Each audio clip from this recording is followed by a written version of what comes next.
This name is well known to every person in the wizarding world. An uncontrollable swordmaster locked within four walls, gradually going mad there. We're talking about Count Bertium's useless eldest child Ghislain, and he certainly wasn't as harmless as he seemed. Unfortunately, even the strongest knight of the North was convinced of this.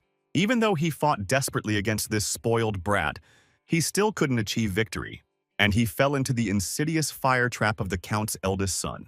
Even though the guy was wearing armor and his helmet covered his face, the man easily recognized him. The cruel Ghislain not only knew about the knight's plans in advance, wanting to catch him, but also found out something else.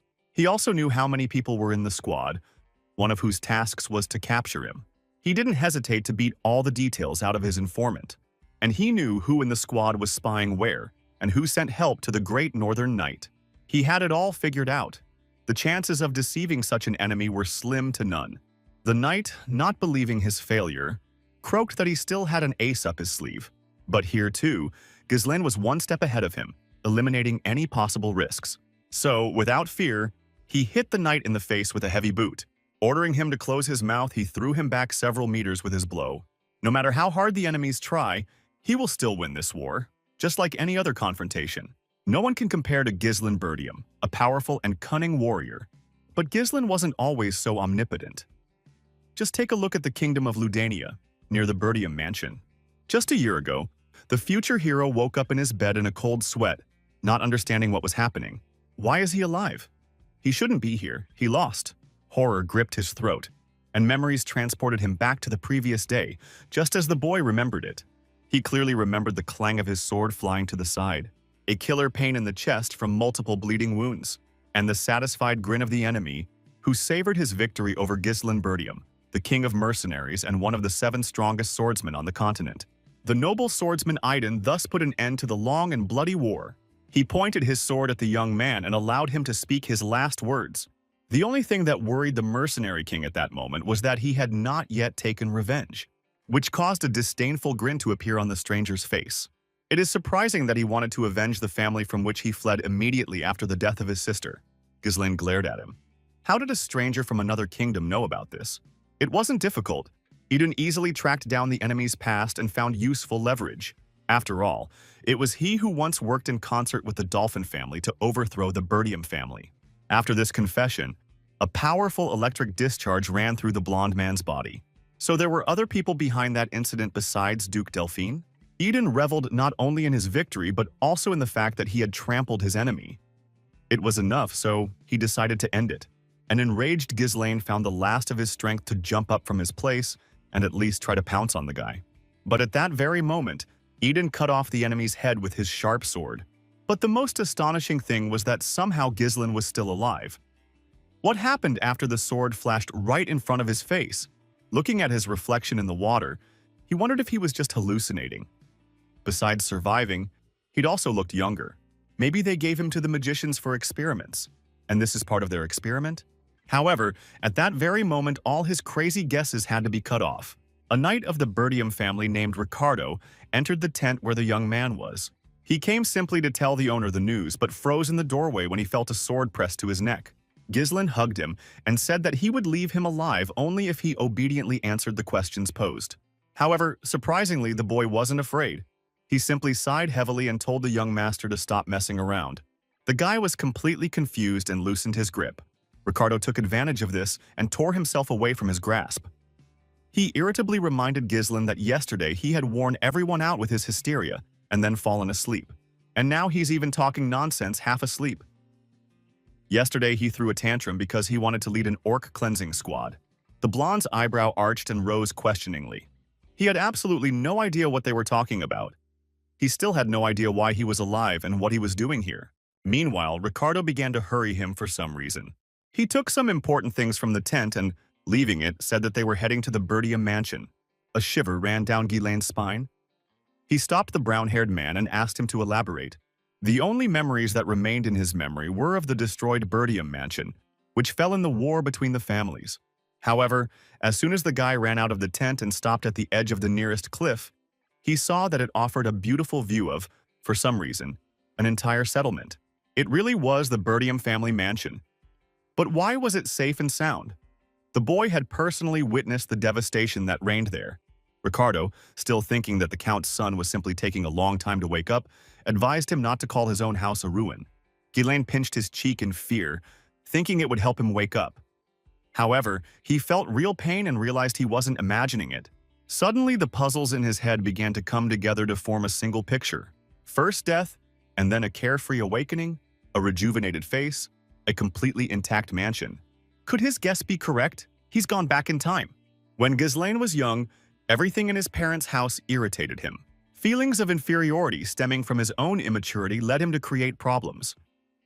Over time, more and more of the mansion's residents began to turn against him.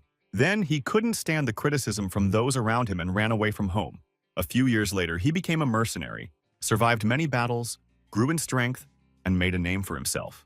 He then returned to the lands of Burdium to atone for the mistakes of the past, but found only the ruins of the mansion, which had been razed to the ground.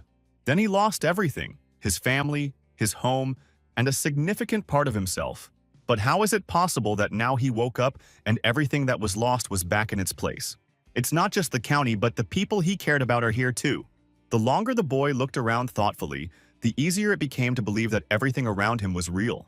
He couldn't hide his sincere smile and almost cried with joy. However, no matter how joyful this event was, it was too early to rejoice. Ricardo just mentioned that an orc purge was planned for today. Ghislaine would never forget those events. That day, most of the expedition's participants died. In his past life, he tagged along with the cleanup squad to gain fame. Intelligence reported that there were only 3 orcs, and he decided that even for someone like him who had no experience in command, it would be easy. However, on the spot it turned out that there were at least 20 orcs there, and the people died because Ghislaine stubbornly wanted to command. It's not like the task ahead is impossible. The only problem is, can these guys trust Ghislaine? After all, they all think he's an insufferable idiot. As soon as Ghislaine put on his armor, a terrible roar was heard behind him. The makeshift reconnaissance tower flew over his head and crashed noisily a few meters ahead. The time for preparation was over. The orcs were already there and, without giving the squad a moment to comprehend the situation, they pounced on them with weapons. Ghislaine was stunned. He didn't remember the orcs attacking so suddenly last time. However, there's no point in dwelling on that now. The battle began swiftly, and the crowd of orcs confidently tore apart the humans with powerful, slashing blows of their hammers. At that moment, the commander of the cleansing operation, Skoven, ran out onto the battlefield and ordered his men to immediately go on the defensive. But it was too late to try to calm the squad. They had let their guard down. The sudden attack threw them off balance, and now the advantage was on the orc side. But before the man had time to get properly scared, he heard Ghislaine calling him to her. The guy noticed that a huge, scary monster had approached the commander from behind and warned him of the danger. Moreover, the commander did not have time to react, but the brave young man threw him aside, entering into a fight with the monster instead. He drew his sword and attacked him bravely. The orc's weapon could have hit the guy, but he was quicker and stuck the tip of his sword right into the orc's wrist. The arm shattered into pieces as Ghislaine followed through with the blow. It only took one repeated attack to knock the huge monster to the ground. It was a piece of cake for the guy. He thoughtfully twirled the sword in his hand, only disappointed that mana seemed to be out of his reach for now. Having dealt with the enemy, he turned around and walked closer to the commander. Ghislaine extended his hand to the man, helping him stand up, and at the same time asked him for a favor. Ghislaine was confident enough in his abilities that he asked the man to hand over command to him. Although the boy surprised him with his dexterity, Skoven could not do this. The lives of many soldiers are at stake, and Ghislaine already has a reputation as an irresponsible fool. Even though he was the Lord's son, the man could not give him the power that the Lord had given him. A bit of surprise appeared inside the young master, but he understood that in Skoven's place he would have done the same. At that moment, another ferocious orc was already running towards the warriors. The commander shielded the Count's son and said he would take care of everything. He claimed the young man didn't have enough experience to lead the knights anyway. Then a new plan immediately appeared in the blonde's head, and he decided to act in his own way. He swung his sword and threw it to the side with all his might, almost hitting the commander. He wanted to scold the boy, but to his surprise, the younger one's sword flew forward and stuck right between the orc's eyes. He fell lifelessly to the ground, instantly weakening. Drawing attention to himself again, the young man asked the elder if he knew what was most important in battle. And, without waiting for an answer, he said the most important thing was not to panic. They would never win if the troops were shaking with fear. They need incentive, and Ghislaine knows perfectly well how to lead people. Therefore, without waiting for approval from the commander, he immediately rushed into battle to carry out his plan. Jumping upward, the young man flew surprisingly high above his enemies and landed on the shoulders of one of the orcs. The guy fearlessly thrust his sword into his skull. Not only did he deal with another enemy, but he also attracted the attention of the remaining orc battle. Another orc who tried to attack the guy instantly lost his arm as soon as he swung his blade. The orcs' heads flew into the air one after another. None of them could stand up to the young talent.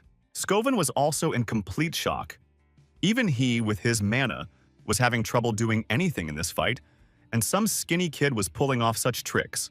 Moreover, it is noticeable that the guy is already exhausted, but still continues to fight desperately.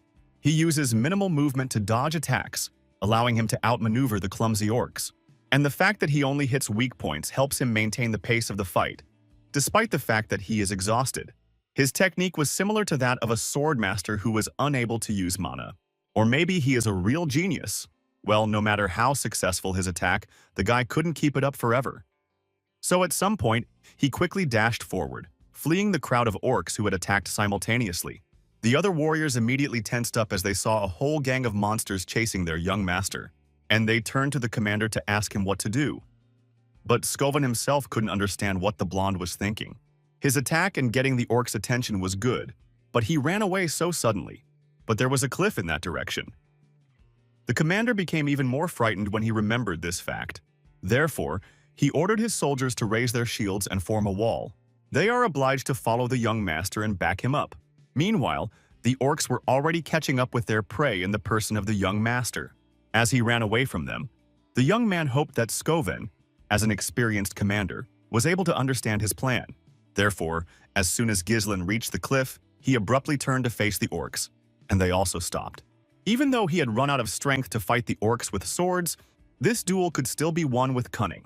Luckily, everything was going as planned, and Ghislaine noticed that his army was standing behind the orcs, waiting in support. And at that very moment, the guy surprised everyone by boldly jumping off the cliff to avoid being captured by the orcs. Both warriors and orcs froze in fear as they saw the young master falling down from a great height. And at that very moment, a detachment of knights, lined up in two dense walls, attacked the enemy. With a powerful run, they crashed their shields into the orcs, pushing them down after the blonde. They didn't have time to think about anything, so their feet slipped on the gravel and the monsters flew down the cliff. Having flown several dozen meters, they all crashed violently onto the sharp rocks that awaited them below. As soon as this happened, the commander immediately ran to the edge of the cliff and looked down. Just a meter below the edge, Ghislaine hung unharmed. He managed to thrust his sword into the rocky cliff and save himself from a dangerous fall. The commander extended his hand to him, wanting to help the young man get to the top. But at the last second, the blonde's hand slipped, and he fell down in horror before the world in his eyes went dark. The first thing he remembers after this event is a thin girl's voice calling him by name. When Ghislaine opened his eyes, he was disconcerted by the place he was in. There was no point of support or visible horizon around, and in a space reminiscent of endless space, shapeless fragments were flying. In each of these fragments, the young man saw his younger sister Elena. Almost all of them were sad. In the reflections, the girl often cried, screamed at her brother, and struggled to cope with the traumatic events of her life. Ghislaine realized that these were his memories of his sister. Suddenly, someone grabbed his hand and pulled it hard towards him, despite the noticeable fragility of his palm. When he turned around, he saw Elena. She was calling him to come with her and bursting into tears. After this, everything in the young man's eyes began to swim again. And when he came to, a bright light hit his face. He came to in a warm bed with a compress on his forehead. He was alive. It seemed they had finally pulled him out. Could it be that the endless space and memories of Elena were just a dream? His thoughts were interrupted by a sharp pain that pierced his entire body in different places. His body aches terribly, probably as a result of the vigorous racing with the orcs. Suddenly, the door to the room swung open and a smiling maid ran into the room. Ghislaine couldn't help but recognize her. It was the well-known Valinda. The girl put water on the table to change the compress and scolded the guy, saying that she was very worried about him. Only Ghislaine didn't listen to her grumbling at all. The boy pounced on her with a tight embrace, barely containing himself. It was so spontaneous that Valinda immediately forgot about her indignation and asked, "Maybe something is wrong." Valinda was Ghislaine's personal mentor. She alone remained by his side until the very end, tolerating his idiotic antics. But after the fall of the family, she was never found, so from then on he never saw her again. The guy would never have thought that they would meet again, so now he hugged her, as if she could disappear into thin air right now. The girl asked why he had pounced on her so joyfully if they saw each other every day. Then the guy decided he had to tell her the truth, so he pulled her away and asked her to listen carefully. He told her that misfortunes would soon befall the mansion. The thing is, he came back to life after death, but the girl didn't take him seriously, thinking that he was acting weird because of a head injury after the fight. She began to make the bed and said flippantly that misfortune would soon fall not on the Birdium mansion but on himself, because if he continued to engage in all sorts of obscenities, there might not be a bright future ahead. She didn't believe him at all and didn't even want to listen. Valinda asked him, what would he do if he suffered so much that he couldn't even go to the festival? And then something seemed to click in the guy's head. A festival? The mentor reminded that Lady Elena was looking forward to the day when her older brother would take her to the festival, and, giggling, she suggested that this was a good chance to get closer again. Then Ghislain remembered that there was one festival that was celebrated during this period of the year. In his past life, due to a negative experience with the orcs, he was unable to enjoy the festival with his sister. Ghislain learned from his mentor that the festival would be next week. This means that another terrible event could happen very soon. The festival was another day that changed Ghislain's life in the past, memories that still haunt him. Suddenly the front door creaked and another person entered the room. Memories of a tearful Elena, begging him to go to the festival with her, flashed before the young man's eyes. The girl died at that festival because he wasn't there with her, and then the veil of the past cleared, and the boy saw his younger sister in front of him, still rosy-cheeked and alive. He also rushed at her with a strong embrace, pressing her closer to his heart. Like Valinda, the girl was confused. Unlike her, however, she thought her brother was trying to play a joke on her. However, this was not the case, and Ghislain whispered in her ear that he missed her very much. Taken by surprise, the younger one pushed him away so hard that he flew to the side. How could so much power fit in such small hands? The girl shook herself and said that Valinda had asked her to come in. For some reason, she was deeply upset with her brother, and she reminded him that not long ago they had a fight, and the elder one had told her a lot of stupid things. Ghislain remembered that he and Elena weren't very close in their past life because of his nasty personality. So, not wanting to repeat the same mistakes, he apologized to his sister for his words, which shocked both her and his mentor. They had never heard Ghislain apologize first. They thought it was because the orcs had hit him on the head. But the guy pouted and said he was the one who defeated them. But I didn't have the strength to quarrel for long. My body was again pierced by pain and fatigue. That's why my little sister laughed, thinking that she was right after all. The guy didn't even want to try to convince her of anything anymore. The most important thing for him was to see the smiles of his loved ones again. They were the same as he remembered them. Why had he made such a big fuss over such trivial things last time? The festival, which will take place in a week? He refused Elena's request to go to it, citing the disappointing results of the trip. And then he saw her for the last time. Tearful, pleading, alone. The girl was found in pieces after the festival, along with the bodies of her bodyguards. He was supposed to be with her, to accompany and protect her. This time, he had to make things right. His thoughts were interrupted by another loud knock on the door. It was his younger sister's bodyguards, Jamal and Philip, who entered the room. The servants asked Elena to evaluate the preparations for the festival, so the boys conveyed their request to the girl. Ghislain was surprised. Why are they asking Elena about this? Valinda noted that due to his idleness, the younger brother was unaware that the mansion was short of workers. Sometimes even ladies had to work because of this. He hadn't cared about any of this in his past life, so he obviously didn't know the details. He was therefore quite surprised by this news. But he offered to help his sister with organizing the holiday since it came down to it. Elena turned to him again in surprise and her eyes widened. His brother's voluntary help with the work was another event that was akin to fantasy for Ghislain's loved ones. In any case, Elena went to the main square and her brother followed her. The workers were alarmed by the fact that the Count's son had also come to supervise the preparations, so they worked fearfully and sluggishly. Elena tried to drive him away, but Ghislain insisted on taking part in the work. One of the main goals was also to find out who could be the potential killer of the young lady. He also made a mental note to find all the entrances and exits of the castle to prevent a surprise attack. While the brother and sister were arguing on the steps, a knight ran up to them, whose face seemed familiar to the boy, And when he came closer, Ghislaine remembered old Fergus. The old man ran to the blonde to make sure that the young man was okay after the campaign against the orcs.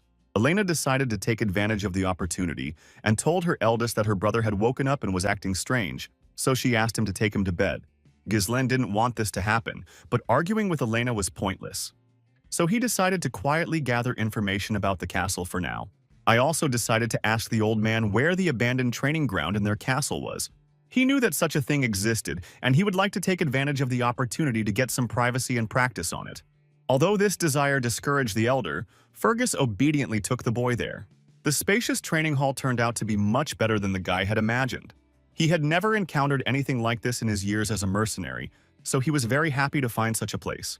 Fergus said the knights were keeping a close eye on the equipment in case the Earl's son wanted to use it. Fergus was one of the few who believed that the young man's difficulties would sooner or later be resolved and that he would want to learn the art of swordsmanship. And at that moment, it dawned on the boy that the poor old man had maintained order in the training hall at the castle in his previous life, hoping that the master would take advantage of it. The blonde suddenly felt very ashamed of himself in his past life. He patted the old man on the shoulder and said that he wanted to live a long life, so he needed to be able to stand up for himself. It's as if he died and then was reborn, so it would be stupid not to appreciate what you have. After this, he released the knight and said that he was going to train alone. In his past life, Ghislaine was always hostile to those around him. But now, after such a long journey, he realized how blind he had been. So, he only has a week to train and prepare to protect his little sister at the festival. In a past life, the Bertium family managed to find out that one of the neighboring lords was behind Elena's death. Because of this, the Bertiums got involved in the war and lost it. The death of Helen was the starting point of the fall of their family. This means that if he is going to change the future, he should start with this event. First, he should work on his body. It's a shame he doesn't have much time for that, but he must at least have time to open the mana paths. Mana is a supernatural power that allows people to surpass their limits. Many people believe that unlocking and accumulating mana is a difficult task, but Ghislaine was able to do so even in the midst of the chaos of battle. He must first sense the mana particles floating in the air and then concentrate them, as if winding threads onto a spool. For someone who has fought thousands or even tens of thousands of battles, creating a mana core is a piece of cake. But it wasn't only this that allowed Ghislaine to become one of the 7 strongest swordsmen on the continent. There was one method that he read in a half-burnt book he found. Thanks to this method, he could improve himself. Naturally, mana is the core of a person.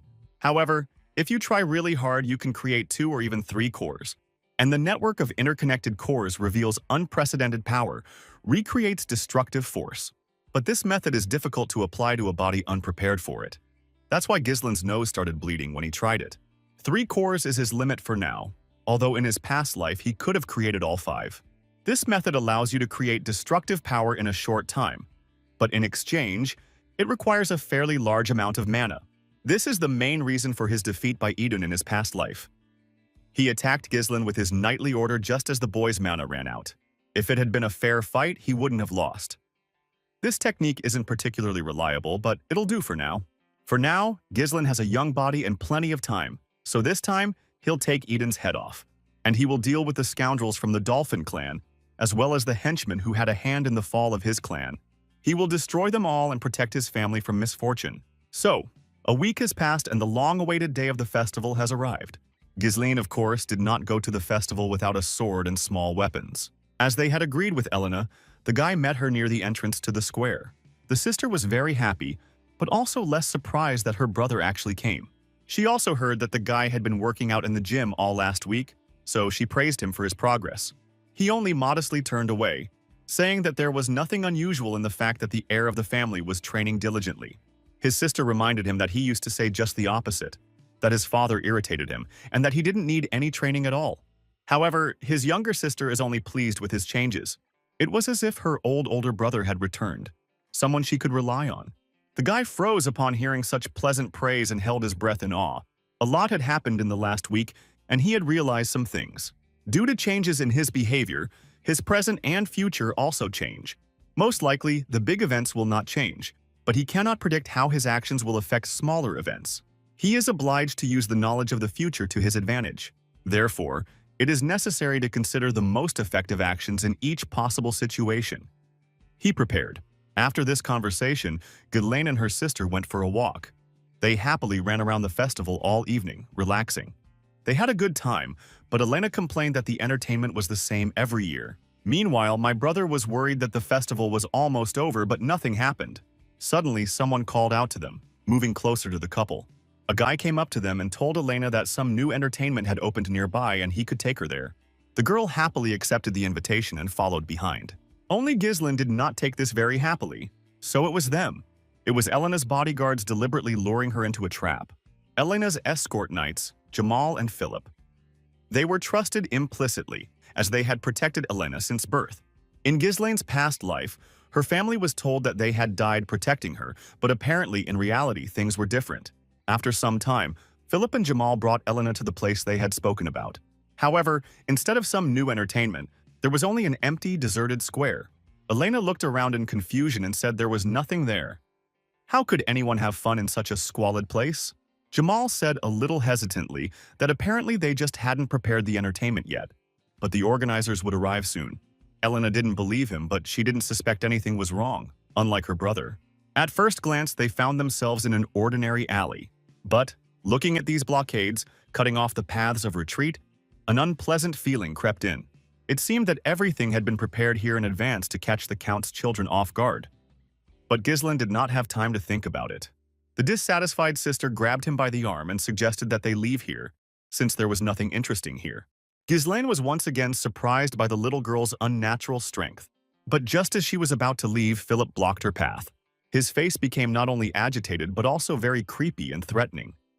He asked Elena to wait a little longer. The knight's ominous aura became so strong that even Elena noticed that something was wrong. Jamal said hesitantly that they didn't mean to scare her, and they really were her bodyguards up to some point, but recently they received a tempting order. And, as if seizing the moment, new people appeared behind the company who were their customers.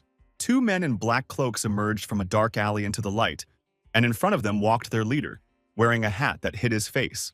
Coming closer, the man raised his head and Ghislain could see his face, but his cunning eyes were hidden behind sunglasses. Jamal smiled contentedly and offered to complete the deal. They fulfilled their part as agreed. They brought the young lady. But first of all, the customer paid attention not to the little girl, but to her older brother.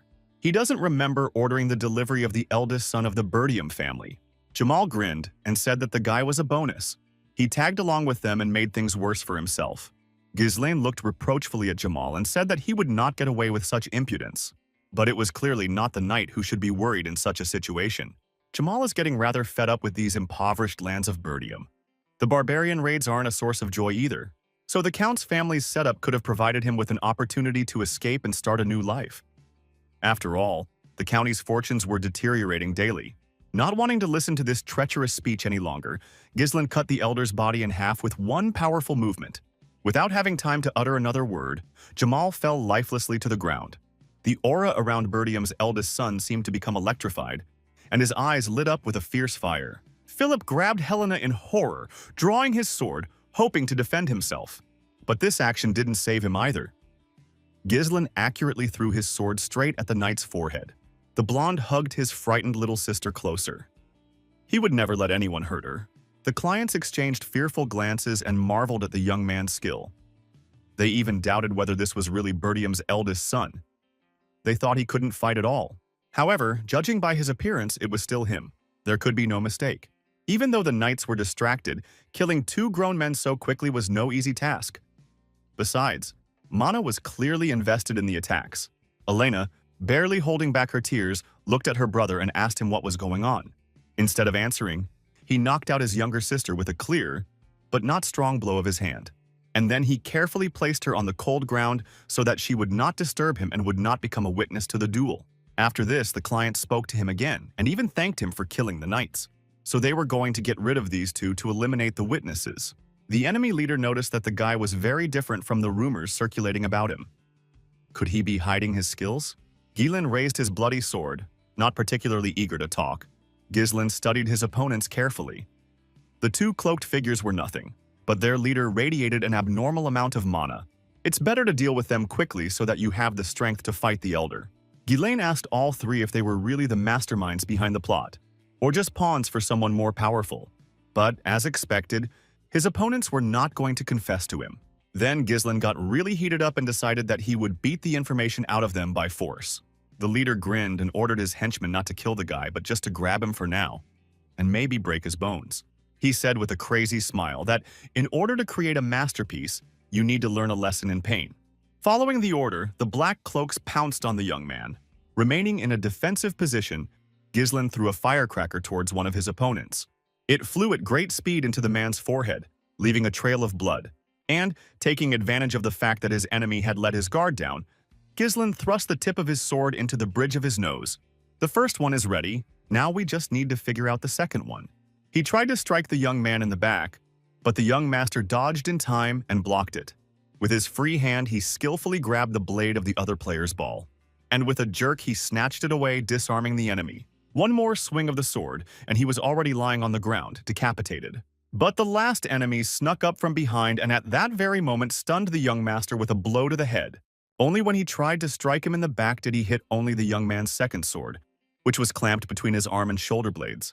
The man was very impressed. How did he block his attack from such a position if the older man had come from a blind spot? Having caught the elder, Ghislain turned sharply, launching a counterattack. His blade whistled right past his opponent's ear. The blow landed squarely on the man's neck but somehow didn't injure him. It only grazed his arm, and the pipe the gray-haired man was smoking was cut in half. After this, the enemy's swords clashed again in a desperate confrontation.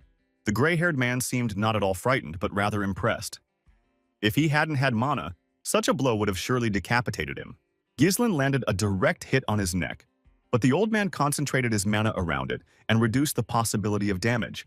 The old man grabbed his sword with both hands, imbuing it with magical energy. No matter where the young master got such unusual skills, he is no match for an experienced enemy. Besides, Ghislain had a rather meager mana reserve compared to the old man. The man, increasing the pace of his attacks, already felt the sweet taste of approaching victory.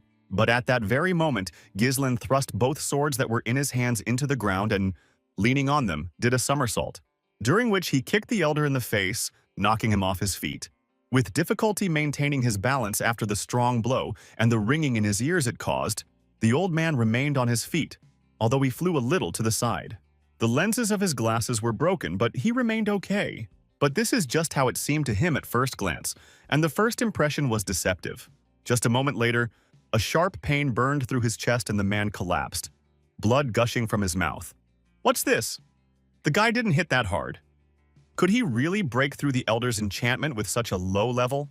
Ghislain waited a few seconds, then approached the man. Little did he know that there was a real conspiracy behind Elena's death. Anger boiled inside the guy, and this only made him stronger and more intimidating. The rage inside her boiled over, and Ghislain cast the third core release technique. What scared the older opponent? Where did that mana boost come from? Gripping his two swords tightly, Ghislain pounced on the old man with incredible speed. A veritable avalanche of attacks rained down on the enemy, and he barely had time to block the young master's blows. The enemy's hands became numb, and his legs gave way from the blows alone. No matter how much mana a person has, its effect is always limited. But the old man had never seen a method that released mana in such powerful gusts. It was as if the young master had suddenly become a completely different person. Older, more powerful, more experienced. Ghislain's final blow was so powerful that it shattered his opponent's blades into pieces. Sharp fragments flew around the area, and a deep, jagged wound stretched along the entire body of the gray-haired master. And the fatal, finishing blow hit the enemy straight in the stomach, piercing him right through. Ghislain pressed his enemy against the stone wall to make him talk for sure. Pressing on the handle of the sword that was sticking out of the other man's stomach, he ordered the man to confess who made him attack Elena. But he wasn't going to give up so easily, and at the last moment he released a sharp dagger from his sleeve to throw it at Elena. You should at least take the girl with you to the grave. Only at that very second his hands seemed to be enveloped in strong red threads. With his magical power, Ghislain bound the enemy, cutting off the last chance of salvation. He advised the elder not to do anything stupid and answer questions. Then perhaps he would draw his sword. The old man tried to move, but he couldn't move even a millimeter because of the strong threads of mana that enveloped him. Ghislain twirled his sword slightly in the open wound, manipulating the enemy's pain. He still had a choice: to surrender and perhaps survive, or to continue to resist, but Ghislain would destroy his mana core, and it would all be over. And at that very moment, as proof, he directed a powerful stream of energy into the gray-haired man's body. The old man felt the mana inside him begin to slowly dissipate. The man was furious. How dare the young man perform such risky techniques? One wrong move, and the mana that would burst forth would destroy everything within a radius of several dozen meters. The blonde grinned and said that only amateurs could handle that. He could handle it. Goosebumps of horror ran through the gray-haired man's body, along with another stream of energy destroying his body. He could see in the younger man's eyes that the boy wasn't bluffing. A few more moments, and he would meet his death. Then suddenly, the old man gave in, racked with pain, and confessed that Count Desmond had ordered them to kill Elena. He said they needed to create a precedent to spark a war between the Bertiums and the Degrads. Ghislaine looked at him seriously, considering what he had heard. In his past life, all the dirty work was dumped on families allied with the Duke. Duke Dolphin cunningly orchestrated this concert from behind the scenes. For a moment there was silence between the old man and Ghislaine, and then, completely unexpectedly, the blonde thrust the sword even deeper into the old man's body, finishing him off. He howled, tensed, and trembled with pain. Junior had promised to let him go if he got the information, but Ghislaine hadn't intended to do that from the start. A man who killed so many innocent people didn't deserve to live. But before his death, the old man bared his teeth and said that his death would solve nothing anyway. The degenerates would still get the precedent they wanted. Will people really believe the tales of a worthless wretch like Ghislaine? Soon the Bertiums will be drawn into war, and nothing will change. But the blonde had no desire to listen to this smug nonsense. Confidently flashing his blue eyes, he confessed to the old man that he had been reborn after death, which meant that in this life, everything would be different. And for the last time, he plunged the sword into the gray-haired man's chest, destroying his being with his mana. A huge bloodstain covered the wall where the man was pinned, his body falling like a sack to the ground. Ghislaine turned around, confirming that his sister was still dozing peacefully on the ground. It was over. The guy first sighed calmly, and then suddenly fell to the ground, vomiting everything that was inside him. Wasting 3 cores wasn't a problem when he was the king of mercenaries. But now that he's returned to the past, he needs to be more careful with his fragile constitution. Be that as it may, Ghislaine hadn't quite figured it all out yet. His gaze was drawn to the nondescript wooden door of one of the buildings. Ghislaine, pulling himself together, burst inside, knocking down the locked door. He remembered that in his past life, besides Elena, another body was found, which the guy just discovered on the floor. From what the old man said, it was the body of Degrad's son. It seems he was killed along with all the knights accompanying him. So that's how they silenced them, framing them as Elena's murderers. Once this is revealed, war will be inevitable. So we need to get rid of the evidence immediately and prevent Count Dolphin's plans from coming to fruition. Taking another firecracker from his bag, Ghislaine threw it into the building, starting a fire inside so that the fire would take with it all the evidence of what had happened. He picked up the sleeping Elena and hobbled home, not even suspecting that all this time a man hidden in the shadows of the trees had been watching him. Once Ghislaine had sorted everything out, the spy also disappeared from the scene, leaving no trace behind. Less than an hour had passed before the spy arrived at Count Dolphin's estate with bad news. The best knights who were sent to get rid of Lady Helena failed. The man, listening to various accusations against himself and his fallen comrades, reported that the mission had failed miserably because Ghislaine Bertium was there. The ministers sitting around the large round table could not understand how this useless cretin could interfere with them. Everyone has known for a long time that Ghislaine is just a stupid, worthless child. But the spy objected. Ghislaine was nothing like the rumors described him as. It was as if there was another person in his skin. More reasonable, more experienced, more powerful.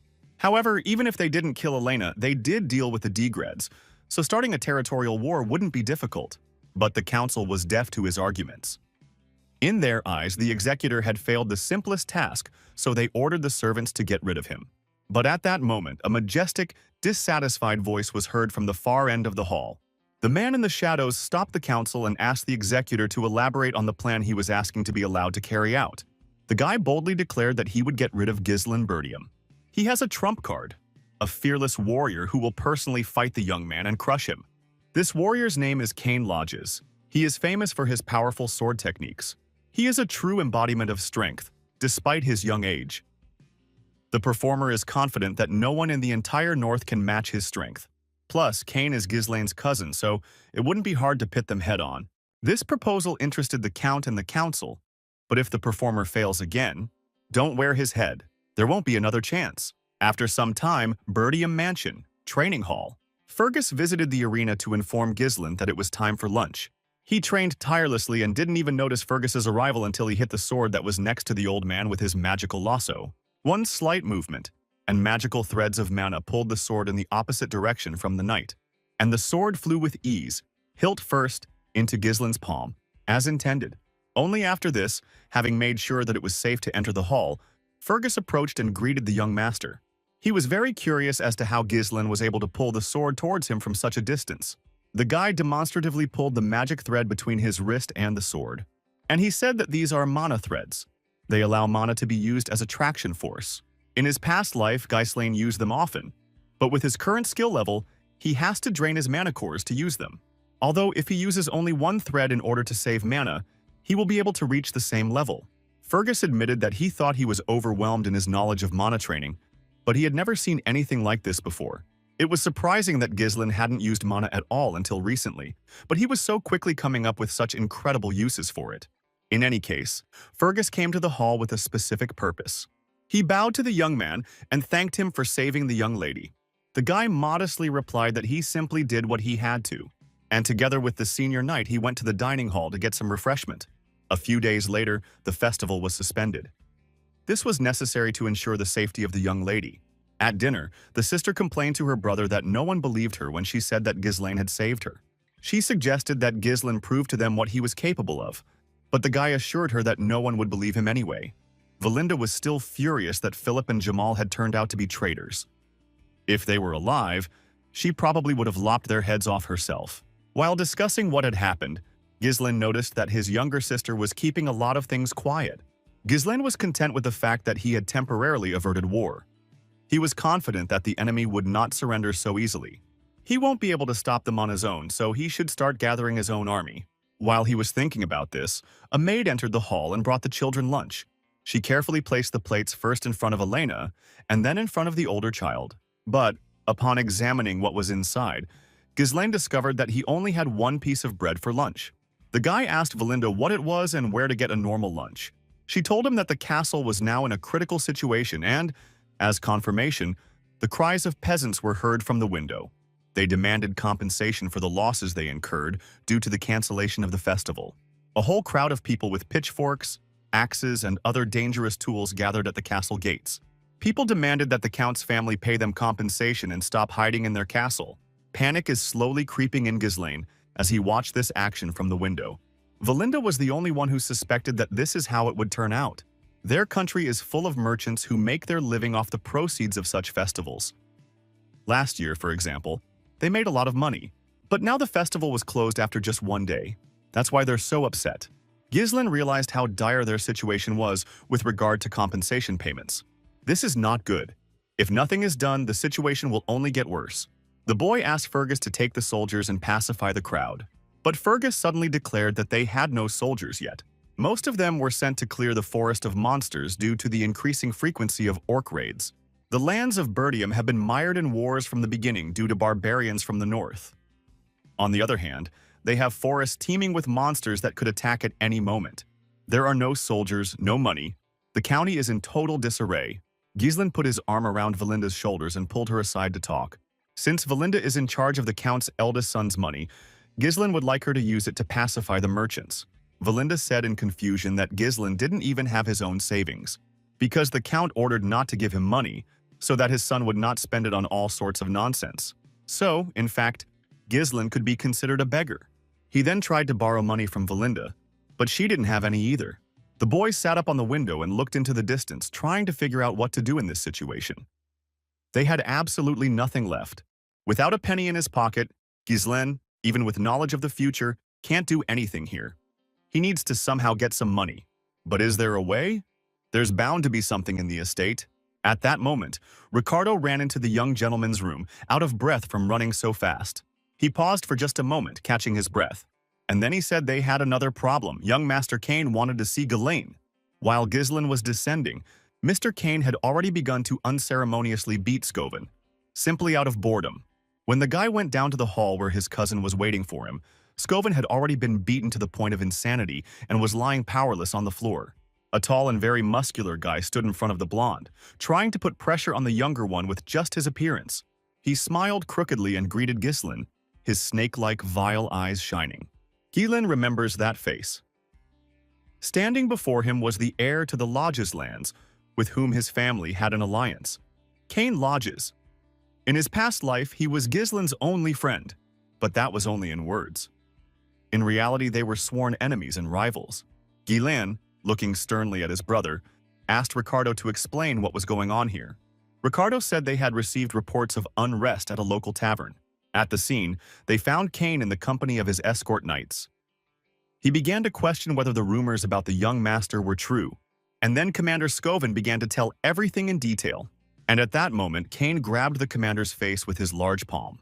After asking how Scoven dared to lie so brazenly to the heir of Lodges, the man beat the commander unconscious. Cain proudly recounted Scoven's stories about how Ghislain, who hadn't even trained properly, managed to defeat the orcs with his bare hands, and then the traitors as well. So he decided to give Scoven a once-over to awaken the remnants of common sense. And he shamed his cousin, saying that this would not have happened if he had not spread the tales. Ghislain remembered that this was exactly how his brother had always been, always treating him like his lackey. He caused trouble every time he visited Bertium's lands. Even when he went too far, no one could say a word to him. No one dared look down on Cain, including the former Ghislain, who suffered from an inferiority complex. Cain's confidence and arrogance were seen as traits befitting an heir. This only increased the criticism leveled at Ghislain. But now, things are different. Even Cain noticed with interest that something had changed in his cousin. Usually, he would start screaming at even such a slight provocation. What happened at the Lodge's estate shortly before the current events? The executor of Ghislain's enemies visited Cain to persuade him to kill the young man, and he promised that if the thug succeeded, a certain honorable person would provide significant support to the Lodges. Cain said it wasn't a difficult task, but Ghislain is also the heir to his lands. How could he simply get rid of him? The messenger suggested provoking Ghislain into a duel and then pretending it was an accident. It would look like a typical squabble between heirs. He'll go with Cain himself, disguised as an escort knight, and manage the situation. This is a good opportunity not only for them, but also for Lodges. Without thinking twice, he agreed to the deal and set off on his journey. There was no reason to put off what was planned. Now, facing his cousin face to face, Cain thought that his enemies wanted to get rid of Ghislain precisely because they noticed changes in him. Having stretched his arms, Cain finally decided to get down to business and asked how his brother was doing in general. And also, doesn't he want to bring his cousin what is due to him since he came to visit? Lodges heard that his brother had put the festival on hold, so he suggested that they liven things up and have a good time. Ghislain couldn't help but understand what Cain was getting at, because this had happened more than 2 or 3 times. My cousin always demanded women and drinks when he came to visit. Back then, Ghislain danced to his tune because he didn't want to be beaten, but now things are different. He has no intention of spending his hard-earned money on his brother.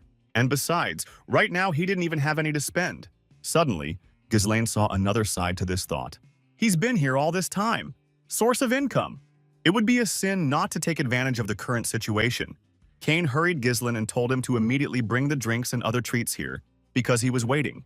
Ghislain said that he would bring everything now, but his voice was not the same as always, confident, with notes of disgust. He said that he could bring whatever his cousin asked for, but only if he finally paid his bills. Cain made a sour face and asked what his brother meant. Ghislain calmly said that his cousin had been living in luxury at his expense all this time. It was time to pay up. Including interest, he owed his elder brother 1,000 gold pieces. He grimaced even more and said that not only had Ghislain not spent even 100 gold pieces on him, but he had also simply treated his brother as a sign of friendship. But Ghislain wasn't going to let him walk all over him any longer. So he looked at him threateningly and ordered him to pay the money before he could beat it out of the guy himself. The tension in the room reached fever pitch. Cain, as if gathering his strength, looked at the floor while Ghislain fearlessly looked straight at him. And then Cain suddenly straightened up, towering over the blonde. Had his cousin really decided that because Cain had been lenient with him all this time, he had the right to be insolent? Or did he really believe that he had become stronger by spreading a couple of false rumors about his victories? Everyone in the north considers Ghislain worthless because he does nothing as the heir and only wastes time on nonsense. Unable to contain his anger, Cain swung his fist at Ghislain, aiming straight at his face. But the guy easily dodged the blow and didn't bat an eye. This only angered the elder even more. But he was able to dodge his blow again, this time slipping under his heavy fist. Taking a good position, Ghislain delivered a powerful punch that landed squarely in the exposed Kane's ribs. The next blow was supposed to hit the cousin in the face. But Kane reacted in time and intercepted the younger man's fist, stopping him. Suddenly, he fell to the ground, wheezing and coughing heavily. The attendant ran closer, worried about the gentleman's health. But Ghislain wasn't impressed by this reaction. He told Kane to get up and not embarrass himself, since he'd blocked the blow. But the attendant didn't let Ghislain get any closer to the gentleman. He even attacked him, saying that Ghislain was such a scoundrel for beating up an important person. The tavern erupted into a commotion. Everyone started chatting, discussing how Ghislain could have beaten Kane. How did it happen? But Ghislain was the only one who understood his cousin's plan and realized that he was just playing for the audience. Kane deliberately created the appearance that Ghislain had started the conflict. This was more than enough to call a duel. Gaining public support is a rare opportunity. You need to impress them. Moreover, he will receive significant assistance from a respected family and enrich his lands. He will also be rid of the impoverished Bertiums. Kane reached into his coat's inside pocket with a satisfied smile, pulling out a glove. He accused Ghislain of lying and of attacking his brother simply for trying to establish the truth. But before he could throw his glove, Ghislain's glove flew into his face. Kane got ahead of him and was the first to challenge Kane Lodges to a duel for unfairly insulting him, the heir of Bertium, right in front of his people. He also vilely attacks his subordinates, which discredits the dignity of an aristocrat. Let Kane just try to deny it. He'll get an even harder punch in the face from Ghislain. Ghislain's courage only elicited a wild grin from his cousin. He'd always considered his relative stupid, but found his confidence in his victory completely out of proportion. He grabbed his sword and announced that he accepted the boy's challenge. Let him not regret it later if he dies without proving anything to anyone. But Ghislain's face made it clear he wasn't the one feeling sorry. His blue, even dark blue eyes were filled with passion and a hint of arrogance. Ghislain turned to Ricardo and asked him to bring all the merchants protesting at the castle gates to the tavern, and he asked to tell them that the Count's son would soon get money for them. So, it's known that the festival was cancelled too abruptly. The festive atmosphere, which had been reaching its peak, suddenly subsided, leaving behind disgruntled people who were letting go of their regrets. They remained in a state of tension because they were unable to idle away their time and spend money. In such a situation, a good show would help them let off some steam. So, quite a crowd gathered in the square where the cousins were planning to duel. The crowd was jubilant. They all wanted a good show. The merchants didn't complain either, as their sales increased after the residents gathered in the square. Many people also bet on the fight, and not surprisingly, the overwhelming majority bet on Kane to win. In their hearts, they all wanted him to teach their master a lesson, and they didn't believe Ghislain had any chance against the brute lodges. Only Kane was displeased with the crowd gathered around them. How dare his cousin turn their duel into a cheap show? Before the duel began, Kane warned his brother that his blade would not stop, even if he begged for mercy. And at that moment, Ghislain realized that his death was the real goal of his cousin and his henchmen. Ghislain didn't intend to delay the start for long, so he proposed to begin the duel, but he was interrupted. Lodges' escort stopped the boys and said that the bet on the fight was not entirely fair. Nobody bet on Mr. Ghislain, so the bet cannot win. All the spectators thought that the boy had no chance against Mr. Kane, but they needed at least one fool to bet on him. Kane found it very funny that no one even valued his brother at the market. People have even started thinking about changing the bet and betting on how long Ghislain will last against Kane, when suddenly a man finally appeared and threw a whole bag of gold coins on the table. It turned out to be Commander Scoven. He had bet his entire savings on the victory of Ghislain's heir, and on top of it, another little bag landed on the table, even fatter than the previous one. It was Elena's money. She also wanted to bet on her brother. Valinda tried to dissuade her, but the girl was adamant. Everyone around was surprised by this outcome, but no one said anything against it. The fight can finally begin. Since Ghislain is considered the elder, he's decided to let Kane take the lead. They both drew their swords and Ghislain told the younger one to attack. Kane did so immediately, directing a powerful slash with his sword at his opponent. In his opinion, Ghislain had already fallen too low to try to save face. Ghislain blocked the first blow and deftly dodged the second, slipping under his opponent's sword. One more blow and the same thing happens on the battlefield. Kane jumps back to regroup with such a crash that the tiles beneath his feet crumble. The crowd is murmuring that they are not surprised that Bertium's son doesn't even take a punch from Kane, but only dodges it. Valinda and Ricardo, unlike Elena and Scovan, feared for the life of the young master and even offered to stop the duel. But it was too late. The envoy smiled as he thought that anyone who decided to cross blades with Kane was doomed. Such a huge advantage in strength makes a counterattack impossible, so all Ghislain can do is dodge. And as soon as the opponent gets exhausted from endless dodging and opens up, he will meet his end. Kane always won in exactly this scenario. This time, Kane didn't strain himself at all and wasn't even impressed by the guy's agility, although he admitted that he had improved his skills a little.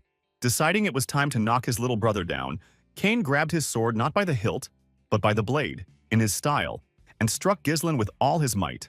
The blow landed right on the guy's blade and he, as if by inertia, suddenly rose into the air. But while everyone thought that this was the end for Ghislain, he deftly turned around in the air, and he landed firmly on his feet without losing momentum, preparing for a counterattack. He confidently glided across the arena, running behind his cousin. The spectators were amazed at how skillfully he maintained his balance by concentrating his mana in his legs. And after that, Ghislain even dared to say that Kane was a terrible swordsman and that he only intimidated his enemies with his strength, not his skills. So Ghislain is ready to open his brother's eyes to what he is truly capable of. Only his cousin's boldness angered Kane even more, and he swung his heavy sword with all his might. And at that moment, Ghislain twisted away, kicking straight at the hilt of the other man's sword from below. Then he pushed off and jumped up, spinning above his younger brother in the air. Describing a circle, he dodged a quick sword strike and landed on the ground again, safe and sound. Kane's patience was wearing thin. He swung his sword straight at him with a fencing motion, but his brother pushed away from the other man's blade again. And, leaning forward, he pressed his cousin's weapon to the ground. And he swung his sword so easily and quickly but left several lacerations on his opponent's body. Blood gushed from his arm, torso, and even his neck. Kane didn't even have time to process what had happened. The crowd roared. The heir of the Bertium family had advanced so far. Did he really have a chance of winning? Kane, meanwhile, noticed that the wounds on his body weren't deep, even though Ghislain had had the opportunity to strike harder. Had he done this on purpose? But when did this idiot manage to master the sword so well? Suddenly, Ghislain went even further and threw his sword aside. In his opinion, such a large difference in strength does not look particularly spectacular. So now, he will fight with his bare hands to further inflame the atmosphere. He must take full advantage of this opportunity to teach his brother a lesson. And fists will be more than enough for this. Ghislain rolled up his sleeves. Kane is no match for him in fencing, so he'll give him a head start. Ghislain wants to fight with his fists, since Kane will have the advantage there. And he bets another 2,000 gold, twice the initial bet, that he will win. The astonished crowd began to buzz, completely confused by what was happening on the field.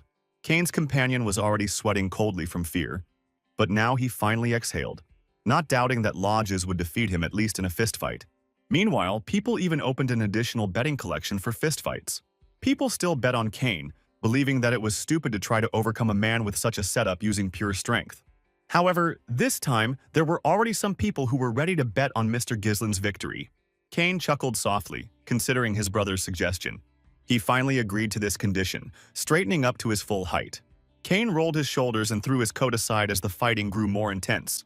But unlike his cousin, who agreed to fight with his fists, Kane kept the sword with him and angrily swung the blade at him. Valinda got upset, shouted that it was not fair, and advised the blonde to quickly pick up his sword. But it was too late to reach for a weapon, and Ghislain had no intention of doing so. He guessed his cousin would decide to play by the rules. It was time to knock some sense into his thick head. Ghislain slipped, as before, under the broad blade of the sword. He ran around his opponent while he was trying to get his sword stuck in the ground, and he hit his cousin hard in the stomach, knocking the wind out of him, and then from below along the jaw. So much so that the teeth clicked against each other, and there was a ringing in the ears. Kane doubled over in pain. Where the hell did he learn to do those moves? The crowd roared its approval again. What passion! The young gentleman really is capable of winning. Looking at his battered cousin, Ghislain calmly ordered him to get up. He hadn't even warmed up yet. Kane, filled with hatred and shame, jumped to his feet and pounced on his cousin with another furious attack. The sword whistled past the blonde. Kane barely kept his balance. His bruised cheek swelled. Ghislain still hadn't dared to even look at him before all these events. The elder himself bowed his head in his presence, was quieter than water, lower than grass. Ghislaine grabbed his cousin and kneed him in the side, blocking his movements. And then another blow hit Kane's body, and another, and another, and another. As a result, Ghislaine beat the younger one to a pitiful state and seriously injured him. Looking at the boy in this state, Ghislaine admitted that he felt sorry for Kane's father. Count Lodges helped the Bertiums when they were on edge only because he and Ghislaine's father were friends. It's a pity that his son turned out to be alien to his father's ideals. Kane's memories flashed back to a fight he had with his father several years ago. The reason was precisely the Count's desire to help the Bertium family, since his son was against helping these worthless people who would bring nothing in return. Besides, my father just returned from a hike. Not even a week has passed, and he's already getting ready to up and go somewhere else. The son tried to dissuade him, asking him not to go to the Bertiums. Moreover, it is not only Kane who dissuades him, but also other respectable representatives of their family. Kane recalled that his father justified his actions by saying that Count Bertium was his friend and he could not act otherwise. At that moment, he realized the importance of those words, regretting that he hadn't realized it sooner. Ghislaine took one last swing at Lodges, but instead of hitting him, he extended his hand to him, deciding that he had learned his lesson, and Kane, humbly bowing his head before his elder, admitted his defeat. The square erupted with shouts and excited cries from the onlookers. Young Master Ghislaine had won. A miracle had occurred. Ghislaine's loved ones were the most joyful of all, and Valinda stood there with her mouth wide open in surprise. Only one person in the square was more angry than anyone else, Kane's escort. He started getting angry, yelling at Kane, scolding him. How dare he give up? He trusted him. He had hoped. But Kane wouldn't hear of it. He limped to his feet and said he was leaving. Now the envoy is in real trouble. He's failed his second mission in a row. But before that, something else awaited him. Ghislaine hadn't ignored the man's involvement in this adventure. It was time to take his share. Ghislaine looked at the crowd and announced that the man in the blue cloak had volunteered to pay for the meat and drinks for everyone who came. The man trembled, almost choking from horror and indignation at the same time. He angrily shouted at Ghislaine that he had not given his consent to this and ordered the blonde to take his words back. Ghislaine said it was the price for defeat. Surely he should at least have accomplished something. And to be clear, it won't count toward the bet. On top of that, the man will still owe Ghislaine 2,000 gold pieces. And if he decides to run away, Ghislaine will get him, and it's scary to even think what he might do to him. The last warning was convincing enough for the boy to quietly agree, and Ghislaine could leave calmly, knowing that he would do everything. After this, the Count's son returned to the castle to get a well-deserved rest after the duel. The next day, a fairly large chest filled to the brim with gold coins was brought into Ghislaine's room. With that amount of money, you could hire a small squad of mercenaries. That's a considerable number. But the mercenaries will take a long time to earn them. This approach is unsuitable. To implement his plan, Ghislaine needs to complete the preparations quickly. Suddenly, right next to the guy out of nowhere, Elena and Valinda appeared. His younger sister innocently asked him what he was going to spend the money he had won on. Valinda suddenly said that she knew exactly what the guy would spend it on. Lady Amelia's birthday was coming up soon, and Valinda thought Ghislaine would want to surprise her. The sister grumbled discontentedly that there was no need to put on such a show just to please the bride. At this point, Ghislaine raised an eyebrow in surprise. He'd forgotten he had a fiancé. He did not hesitate to ask the girls who they were talking about. Those close to him have already come to terms with his oddities and forgetfulness lately. So Elena simply told him that they were talking about Amelia, the daughter of Count Reinfold. Amelia is the noblest of aristocrats, loved by the people for her kind nature and actions that go beyond the ordinary for social classes. However, she would later lead a rebellion and become known as the Witch of the North. She also assisted Duke Delphine in his plan to overthrow the Bertium family. For some reason, Ghislaine asked Valinda that his father would be returning home in about a week. Before that time, the guy still had some things to finish. He immediately said that he was going to go to the Reinfold estate. Even though Lady Amelia's birthday is not so soon, he needs to have time to collect some debts from her. Meanwhile, in the Reinfold family's county, Amelia strolled the streets of her estates. She was a beautiful woman with a distinctive feature, a small spider on her lip. And at some point, she noticed a little girl in the yard. She was dressed in rags and walked barefoot, so the lady could not pass by and gave the girl her shoes. In her opinion, if anyone should walk barefoot on her lands, it should be her. In addition, Amelia ordered her servants to provide the poor residents with shelter and food. Numerous boxes of provisions were immediately brought to the impoverished village, and material assistance was provided in every possible way. People responded with gratitude to the ladies' support and were once again convinced of their hostess's kindness. Afterwards, Amelia returned home. The girl's garden was quiet and peaceful, and her personal servant kept her company in the gazebo. The person closest to Amelia was Bernard, her bodyguard. The girl did a great job today. Her father always demands absolute obedience from people. Therefore, it was necessary to give the impression of a merciful hostess, because the stupid gray mass more willingly follows those who provide them with warmth and bread. Bernard praised her and promised that, thanks to this, he would definitely be able to turn the race for the inheritance in her favor. Instead of gratitude, the girl only unprincipledly kicked her faithful servant in the face.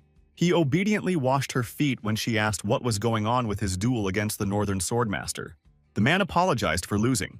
If he had won there, he would have certainly attracted unnecessary attention. Now was not the time to bare his claws. So he obediently kissed the girl's feet, reminding her that his sword would always serve her. But the girl didn't like it. She hadn't raised him that way. Amelia lifted his face by the chin towards hers and told him that he shouldn't be so weak. Bernard also informed her that there was no need to worry about the Actium Guild, which was what she was interested in. They successfully purchased all the materials needed to build a checkpoint in the wild forest near the Bertium lands, which was half destroyed by the orcs. In this way, they would reclaim all the funds Count Reinfold had sent to their family as support. They also bought off all the soldiers and knights who had left the Bertium lands. They have many trained fighters, so it's a good investment. But they need to maintain the image of a regular trading guild to prevent their plans from being revealed prematurely. While they were discussing this, Lady Amelia's butler appeared in the garden. He didn't want to disturb his mistress's peace, but he received a message from the gatekeepers. His lordship, Giselle N. Bertium, had arrived to visit. Amelia was completely unprepared. She asked what this walking problem was doing here. The butler visibly tensed up and stuttered that Giselle needed to discuss something with them regarding the merchant guild. Both Bernard and the ladies' hearts sank and their eyes widened in fear. Amelia immediately headed to the living room, where the eldest Bertium child was already waiting for her. He sat down confidently enough on her sofa and said hello. The girl had no intention of answering him. On the contrary, she glared at him with displeasure, and even the cat in her arms hissed angrily at the young man. Instead of greeting her, she reminded the groom that it was bad form to show up unannounced. The guy, without going on a provocation, only said that he decided to give her his birthday present early. He placed a flower on the table in front of her and said he'd found it at the guild's entrance. They smelled wonderful, and from now on, he'd only buy flowers there. The girl asked which guild he bought these flowers from, and he replied that he bought them from the Actium Guild. She tensed up when she heard the name and said sternly that she didn't understand what the groom was getting at. His gift has been accepted, so let him go home, that's all. But the young man, in a low, harsh tone, ordered the girl to sit down and continue the conversation. Normally she wouldn't have obeyed, but this time she froze in place, as she was discouraged by such pressure from his side. Is this really the guy who could only bleat when he saw her? Giselle, as if nothing had happened, picked up his teacup from the table and admitted he needed money. Just 10,000 gold pieces. She was outraged that he'd shown up only to borrow money from his fiancée. Moreover, he wasn't asking on behalf of the county, but for her to lend it to him personally. Besides, he knows she won't marry him anyway, so why bother? And at that moment, his eyes gleamed dangerously, and the tea demonstratively spilled onto the table. Giselle knew that Amelia was actually planning to marry her bodyguard. Once she took over as head of the clan, that would become possible. The lady cat hissed discontentedly at the impudent guy, but he had no intention of stopping his monologue. Amelia will be in trouble if anyone finds out that she is secretly building up her powers to win the race for the inheritance. The girl looked at him with her bloodshot eyes and said that such words should not be thrown around even as a joke. Giselle promised to keep her secret only if she paid him the specified amount. But she wasn't about to let that happen, so she called Bernard inside. The man, although not very welcomingly, greeted the young man. Bernard has always been a strong support for Amelia, at all times. Already at this stage, he possesses strength comparable to the Northern Swordmasters. Not wanting to start a conflict, Giselle warned that if he died in their castle, a land war would break out. But Lady Amelia was sure that the people would talk about this incident, that the walking nuisance Bertium was killed by a bodyguard because he unexpectedly broke into the ladies' chambers. Therefore, without a second's hesitation, she ordered Bernard to get rid of the annoying fiancé, and he obediently drew his rapier, fulfilling her will. But since Amelia has gone this far, Giselle should not be petty and be more serious. Suddenly, it wasn't even Bernard who attacked Ghislain, but some other warrior who appeared out of nowhere. Fortunately, the boy reacted and parried the blow. He threw the attacker aside so hard that he flew across the room and crashed into a high window.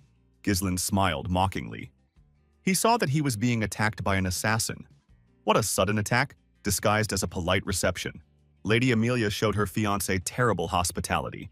Ghislain and Bernard's swords crossed, filling the entire room with the ringing sound of blades. The Count's son's blue eyes blazed with a murderous fire. They clearly don't teach manners in the Reinfold household. Bernard noted ironically that it was Ghislain who had first shown disrespect. He had barged in unannounced, upsetting the lady.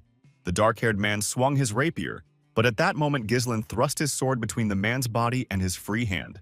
He dodged the other's blade, and Bernard, as planned, pressed his sword tightly to his body.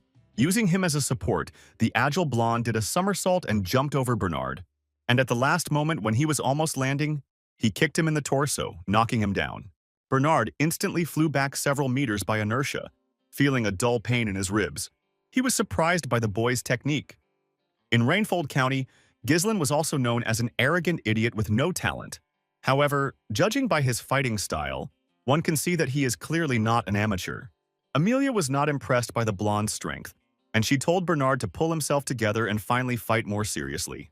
She needs Ghislain's head immediately if Bernard's sword still serves her. This instruction gave Bernard additional motivation, and he promised that he would not let her down.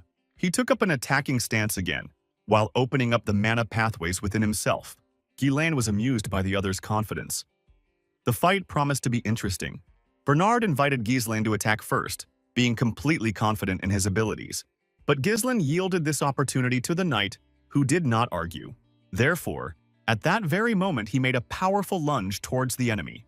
The rapier flashed right in front of Ghislain's face, and he dodged the blade at the last moment, but a short scratch remained on his cheek. However, Bernard was incredibly fast. He rained blows down on the young master with incredible speed, but Ghislain managed to block them at the last moment.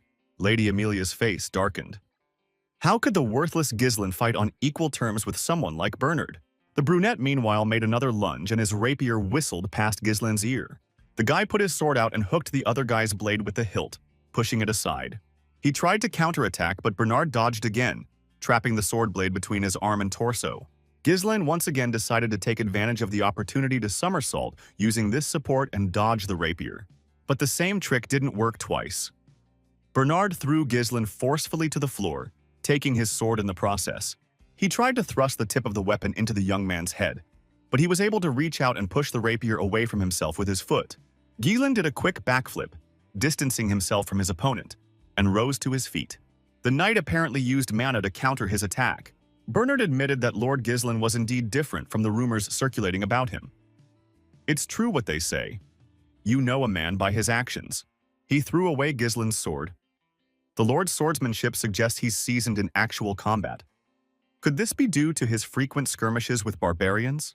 In the chaos of the field, such techniques work well, but against Bernard these tricks will not work. He smiled smugly, hoping that by disarming Ghislain he could put an end to the battle. But Ghislain had been prepared for this to happen.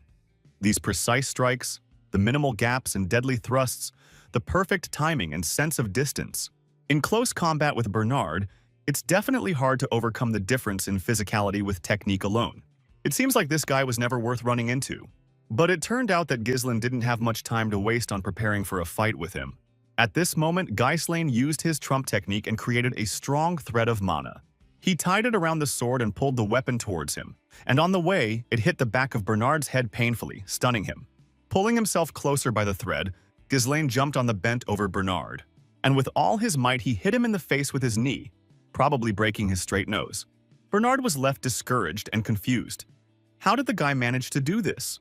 The fight was not over yet, and Ghislain was ready to attack the man from above with renewed vigor. The blades clashed again as Ghislain threw his full weight onto Bernard. He managed to hold the weapon in his hands with difficulty and threw the young man aside. Realizing that the hall was becoming unsafe, Bernard told Lady Amelia that she had better leave. From now on, he can't guarantee her complete protection. He'll have to lay all his cards on the table in this fight. Ghislain wasn't at all frightened, but rather pleased. It had been a while since he'd encountered a worthy opponent. Lady Amelia did not argue with the bodyguard and picking up the cat in her arms, ran out of the hall. This Ghislain. How dare he humiliate her? And did someone in the merchant guild really leak the information to him? Ghislain isn't smart enough to figure it out on his own. These rumors about him killing orcs, saving his sister from assassins, and even defeating lodges. Could it really be a fabrication? Is it all real? First of all, Lady Amelia flew out into the main corridor to find out what her guards were doing and who had let Ghislain inside. But, turning the corner, she saw that her guards were lying unconscious all along the corridor, and in the center stood a strong female figure in a black cloak. The girl turned to face her, and under the hood it was impossible to tell who it was, but it was Valinda. She greeted the lady with a strained smile. Amelia didn't recognize her, but guessed that this girl must be the Birdium's servant. Valinda quickly moved behind Amelia and grabbed her, pressing the dagger to her fragile neck. The girl removed the spider from the blonde's lips with a smirk, and almost laughed when she noticed that she still had that nasty thing on her face.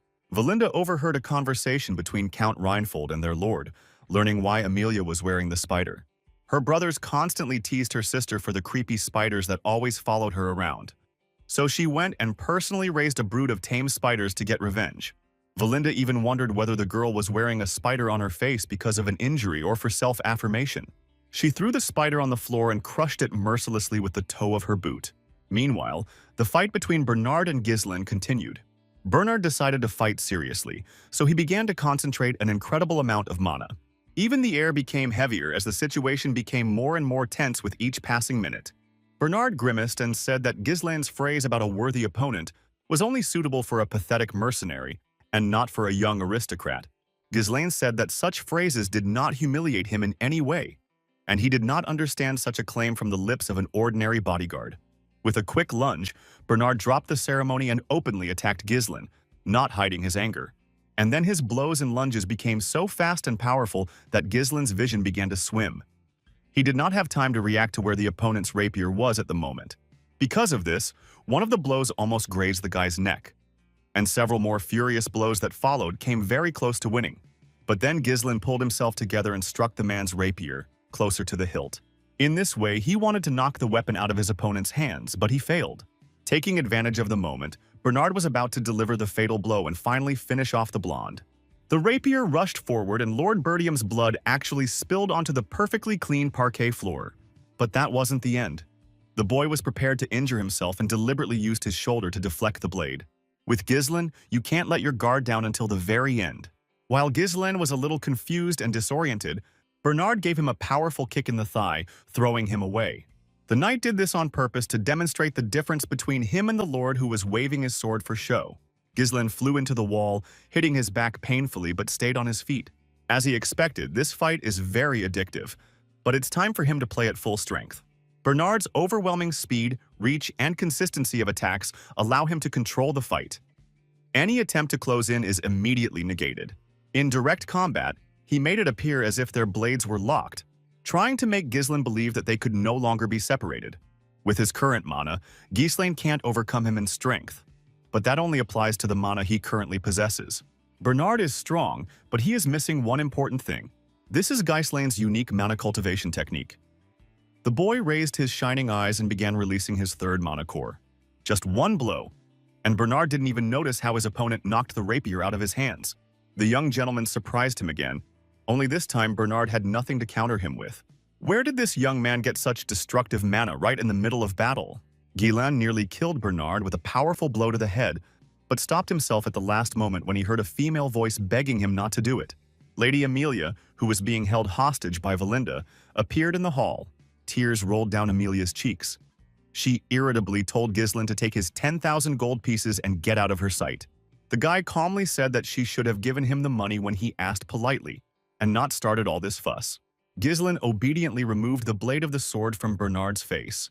Valinda looked at the devastated hall in surprise and noted that this could not even be called a quarrel between young lovers. Ghislain came closer to Amelia and said that he wanted to tell her some bad news. Now, after all these scandals, only 20,000 gold pieces will satisfy him, no less. Having collected his money, Ghislain went home, leaving behind destruction and unrest in the Rainfold estate. Amelia, overcome with emotion, smashed dishes and didn't know where else to vent her anger. Bernard apologized to her for his defeat. Ghislain turned out to be much stronger than rumors suggested. It turned out he already knew how to release mana. Ghislain Bertium had changed greatly. His skills now surpassed even some high-ranking knights. Bertium asked if Amelia wanted to report this incident to Duke Delphine, but instead of answering, she gave Bernard a resounding slap. She ordered him to watch his language. Duke Delphine was a terrifying man. Their heads will roll if today's events become public knowledge. The reason she allied with Duke Delphine without telling her father is a secret agreement. She helps get rid of the Bertiums. He supports her rebellion. She'll be killed by her own brothers if this is revealed. The same will happen if anyone discovers the Merchant Guild's secret. They need to find a way to kill Ghislain and stop this from happening. After the battle, unfortunately, Ghislain was still in good condition. There was a deep wound on his shoulder, but otherwise only minor cuts, although he used a huge amount of mana, so it will take him time to recover. But the Knights of the Rainfold family cannot be used to eliminate him if they do not want to leave traces. So they would need the hunting dogs that Amelia had raised specifically for such situations. The girl spoke of a squad of wild cats who could carry out any of her dirty assignments.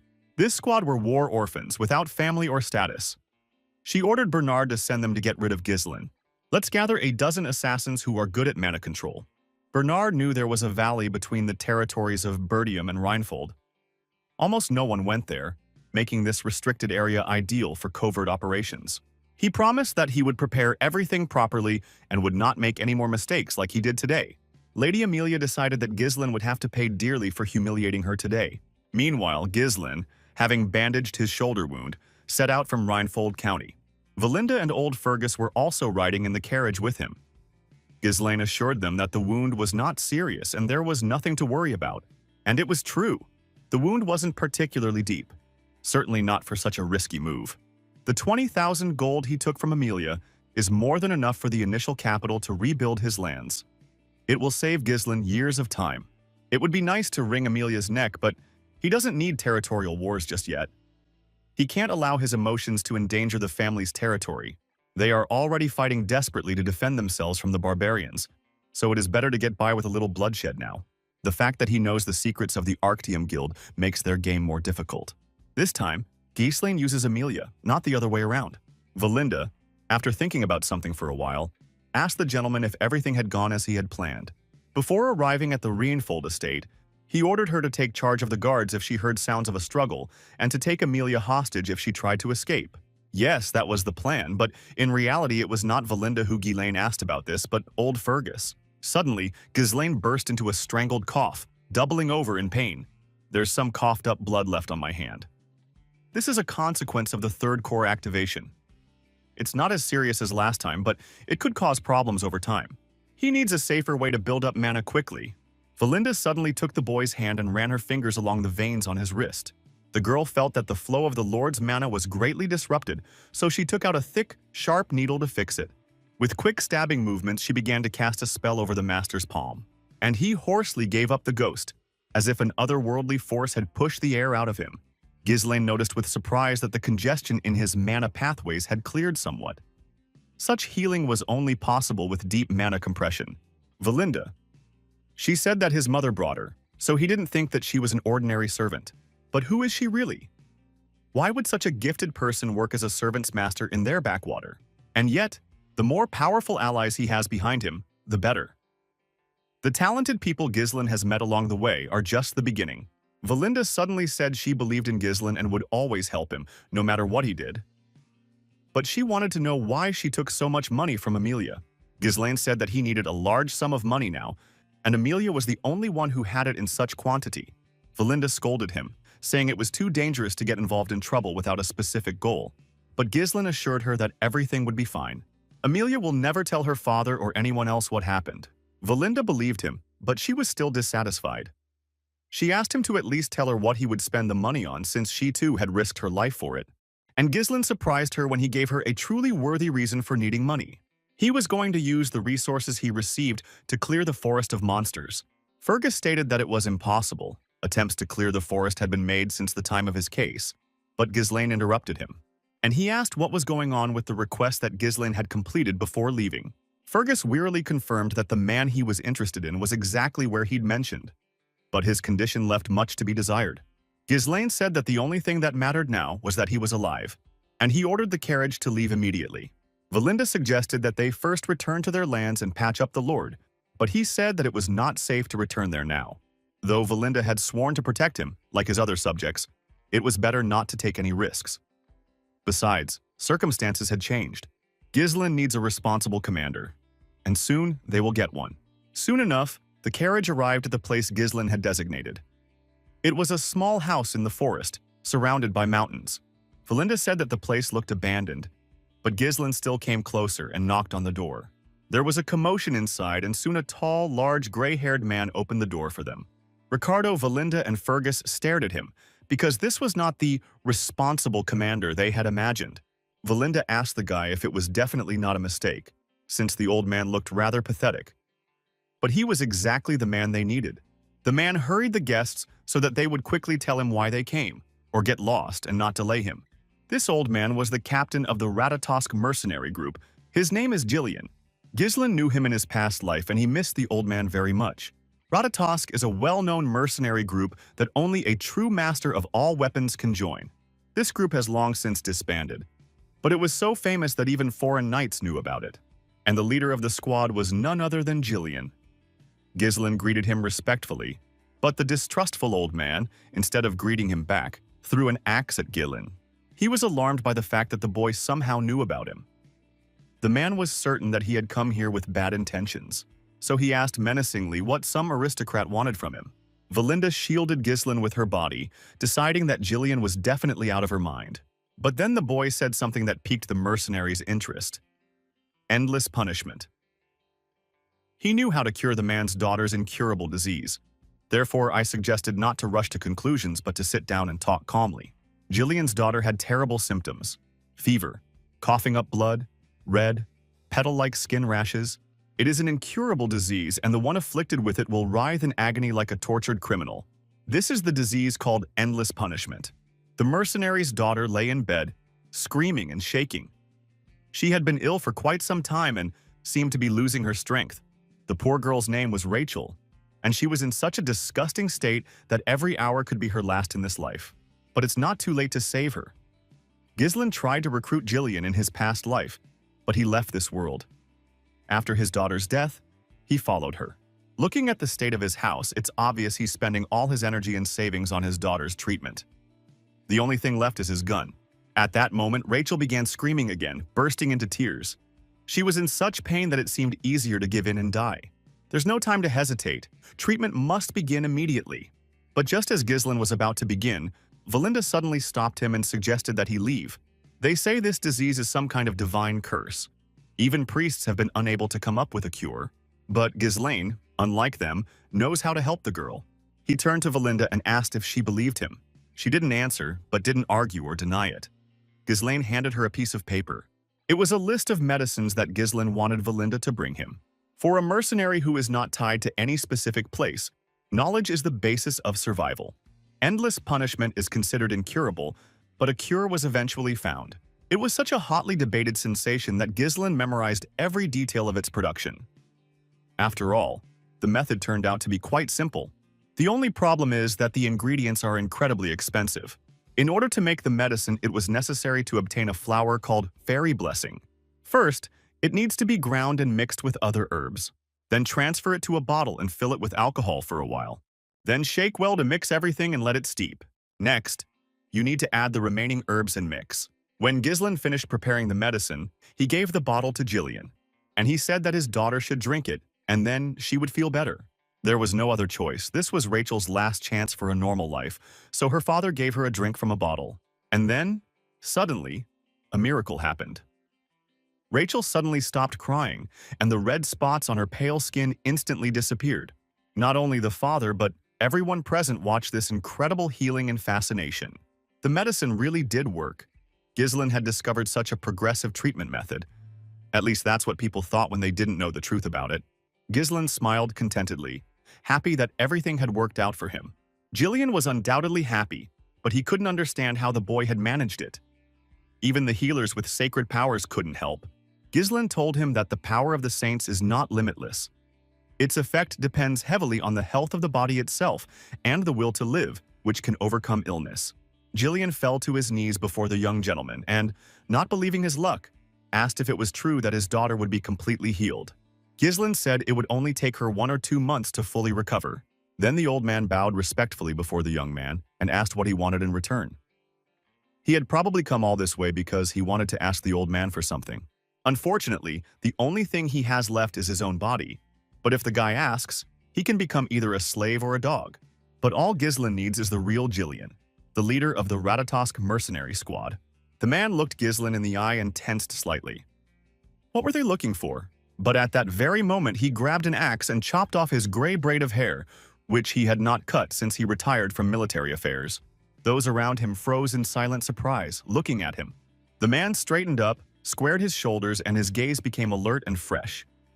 He looked like a completely different person. Looking back at Ghislain, he asked if anyone else was following their small group. Enemies, perhaps? But Ghislain said that everyone was here with him. There was no one else in the forest at the moment. Then the old man asked if the gentleman had any envious people. He answered honestly that yes, and there will only be more of them in the future. Suddenly, the man took the spear closest to him and threw it at the wall with such force that it broke through the wall. The spear had created a large hole in the wall, as it was imbued with mana. The old man had tied a long rope to one end, so when he felt that she had reached her goal, he pulled the rope back towards himself. And a spy flew into the room, his body pierced by the old warrior's spear. It was one of the Wildcat Squad's spies. The mercenary grabbed him by the neck and asked who had sent him. He wheezed hoarsely, not believing that the old man could sense him at such a distance. Ghislain said the mercenary didn't need to extract all the information. He already had an idea who sent the assassins after him. The guy didn't want to get his hands dirty today, but it looks like he'll have to get rid of one opponent. Then the old man stopped him and said that he would deal with this assassin himself, after which he squeezed his neck even harder, blocking his airways. When the man had finally dealt with him, and not much time had passed, he changed his clothes and reported to Ghislain that he was finished. Valinda looked tensely at the elder and thought that there was not a drop of doubt in his movements. Why does the young master need such a dangerous person in his circle? Bowing to Ghislain, Jillian said that from now on his life belonged to the Lord. Now a significant portion of what Ghislain needs for his territorial restoration plan has been secured. Jillian will be of great assistance in its implementation. But bad news arrived in the Wildcat's lair. The reconnaissance detachment was shamefully destroyed, and only one of them returned to report on the results of the expedition. Hearing this, the bandits raised a fuss, but their leader, Viego, ordered them to be silent. According to Mr. Bernard's information, with the current strength of the heir to the Burdium Duchy, he couldn't even detect them, let alone kill them. Was the reconnaissance squad really that incompetent? Or was their information incomplete? Then, one of the assassins told his leader that it seemed that Burdium's son had hired Jillian. After these words, the leader became furious, not believing his ears. He grabbed one of his subordinates by the neck and he swore that he saw everything with his own eyes. But the man wasn't exactly afraid of Jillian. On the contrary, he was glad that the man had finally shown up. Meanwhile, having prepared for the journey, Jillian set off with Ghislain.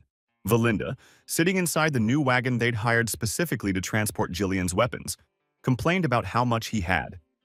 Couldn't he have just brought one sword or an axe? Ghislain advised her to forget it. They needed another cart to transport Rachel anyway. Behind them, riding in an old cart, were Rachel, Old Fergus, and Ricardo. Ghislain asked his mentor to be patient. Sooner or later, all these weapons might come in handy. They still have to somehow get out of this dark canyon. Then, Valinda decided to change the subject and asked the young gentleman about the man who had been following them. She wondered if it could be a spy sent by Lady Amelia. Ghislain said that it was certainly so, which was quite problematic. The spy was wearing a mask characteristic of the Cat Guild, and they are quite influential in Rhinefold.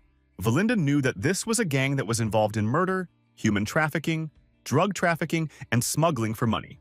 The Wildcat gang is considered the dregs of society, willing to take on any dirty work. Among them are often seasoned, retired mercenaries. They are a fairly powerful dark guild. Valinda just wanted to tell Ghislain to be extremely careful. These guys are way too persistent. The guy nodded towards Jillian and said that they had nothing to worry about as long as he protected them. Then, as if on cue, a gang of cats pounced on their cart, bursting out of the night shadows. Jillian reacted quickly and parried the blows of two opponents at once with his weapon. With a deft movement, he first cut off the hand of one of them, and then pierced the second with his sword. The dismembered bodies of the enemies were left behind, and the cart continued on its way. But then a new problem awaited the cart. The gang had set a trap for them. The cats had thought of everything. The cart was ambushed. The bandits surrounded the cart from all sides, leaving no room for retreat. The squad leader stepped forward and addressed Jillian directly. He called him a coward who had disbanded the gang because of his daughter. Jillian got down from the cart and replied that he didn't understand what the man was talking about. Viego became angry and told Jillian that his life had been ruined because of him. Was the old man really no longer able to recognize his former comrade? Jillian didn't recognize the man standing before him, but the commander didn't seem bothered by it. He narrowed his eyes and said he'd make Jillian remember. And at that moment, he ordered his people to attack the travelers and kill them. Ghislain asked Jillian if he needed help dealing with the gang. The man declined, saying he had a personal score to settle with the commander. So Jillian had to confront 10 clever bandits at once. But with his strength, he could kill 3 people at once with one swing of his axe. The opponents ran towards him in a line, and each one in turn received crushing blows from him, which landed in the most sensitive places, depriving them of life. Ghislain was right when he said that they had nothing to worry about as long as Jillian was around. The commander, looking at this, thought that the strength of the greatest mercenary had not gone away from Jillian. However, he wasn't so simple either. The man suddenly ordered his squad to split up and approach the old man from both sides. But at that moment, Jillian deftly jumped onto the horse and reached for the next weapon, also an axe, but heavier and sharper. He rushed forward on his horse and with powerful chopping blows knocked down the assassins who were standing on the ground. And as the icing on the cake, he skillfully coordinated the horse so that it spun around its axis. Like a killer tornado, he got rid of another group of enemies. One of the mercenaries tried to pounce on Jillian from behind, but nothing escaped his keen eye. The man put up his shield and stopped his attack before the mercenary could reach him. The bandit said contemptuously that Jillian could have at least not interfered with the one whose life he had destroyed. Leaping back, he plunged his daggers into the neck of the horse Jillian was riding. She kicked and threw the warrior off her, but he managed to recover his composure and stay on his feet. The mercenary commander took advantage of the moment and tried to strike the old man with his sword. He hit him back and said that he was no longer the leader of the Ratatosk squad and should not be held responsible for this. Viego hissed. What nonsense. If not Jillian, then who? The old man said he had put that behind him. Now he was nothing more than the arms and legs of Duke Ghislain Bertium. Rage boiled inside the commander, but this was definitely not the feeling one should be guided by in battle. He made many attempts to attack the old man, but not a single blow hit his target. The commander shouted angrily that with Jillian's departure, the mercenary squad had disintegrated. Because of him, Viego lost his purpose in life and continued to live a miserable existence, barely surviving in this damn world. The old man tried to hit him with an axe, but the man slipped right underneath him, and he took advantage of the old man's vulnerable position by kicking him in the leading arm. But this blow only made a hole in the warrior's shield. The commander said that he had dedicated his entire life to Ratatosk and put everything he had into it.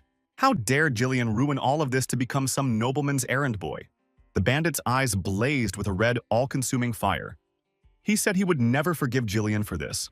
Several more daggers fired at Jillian shattered against his armor. The short sword's slash also missed his body. Jillian had certainly been strong when he was a mercenary commander, but was he still as skilled? Viego doubted it. While the man fussed over his sick daughter, the commander continued to harden himself in countless battles. Now they are not equal. The commander has gone far ahead in his skills. He came from behind and threw several more sharp darts at Jillian. They bit into his arm, but did not penetrate the old warrior's armor. But it was just a distraction. The commander did it to get closer to Jillian. His dagger should have ended this battle, but Jillian, even after all these years, remained far stronger than him. So he caught the blade in his palm, and he asked his old acquaintance if this was really his only reason for revenge. The commander tensed. The old man had blocked the blow by wrapping his hand in mana? So he hadn't been fighting at full strength this whole time? As soon as Viego thought about this, he immediately got a fist in the face, so hard that he flew back many meters from Jillian, and he crashed into an old tree, leaving a dent. Blood streamed down his face, every muscle ached, but Viego was still choked by resentment, and hatred drove him to continue the fight. There was only one thing Jillian didn't understand. The commander had plenty of opportunities to take revenge on him. Why didn't the man come for his soul earlier? Viego quietly said that he had just arrived. But the mercenary commander, Ratatosk, wasn't there. He found only an old man he was sick of even getting his hands dirty. He was furious. Where had Jillian, whom he had once idolized, gone? Where had his idol gone? Then Jillian suddenly changed. He said that, although he might now serve another, he would honor his old comrade one last time. He is ready to fight the man with full force, as a former captain of a mercenary squad. Viego isn't so much a villain as a man with a broken destiny. Therefore, Jillian will fulfill his last wish and fight his friend with dignity. Overjoyed at the new opportunity to vent all the negative feelings that had been building up in his soul for so long, Viego instantly pounced on his former idol. This was exactly what he wanted, to come to blows like they used to, not watch Jillian play it safe while defending a pathetic feudal lord. They fought desperately, the clanging of weapons echoing through the forest, until Jillian grabbed his comrade's arm, squeezing it. Thanks to this, the opponent exposed his vulnerable spots, and the old man plunged a sharp dagger into his side, under the ribs. The outcome of the battle was clear from the start. The mercenary swung his heavy axe to finish off his enemy. But before that, he suddenly quietly told the leader of the Wildcats, formerly the commander of the 5th Platoon of Ratatosk, that he would never forget him. Jillian couldn't help but recognize Viego Villanos. He called him by name for the first time and said he would honor the memory of his former comrade. In the final seconds before his death, Viego smiled. For him, it was a dignified end. And at that moment, Jillian finished off his friend, freeing his tormented soul. Noticing that the old man had finished, Ghislain approached him from behind and praised him. The man had done a great job. Jillian apologized for wasting so much time dealing with Viego, but Ghislain wasn't angry. On the contrary, he was delighted with the man's skills. Jillian was capable of much more than the young man had imagined. When he left his home in his past life, he often heard stories about Jillian from his mentors. It was these stories that laid the foundation for his rise to the mercenary king. Fortunately, Ghislain reacted quickly and lured Jillian to his side. Ghislain was just curious about the gang leader the old man had fought. He told him about how they had been comrades in earlier years. The blonde gazed dreamily at the sky, wondering where his comrades from his past life were now. They were probably just living peacefully since they hadn't even met yet. Someday Ghislain will find them. But for now, he still has time. Before setting out, Ghislain and Valinda collected all the weapons and valuables from the slain bandits that could be resold later. 2 days later, a small detachment in 2 carts finally entered the lands of the Bertiums. Jillian looked around with interest at the surroundings where he would be working. Ghislain thought it would be nice to have a home to return to. After his first escape, he'd thought it would always be like this, but fortunately, it wasn't. Jillian, smiling insincerely, said that they had a wonderful county. But Ghislain hastened to tell him that flattery was completely unnecessary. He himself knew the disgusting state of the estate. The residents' houses have long since fallen into disrepair, and no one grows anything in the fields because all the farmers have been called up for military service. Jillian had heard that the Bertiums were being harassed by the northern barbarians, but he had never imagined that the situation was so dire. But Ghislain promised that he would soon sort out all the accumulated difficulties. That's why he needed Jillian's strength. The battle ahead will be long. All ties to Duke Delphin must be eliminated, and what is rightfully theirs must be reclaimed. He will bring life back to the lands of the Bertiums, no matter what it takes. At this point, the carriage slowly approached Bertium Castle itself. And before the gates, Valinda and Ghislain saw something they hadn't expected at all. Ghislain's father returned from his expedition early. After unloading the cart, father and son went up to the spacious meeting room in Bertium Castle. Ghislain and his father, along with the Count's closest confidants and advisors, discussed the state of the lands. They had few resources, and the border needed to be guarded. It would be possible to ask the Reinfolds for help, but according to intelligence, they are hiring soldiers and actively stockpiling food. There's nothing to be done. They need to find the money and rebuild a fortress in the monster-infested forest. By cutting the knights' salaries, they might at least be able to stay afloat. As Ghislain expected, nothing had changed. Everything was just as he remembered. Even the county's governing body was run by the same people as in his previous life. One of them was Randolph, commander of the Bertium Knight Corps. The second is a county treasurer named Albert. The third was the manager of the farm, and his name was Homer.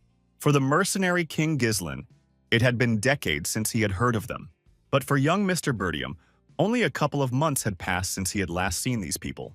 And of course, the main figure among this whole company was Ghislain's father, Count Zwalter Bertium. As a child, Ghislain was afraid of his father because of his stern and severe face. Now the boy understood that this complete exhaustion and apathy caused by the weight of responsibility on his father's shoulders was the burden of an aristocrat. Having finished discussing urgent matters, the Count took freshly brewed tea in his hands and asked his son where he had gone from the castle. The guy said he stopped by the Reinfold estate and had to lie that he hadn't caused them any trouble. Meanwhile, the treasurer was interested in another question. Albert heard rumors that Ghislain had recently won money in a duel with Cain and asked if the guy had managed to spend it all. The young man said that this was not so. He simply went to resolve a matter with Amelia. Homer modestly reminded the boy that when he went on such trips, he should remember that he represented the Bertium family as its rightful heir. The guy waved it off, saying he hadn't forgotten. This irritated Homer, but he tried to hide it. Noticing how the men pounced on his son with questions, Svalter reined in his assistance. He also had a question of his own to ask his son. He'd heard that there had been problems in his absence. He learned that Ghislain had killed Jamal and Philip, who were trying to kidnap and sell Elena. The guy had already managed to forget about these slippery traitors. Randolph found it unlikely that Ghislain could handle them on his own, so he assumed the guy was embellishing the truth. Ghislain was not surprised. Even though the knights were traitors, they were under Randolph's command, so he was not happy about their deaths. So the guy decided not to get into trouble and amused the commander with a false confession that he had only staged their fight so that they would kill each other, and had not fought himself. And, unexpectedly for everyone present, Svalter praised his son, saying that he was a great boy. Whatever happens, the most important thing is that Elena is safe and sound. Therefore, Ghislain did his duty. The blonde froze, barely breathing. For the first time in his life, his father praised him. Then Ghislain asked his father if he could ask for one favor. His assistants thought that his request, as always, concerned his personal salary and warned him in advance that this would not happen. They all remember how Ghislain sold military supplies to spend the money on bets, and did many other stupid things. But, contrary to their expectations, the issue was different. He asked his father for permission to clear and conquer the beast forest. Upon hearing this, all four men stared at him in fear.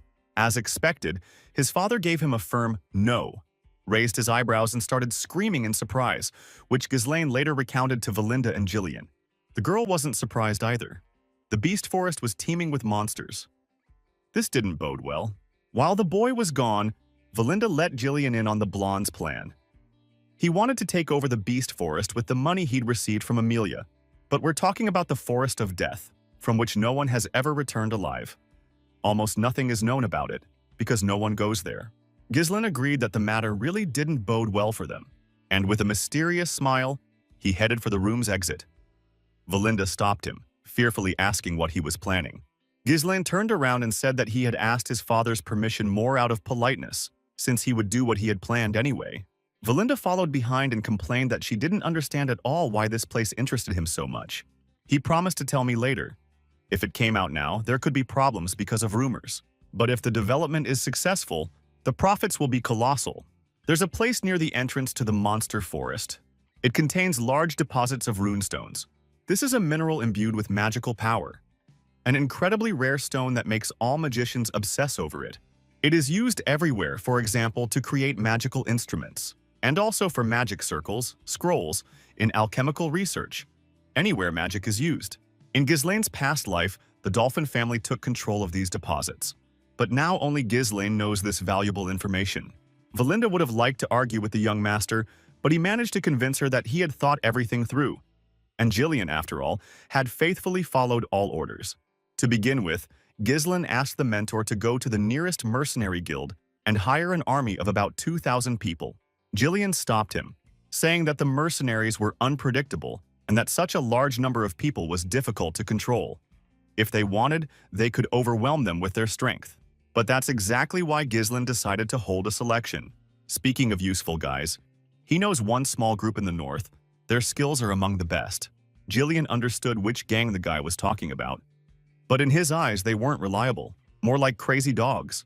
They are skilled warriors, but if something does not suit them, they will tear their employer to pieces just like real wild wolves. This squad of mercenaries calls themselves Cerberuses, and Ghislain is well aware of their characteristics. But he knows how to tame these dogs, so he sets off on his way to their camp. The Cerberus mercenary camp is located on the outskirts of the Zimbar lands. Ghislain hadn't even managed to enter the camp when local scouts noticed him, and thinking that he was just another traveler, decided to rob him. From the outside, the guy looked like just another pompous aristocrat. So, if everything went smoothly, they'd get a big piece of the action.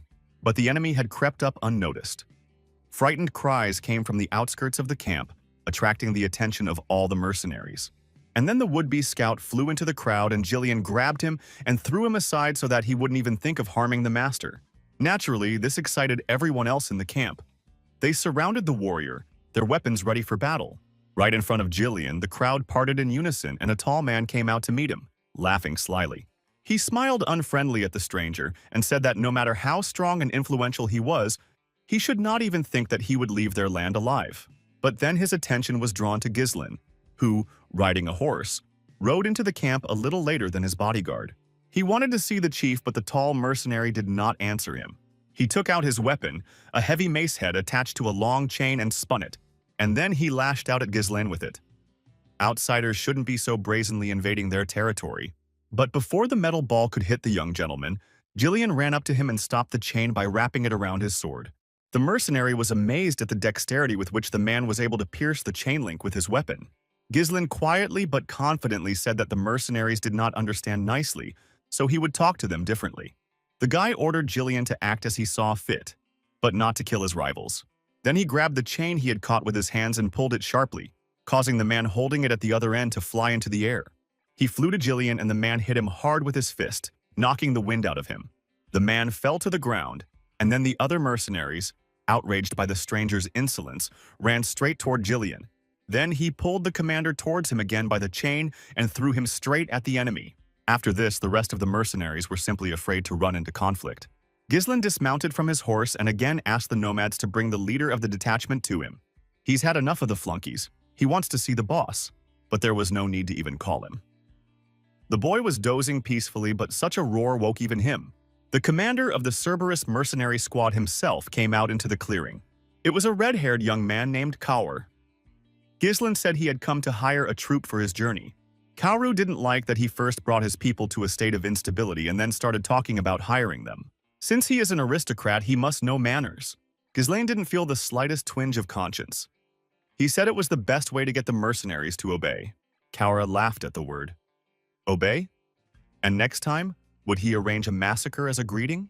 Nevertheless, the captain agreed to consider his request.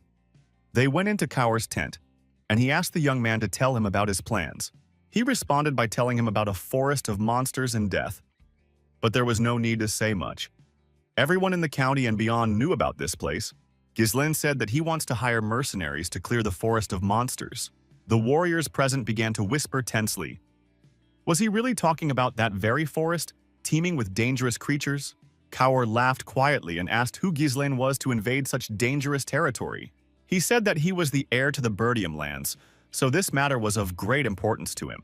But this only made the attitude toward the idea and the guy himself worse. He's known as Zwalter's worthless son. What kind of stupid prank did he come up with again? Kaur told Ghislain that there was no place for such spoiled brats there. He wouldn't even listen any further. He waved his hand and told his guys that the negotiations were over, so let them take Ghislain out of the tent. But the blonde grinned slyly. Could the commander really be scared? They say their unit is good. Could this really be just another overblown rumor? Kaur matter-of-factly put his feet up on the table and told Ghislain to slow down. He was right. They were mercenaries. If the price wasn't right, they wouldn't work. Ghislain boldly called the red-haired man a weakling looking for an excuse for his cowardice. Kaur said he wasn't even going to argue with such a fool. Let him pay for the damage and get out. But Ghislain said that this wouldn't work and he wouldn't leave so easily. So the boy solemnly turned to the captain and asked him for Moriana's confession. Everyone present was taken aback, and their eyes widened in amazement. Kaur asked if the guy even knew what it was, but Ghislain knew perfectly well what he was talking about. We are talking about a traditional duel in the world of mercenaries. Moriana's confession. Participants in the duel must fight with blades, without using mana. Their non-working hands are bound together. The duel is also fought within a tiny circle, crossing which automatically means defeat. It's a brutal fight for life. There have been many cases where both participants ended up dying. Ghislain proposed to fight on the following terms. The loser must completely obey the winner's orders, roughly speaking, to become his little dog, without having the ability to refuse this fate. Jillian was taken aback. The noble lord was about to follow the mercenary custom? In the mercenary world, refusing this fight was considered dishonorable. Neither Kaur could refuse, nor Ghislain could take back his words if something went wrong. So Kaur agreed to give the young master a chance to earn recognition in the mercenary style. They immediately began preparing for battle. And less than an hour later, Ghislain and Kaur found themselves in the same deadly circle. The mercenaries cheered for their commander and asked him to teach the arrogant aristocrat a lesson. Kaur smiled at his opponent as their hands were tied and warned that there was no turning back, and he sharply pulled the guy by the hand, pressing him closer to himself. He slyly whispered in his ear that he had already won 5 times, so Ghislain simply had no chance of winning. Instead of being scared, Ghislain also jerked Kaur sharply but in his direction. For him, 5 is too few. He's won such fights 100 times in a past life, but his opponent doesn't need to know that. The battle began immediately after that. Ghislain attacked first, seizing the opportunity. But Kaur bent down, and Ghislain's hand fell on his shoulder. Several times the daggers quickly collided with each other, making an unpleasant grinding sound, and then bounced off each other just as quickly. Then Kaur suddenly leaned to the side and swung his left leg. He hit Ghislain hard with it, and he, by inertia, raised his leg to defend himself. But it didn't make it any better, because the blunt blow filled my leg with pain right below the kneecap. Kaur grinned and said Ghislain was holding up well. But he couldn't believe Ghislain had won Morian's approval hundreds of times. Even one was hard to achieve. If you're going to praise yourself, you need to come up with something more believable. The boys clashed again to the sound of a roaring crowd of fans. But Jillian glared angrily at the mercenaries who were especially actively rooting for Kaur, and they fell silent in fear, no longer interfering with the fight. Jillian turned back and continued watching the fight. It was a losing battle for Ghislain. The circle's radius is small even for a single person. Given the rule prohibiting mana, this is a fight where physical ability alone decides everything. The difference in weight is critical, and the tied hands further restrict mobility. The young master can barely block and dodge. This means that a mercenary can easily seize the initiative in battle. But if things get dangerous, Jillian will immediately intervene to prevent the master's death. Kaur grabbed Ghislain's hand and deftly rested it on his shoulder, to throw the guy into a bend and throw him outside the circle. Ghislain landed on his feet, dangerously close to the edge, and his muscles were suddenly pierced by pain from the recent blow. Without mana protection, pain will accumulate in the part of his body that he blocks blows with. Kaur was pleased to see the confusion on Ghislain's face. The boy's attempts at resistance looked pathetic to him. Of all the nobles he'd met, Bertium was the most stubborn. But that's all, I suppose. Ghislain can block with his blade or dodge, letting small jabs pass if they don't interfere with his strategy. But Moriana's confession is a manaless fight, and the damage only increases while Ghislain blocks attacks. He probably already feels his legs starting to cramp. It's written all over his face. But he still continued to fight, and this only made things more fun. Kaur twirled the dagger in his hand so that its blade was pointing downwards and swung it with force. But instead of hitting with the blade, he kicked the blonde again on the sore leg, in the same place. His legs gave way. Ghislain exposed his vulnerable back and Kaur swung his dagger at him. The spectators gasped. Jillian was already ready to rush to the aid of the young gentleman and grabbed his weapon. But the guy dodged the blade at the last second. He almost fell to the ground, but dodged the sharp blade that passed dangerously close to him. Miraculously escaping this situation, demonstrating frightening agility, Ghislain slipped back. And with the blade of his dagger, he left a shallow wound on the commander's rib. He furiously tried to retaliate, but Ghislain dodged his blow again. He again bent down as low as possible, dodging, and this time he cut the commander's chest from below on the other side. The crowd had thought up until this point that their captain was clearly dominating the fight, but things weren't so clear-cut. They supported the man and asked him to pull himself together and show this brat some class. But each new blow from the red-haired man missed the target. Ghislain pushed him hard with his shoulder, confusing him. And he took advantage of his opponent's moment of disorientation to punch him in the face. And then he turned his dagger in his hand and thrust it with all his might into the man's non-working hand, piercing it right through. A wave of indescribable pain pierced his body, and the red-haired man began to chaotically stab forward with the knife, but each time he missed Bertium. How did that brat even take control of the battle? He was barely hanging on. What the hell was going on? But Jillian understood. Power snatches overexert your muscles, significantly limiting your body's movement. Trying to regain momentum, you gradually lose mobility. Ghislain, however, didn't put up much of a fight. On the contrary, he maintained a calm defense, moving at his own pace. Jillian never thought the weight advantage could be overcome in this way. Kaur's strength gradually began to leave him, but he could not give up and disgrace himself in front of his squad. Ghislaine praised his opponent. His resilience is impressive. In his place, many would have given up and used up their mana. Kaur noted that Ghislaine genuinely spoke as if he'd been through 100 similar battles, and Kaur became captain thanks to Moriana's confession. Anyone who breaks the rules of this ritual has no place in the world of mercenaries. Taking a breath, the red-haired man admitted that in terms of skills he was clearly inferior. But the victory conditions don't stop there. An important condition of the duel. The one who crosses the boundaries of the circle is considered the loser. Kaur swung with all his might and threw Ghislaine's body over himself. No matter how skilled a guy is, if he is thrown out of the circle, he will definitely touch the ground outside of it and lose. But right in the air, Ghislaine twisted and turned to face his opponent. Having regrouped, he found himself in a very comfortable position above the ground, and he kicked Kaur with all his might so that the momentum would throw them both back and the boys would remain within the circle. The fact that their hands were tied gave them additional security, and Ghislaine was able to pull himself even closer by them. Then he rested his feet on the commander's hips and with his free hand managed to grab him by the shoulder. Unable to keep his balance, Kaur fell to the ground and Ghislaine pinned him face down to the ground outside the circle. It's over. Ghislaine has won a fair and square victory over him. Kaur croaked, turning his head. Who the hell is Ghislaine? Where did he get such skills? Instead of answering, Bertium proudly said that the commander's words lacked respect for the man who had just become his master. Pulling Kaur towards himself, Ghislaine helped him to his feet and find himself back inside the circle. The guy didn't understand what this was about since the fight was already over. But Ghislaine said not yet. He hadn't left the circle yet. It's time to train your new subordinate. And with these words, he hit the red-haired man in the face with all his might, causing him to almost fall to the ground again. Kaur shouted indignantly and tensely that, according to the rules, if you have already left the circle, then the fight is considered over. But Ghislaine asked, will Kaur really also tell the rules on the battlefield? The boy tried to object, but Ghislaine forbade him to doubt his master's words. Ghislaine hit the boy in the face many more times, and with each blow it became more and more covered in scarlet blood. The mercenaries were starting to get very uneasy watching this. Maybe they should intervene. The fight was already over. Kaur begged for mercy, but the blonde remained adamant even then.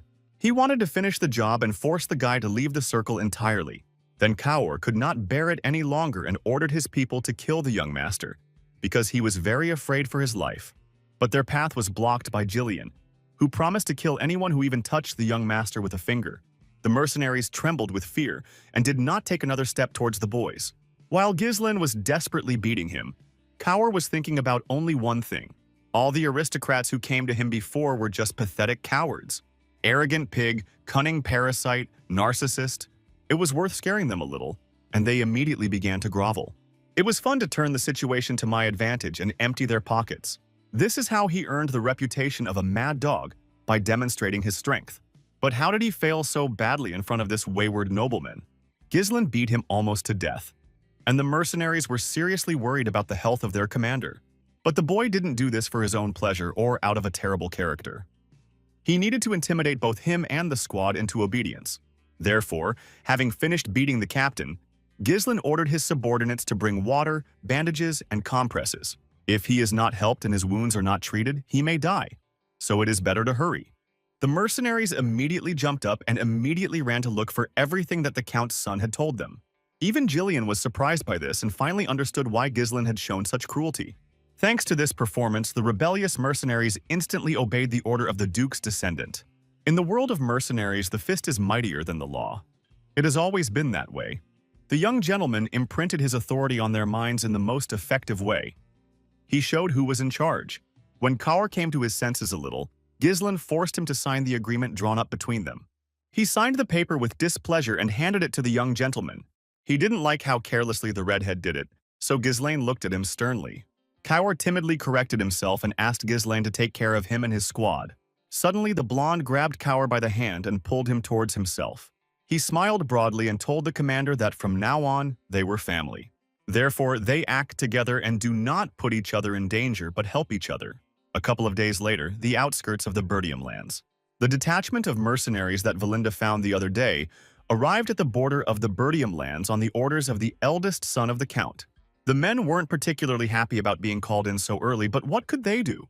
Some of them wondered why they had been called here in the first place, and only now learned that they had been hired by Ghislain Bertium. There was talk among the mercenaries that they would finally be able to shirk work but still get paid for it, since the Duke's incompetent son would be leading them. One of the warriors decided to draw attention to himself, taking advantage of the moment, and he announced that they needed to choose a representative who would communicate with the employer. So he, a muscle man named Gordon Muscles, put his candidacy forward. He recalled that last time, due to disorganization, their communication with the employer did not go well. Therefore, this time we need to be more focused and not cross the boundaries of reason. Gordon Muscles will act as their representative and slightly interrupt the employer, and the mercenaries will simply have to agree. Everyone happily agreed, since Gordon, with his massive appearance, could really exert the necessary pressure on the employer. Then they heard someone coming towards them. The sound of hooves hitting the ground reached their ears. It was Count Bertium's son himself approaching them on horseback. The mercenaries looked at him with sly smiles, already anticipating how the frail aristocrat would tremble before their Gordon. The leader nodded to them, telling them to also create the right atmosphere with their unwavering appearance. This nobleman must be taught a harsh life lesson. But when Ghislain Bertium came even closer to them, they suddenly noticed that he was not riding alone, but with a whole huge detachment behind him. And these weren't random people, but the Cerberus squad itself, who terrified not only ordinary people, but also other mercenaries. The mercenaries' knees began to tremble. What had to happen that the Cerberi, the notorious rebels, would begin to peacefully obey a nobleman? All the determination of the nameless detachment vanished as if by magic at the sight of this majestic picture. Therefore, when Ghislain approached their leader, he responded timidly and submissively, and not as he was originally supposed to do. Ghislain looked him over with an appraising glance and asked him to introduce himself. The man said his name was Gordon Muscles, looking nervously at the young gentleman from under his brows. Ghislain gave him a friendly slap on the shoulder and complimented his cool nickname and physical fitness. And then he introduced himself and was pleased to see that the hired squad was looking at him submissively and with a bit of tension. So everything was going according to plan, and there was no need to worry about their behavior. Ghislain turned around and ordered Gordon to gather his men. They set out to clear the forest of monsters immediately. Soon, Ghislain was making the final preparations for the campaign and putting on his black, durable armor. All preparations for exploring the forest are complete. A temporary base for the expedition has been established. Supplies have been secured, and the troops are ready, both the Cerberus detachment and the secondary one. Taking a quick look at his small army, Ghislain asked Valinda to do a head count. In the end, they had 148 contract mercenaries, and another 41 fighters from the Cerberus squad. Including Ghislain and his personal assistants, the total will be 192. He approved the report and clarified whether the girl had clearly conveyed Scoven's position. She confirmed. Valinda thought he would object, but he even volunteered to cover their entry into the monster forest. Having received confirmation that everything was arranged as it should, Ghislain took command and ordered the warriors to line up. Right before them is a forest of monsters they must clear. The mercenaries have surely heard of it. Unknown dangers lurk within. Monsters, secrets, and perhaps something even worse. Nevertheless, clearing this forest is a necessity. At that moment, a wave of intense fear swept through the squad. What if they didn't return from there alive? Valinda shouted at them and ordered them to remain silent while the master spoke. Then Ghislain said that he was ready to let go of those who did not want to take risks, but in case of success, he would guarantee triple payment to everyone. Valinda nearly turned white with nerves. What was he even talking about? They'd already spent almost all their savings on organizing the trip. Ghislain lied to her that he only said this to boost motivation, but he was confident that he could afford the expense, since if successful, the expedition would pay for itself many times over. He turned to his mentor and asked her seriously if she trusted him. The girl sighed heavily and said that she had to. Meanwhile, Kaur chuckled and said that lying about triple payment was a rather reckless plan. But Jillian merely calmly replied that there was no need to doubt the master. So, the expedition to the monster forest begins. Right now, Ghislain turned to face the forest and announced that they were setting out. The first thing Ghislain did upon entering the forest was give the order to cut down the trees. This was necessary so that at least a little sunlight could penetrate into the clearings, which had previously been blocked by the thick, dense branches of the trees. Ghislain gestured forward, telling the warriors to continue clearing a path in that direction. Let them fell trees and load them into the carts. Those who weren't busy should uproot the stumps. According to the report of the Dolphin Dukedom's conquest of the monster forest in its past life, the monster forest is incredibly vast. One day they'll drive out all the evil spirits from here and conquer its resources. But for now, it's more important to focus on money. Right now, they need to pave the way to the runestone vein. The profits from this expedition are critical to thwarting the jealous Birdium. Ghislain also helped with cutting down trees and wasn't afraid to get his hands dirty, which pleasantly surprised Kaur. The other mercenaries wondered, was he setting an example for them with his work, or was this just another aristocratic show-off? But Valinda, who was keeping order, quickly dispersed the gossips and sent them to work. They really irritated her with their behavior, but she had to put up with it. Valinda asked Ghislain why he was working himself if he hired so many people. They would start looking down on him because of it. The guy said it didn't matter. The more people working, the faster things would go. No one would want to linger in a place like that. Valinda pouted and was forced to agree. Besides, Ghislain was acting so clever, as if he already knew everything about this place. Kaur, looking at them, joked that the lady was so worried about the gentleman that he was even jealous. And Jillian, supposedly by accident, hit him with a log that he was holding in his hands for such a joke. The way Jillian and Kaur quarreled over trivial things between themselves looked quite funny from the outside. Ghislain thought with satisfaction that so far everything was going smoothly. Duke Dolphin, having conquered the kingdom and founded a new dynasty, focused primarily on conquering the monster forest. Ghislain didn't immediately understand why. But then he received a report from his expedition, which listed key mineral deposits and monster habitats. This allowed him to prepare thoroughly. However, the fact that nothing was happening made him uneasy. After all he has is knowledge from notes, not real experience. The deeper they penetrated into the thicket, the more tense the situation became. Therefore, Ghislain advised the warriors to remain vigilant. The forest is becoming increasingly dense and difficult to traverse, and therefore could become more dangerous. However, while nothing bad was happening, the mercenaries had time to relax. Perhaps they'd been lied to about the forest's dangers all this time. Maybe it's all just rumors. Gordon didn't even lift a finger before agreeing to everything. Although, of course, triple pay is a compelling argument. But then suddenly one thing dawned on Gordon Muscles, as if it had dawned on him. They felled a bunch of trees to make their way here. The mercenaries nodded affirmatively, not quite understanding what their leader was getting at. Then Gordon lowered his voice from the tension and asked them, "Where then is the road they cut back?" He was not the only one who realized the approaching danger.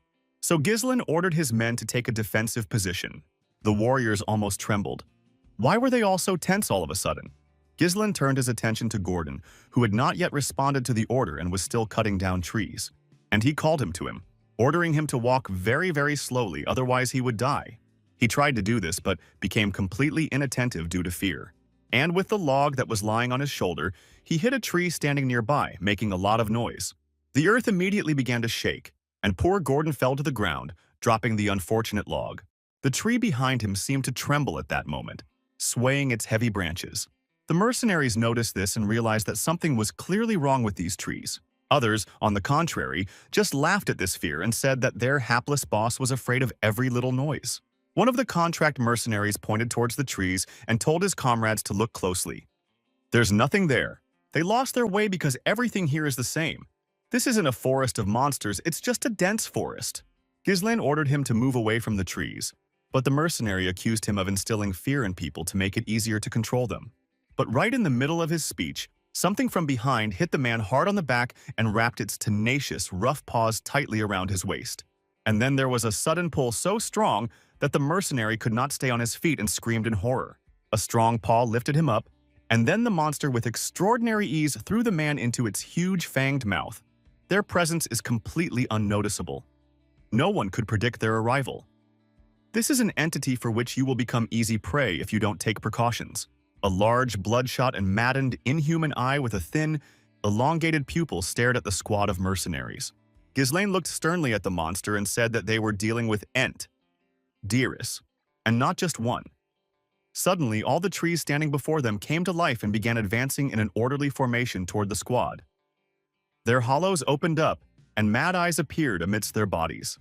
The tenacious roots, like tentacles, slid between the people and grabbed the warriors one after another to devour them. If you get caught in the tentacles, you'll never live again. The trees deftly tossed their prey into the terrifying fanged mouths, like funnels among the roots. Gordon was also unlucky enough to fall into the monster's clutches.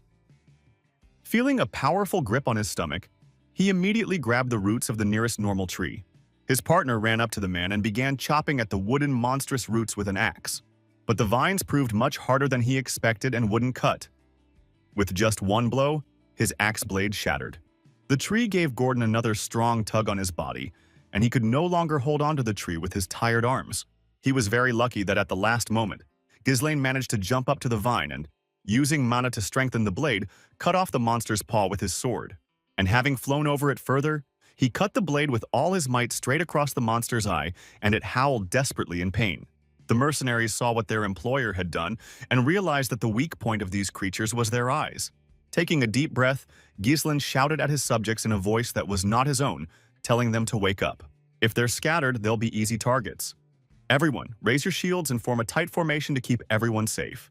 Ghislaine ordered them to focus on defense until his next order. The mercenaries lined up in several neat ranks and found themselves covered by shields on all sides. Meanwhile, Ghislaine returned to the carts and, together with Kaur and several other people, took out a supply of oil lamps from there. Ghislaine ordered to take them out and scatter them around the perimeter. This will burn the monsters. Meanwhile, the squad was terrified to death as the monsters were closing the distance more and advancing. Ghislaine took advantage of this and ordered lamps to be thrown at the monsters while they were at a convenient distance. One after another, they flew into the monstrous trees. Tiny lights flickered in the darkness of the dense forest, illuminating the terrifying silhouettes of the enemies. But the monsters turned out to be more intelligent, surprisingly, and broke the glass lamps with their strong vines. The mercenaries tensed. This way they wouldn't be able to burn the trees as their commander had ordered. One of the trees, a particularly large one, moved closer to the mercenaries and stretched its roots towards them. But right in front of them, Jillian ran out and knocked away the vines with his strong battle axe. Valinda ran up after him and threw 3 sharp daggers straight into the monster's eye. Ghislaine approved of their actions and told them to continue covering the Cerberus squad and continue throwing lamps at the monsters. He himself boldly stepped forward and said that he would distract the attention of the trees. Valinda wanted to stop him, but she couldn't, so she asked him to be as careful as possible. Ghislaine barely heard her. He charged his sword with mana and drew a huge figure 8 in the air. The trees suddenly crawled closer to Ghislaine, and one of them revealed massive round feet that were hidden under a layer of thick roots.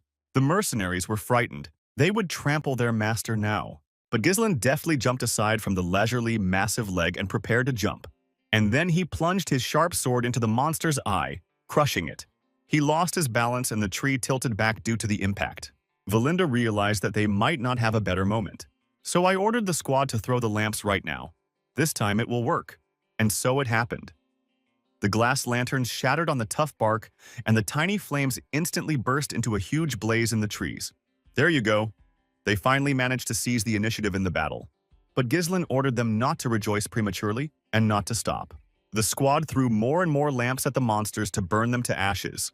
The heat engulfed the entire clearing, and the air became hotter with each passing second. Incredible! They can actually fight these monsters. With such a strong fire, this entire demonic forest could burn down. The warriors were already overjoyed that defeating them was supposedly much easier than they thought. Only Ghislaine was not happy because he understood that this was not the end. Now they will show the mercenaries their true nature. Gradually the fire began to die down, and thick gray smoke spread across the field. A shiver ran down the men's spines. It seemed too soon and too quickly that such a large fire had gone out. Everyone immediately turned to the young gentleman with questions. What is going on? He said that only their shell was vulnerable to fire, but not the inside. When the flame reaches the wet core, steam is formed, and as soon as it dissipated, even more terrible monsters appeared before the detachment. Their bark was burned, and only slippery tentacles and shapeless bodies remained. The monsters screamed shrilly, baring their razor-sharp teeth. The mercenaries staggered back, hoping the fire had killed their enemies. Ghislaine raised the blade of his sword majestically, calling everyone to pay attention to him. It's time to take up arms and move on to the next step of the plan. Now they'll engage the monsters in close combat. The mercenaries shook with fear, their hearts pounding like crazy. How could they fight these giants? They'd simply be trampled. But Cerberus's squad proved braver than the other half of Ghislaine's army, so they grabbed their swords and rushed into battle with gusto. Valinda ran after him. She seemed completely unafraid and preoccupied only with worrying about the young master's safety. Jillian turned to the contract mercenaries and asked them why they were hesitating. The order from the master has been received. They are obliged to trust him and help him win the battle. Having plucked up their courage, they joined the fight. Whatever. In any case, if something goes wrong, the employer will figure out what to do next. The monsters' shells have burned away, leaving their bodies vulnerable. They can be defeated without mana, only by skillful swordplay. Now they are just big scarecrows that the warriors crush one after another, with just one blow. Ghislaine's past life taught him that uncertainty is death. His task is to remove the doubts of the people who follow him, to instill in them the will to turn the impossible into possible. That's why he fought especially desperately and brutally cut down the monsters, so that it would be easier for the mercenaries to follow a strong leader. With this attitude, the fight did not last long. The entire clearing was littered with the lifeless bodies of monsters who had literally vanished before our eyes. Silence reigned. Ghislaine ordered everyone to line up. He reminded them they were dealing with a forest of monsters. Even the entrance was full of monsters like the horror ent. But they needn't worry, because Ghislaine will always be ahead. He looked at the squad seriously and asked them to trust him and follow him. This instilled confidence in the men. It was unusual to follow an aristocrat so far removed from the world of mercenaries, but Ghislaine had already done much for them. So he earned his respect, and together they set off on their adventure. Along the way, they continued chopping down trees, clearing the forest. And they fought with all sorts of monsters that they encountered along the way, from crystal monsters to wild tribes of orcs. Of course, it wasn't easy for them. Battles were always dangerous, and any one of them could be their last. But the squad confidently pushed deeper into the forest. One day, they came across a huge mutant rat, weighing as much as 5 or even 10 people. Exhausted from the long fights, the mercenaries were barely able to stand. How many more of these monsters would pop up? But the strongest in Ghislaine's squad confidently rushed into battle, controlling the forces expended.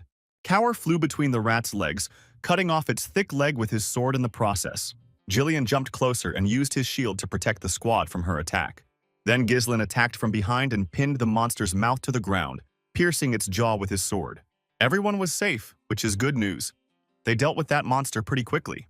Mercenaries were once again convinced that if they want to live, they need to stay close to their employer. Jillian noted that they were making good progress. With practice, the mercenaries had become more confident and skillful. The boys continued chopping down trees. They still had a long way to go. They needed to continue clearing the way. There were still some mercenaries who regretted ever agreeing to this mission, but even their fear drove them forward. The sooner they finished, the better. By nightfall, the detachment had made its way to a small lake located deep in the forest. Their eyes lit up with relief. They joyfully rushed to the clean water, washing themselves and even drinking it to refresh themselves. Valinda was worried that there might be monsters in the lake too. But Ghislaine did not stop the warriors. So far, everything is going according to plan. This lake is a crucial landmark on the way to the runestone vein. The mercenaries set up camp on the shore of the lake and stopped for the night. The mercenaries lit a fire and sat down to dinner, chatting about what had happened over the past few days they had spent in the forest.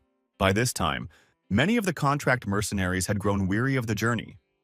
They were so desperate that Manus even suggested they secretly return home. Manus is one of Gordon's warriors. He suggested not taking any risks. Life is more valuable than money.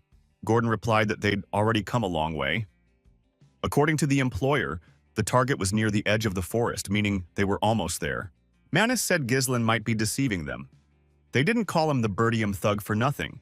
He's obviously just trying to curry favor with his father. The mercenaries confronted Manus with his loud words. They'd already received their advance. They couldn't just run away like that. Besides, Ghislaine had saved their lives so many times. The man persisted. Yes, Ghislaine fights well, but they've just been lucky so far. One mistake and they'll all die. Manus is sure that they will be used as cannon fodder when things get dangerous, just like those damn aristocrats usually do with mercenaries. Little by little, he succeeded in sowing discord among the mercenaries. He wanted to escape, but trying to fight his way through a crowd of monsters alone would be suicide. Instead, he uses his comrades as bait whenever possible. But one of the mercenaries decided to put him in his place and said that without their employer, they would have been dead long ago. He pointed his finger towards Ghislaine, who was talking about something with the other mercenaries. The guy took out a small pot of ointment and smeared it on his subordinate's wrist.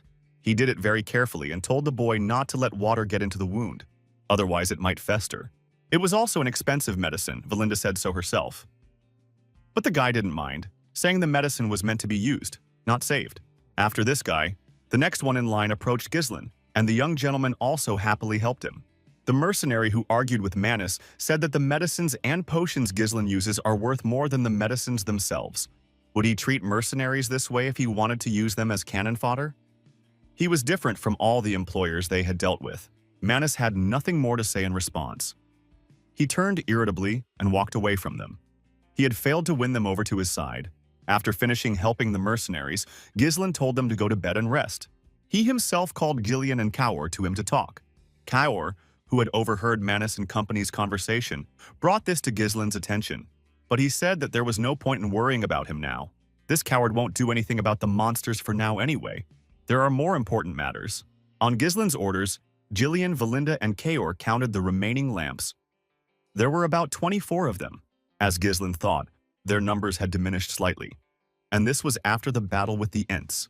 Ever since they entered the forest, monsters had been attacking day and night, but the last 2 nights had been calm. Of the entire company, only Gillian understood where the commander was leading with his conclusions. This means they have entered the territory of night monsters, and very powerful ones. Ghislain nodded gravely. The coming days promised to be very busy. He gazed thoughtfully at the dark, dense forest. The silence didn't calm him, but rather frightened him. The only sound was the quiet crackling of the burning fire.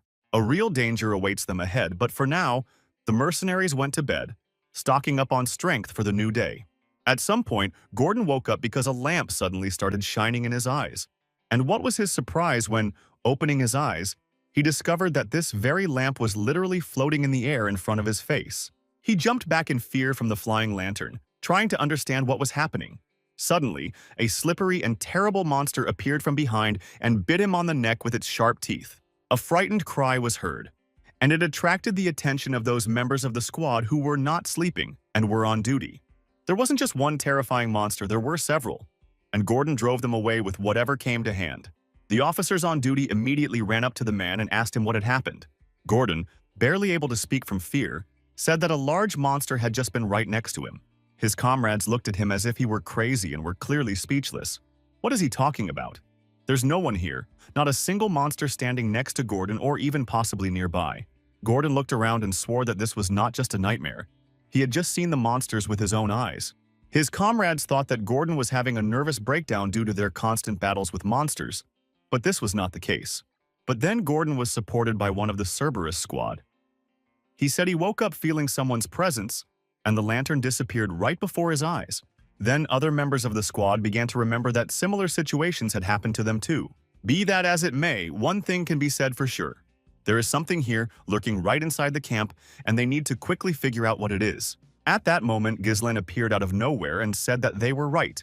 He walked importantly between the rows of excited mercenaries, and despite the rather late hour, he ordered everyone to gather. To begin with, he gathered his main assistants in this expedition for negotiations in his tent. Ghislain informed them that they were already surrounded by monsters. Moreover, they were invisible. It is their peculiarity to hide from the eyes of strangers. They probably started pursuing the detachment from the lake. This is a special kind of monster that rules the night forest. Failure, hunter of darkness. They are able to blend into the darkness. Not only are they invisible, but physical attacks also impervious to them. Hundreds of them follow their prey, absorbing the light around them. Their method of hunting is to drag their prey into the darkness where they have an advantage. That's why the lanterns are slowly disappearing. These creatures are simply toying with their victims. Kaor, unwilling to tolerate this any longer, proposed smashing these monsters to smithereens. Wouldn't it be better to strike first than to dance to their tune? But Ghislain said it was better to wait until they attack themselves. That way, it would be easier to fight back. Valinda said that more than half the lanterns were already gone. Is it really possible to just wait? But Ghislain knew that a reckless attack would only anger them. They would retreat, change tactics, and torment them even more. Then they will miss the chance to finish them off in one blow. Gillian was surprised. Was there really a way to destroy hundreds of invisible and invulnerable monsters at once so easily? That's right. For that, they'll need the magic scrolls Ghislain had already acquired for the expedition. Valinda had already distributed one to each mercenary. Then Ghislain gathered everyone closer to him to explain how to fight them. He took his sword and sketched on the ground a swarm of failures besieging their camp from 3 sides. They were stealing lanterns and gradually narrowing the encirclement. Mercenaries, outnumbered, won't be able to cover the entire territory, especially against such opponents. If they're met in force, they'll be crushed from the flanks. Thanks to the fact that the camp was set up near the lake, the mercenaries cannot be surrounded from all sides. The situation is not the most advantageous, but not hopeless either, because the initiative in this battle is on their side. Ghislain continued to explain the plan. First, they needed to split the squad into 3 parts. The defense squad will hold the line and cover the others. The crossbowmen will stand separately and hold back the enemy. And the last shock detachment led by Ghislain will attack. Shield bearers and crossbowmen in the center will hold back the enemy in a tight formation. Meanwhile, the strike force will concentrate all its firepower and quickly break through from the left flank. By joining forces with the central forces, they will surround them and defeat them. The plan wasn't perfect, but it was solid enough. If the center holds up, it might just work out. Suddenly, Valinda stopped the discussion of the boys' tactics, and she asked, "Hadn't the master said that attacks were useless because the monsters could blend with the darkness? How did he plan to fight them?" Then, everyone present turned their gaze from Valinda to Ghislain, also wanting to hear the answer. Ghislain didn't say anything, so Kaur suggested using mana. But Ghislain smiled. He actually had that figured out too. It wasn't for nothing that he'd bought the magic scrolls. Soon the army was divided and ready for battle. The units took up their positions as Ghislain had planned. Their last lantern was taken from them, so the monsters finally appeared from the darkness and surrounded the camp. The following was written in Duke Dolphin's diary. The Fowlers are elusive in the dark, and even if you see their silhouette, you can quickly lose sight of them. Fighting them is almost impossible. But after they learned that the Failers couldn't stand the light, and when they directed it at them, the monsters appeared. Everyone who was given a first circle magic scroll activated it by tearing it, and the sheets emitted a weak but fairly bright bluish light. A multitude of neon sunbeams illuminated the area, spilling across the clearing. A bright light illuminated the monsters, revealing their withered, bony bodies. The darkness the Failors had created suddenly dissipated, revealing their true form as terrifying snake-headed monsters. They wagged their vile tentacles and tails and pounced on the mercenaries. The crossbowmen immediately grabbed their weapons. Their task was to hold back the onslaught, and the defense team, having firmly covered themselves with swords, stood in line, protecting the camp. Now it's up to the attacking team. The monsters have finally revealed their true form. It's time to show them who's boss and cut off the heads of these terrible monsters.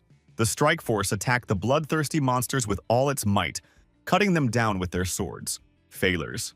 They can blend into the darkness but are physically very vulnerable. The detachment reduced their numbers at all costs. With such a force, they quickly broke through. Jillian mainly draws the enemy's attention to herself. Meanwhile, Kaur deals with them, giving a worthy rebuff. No less useful person on their team was Valinda, which, with the help of its throwing daggers, creates a breach in the enemy's defense. Bloody shreds fly in all directions. The army of monsters was unable to cope with the onslaught of the mercenaries. They are all the finest warriors in Birdium. Ghislain was fortunate to have such a team. The crossbowmen continued to fire at the monsters from a distance, which significantly delayed their attack.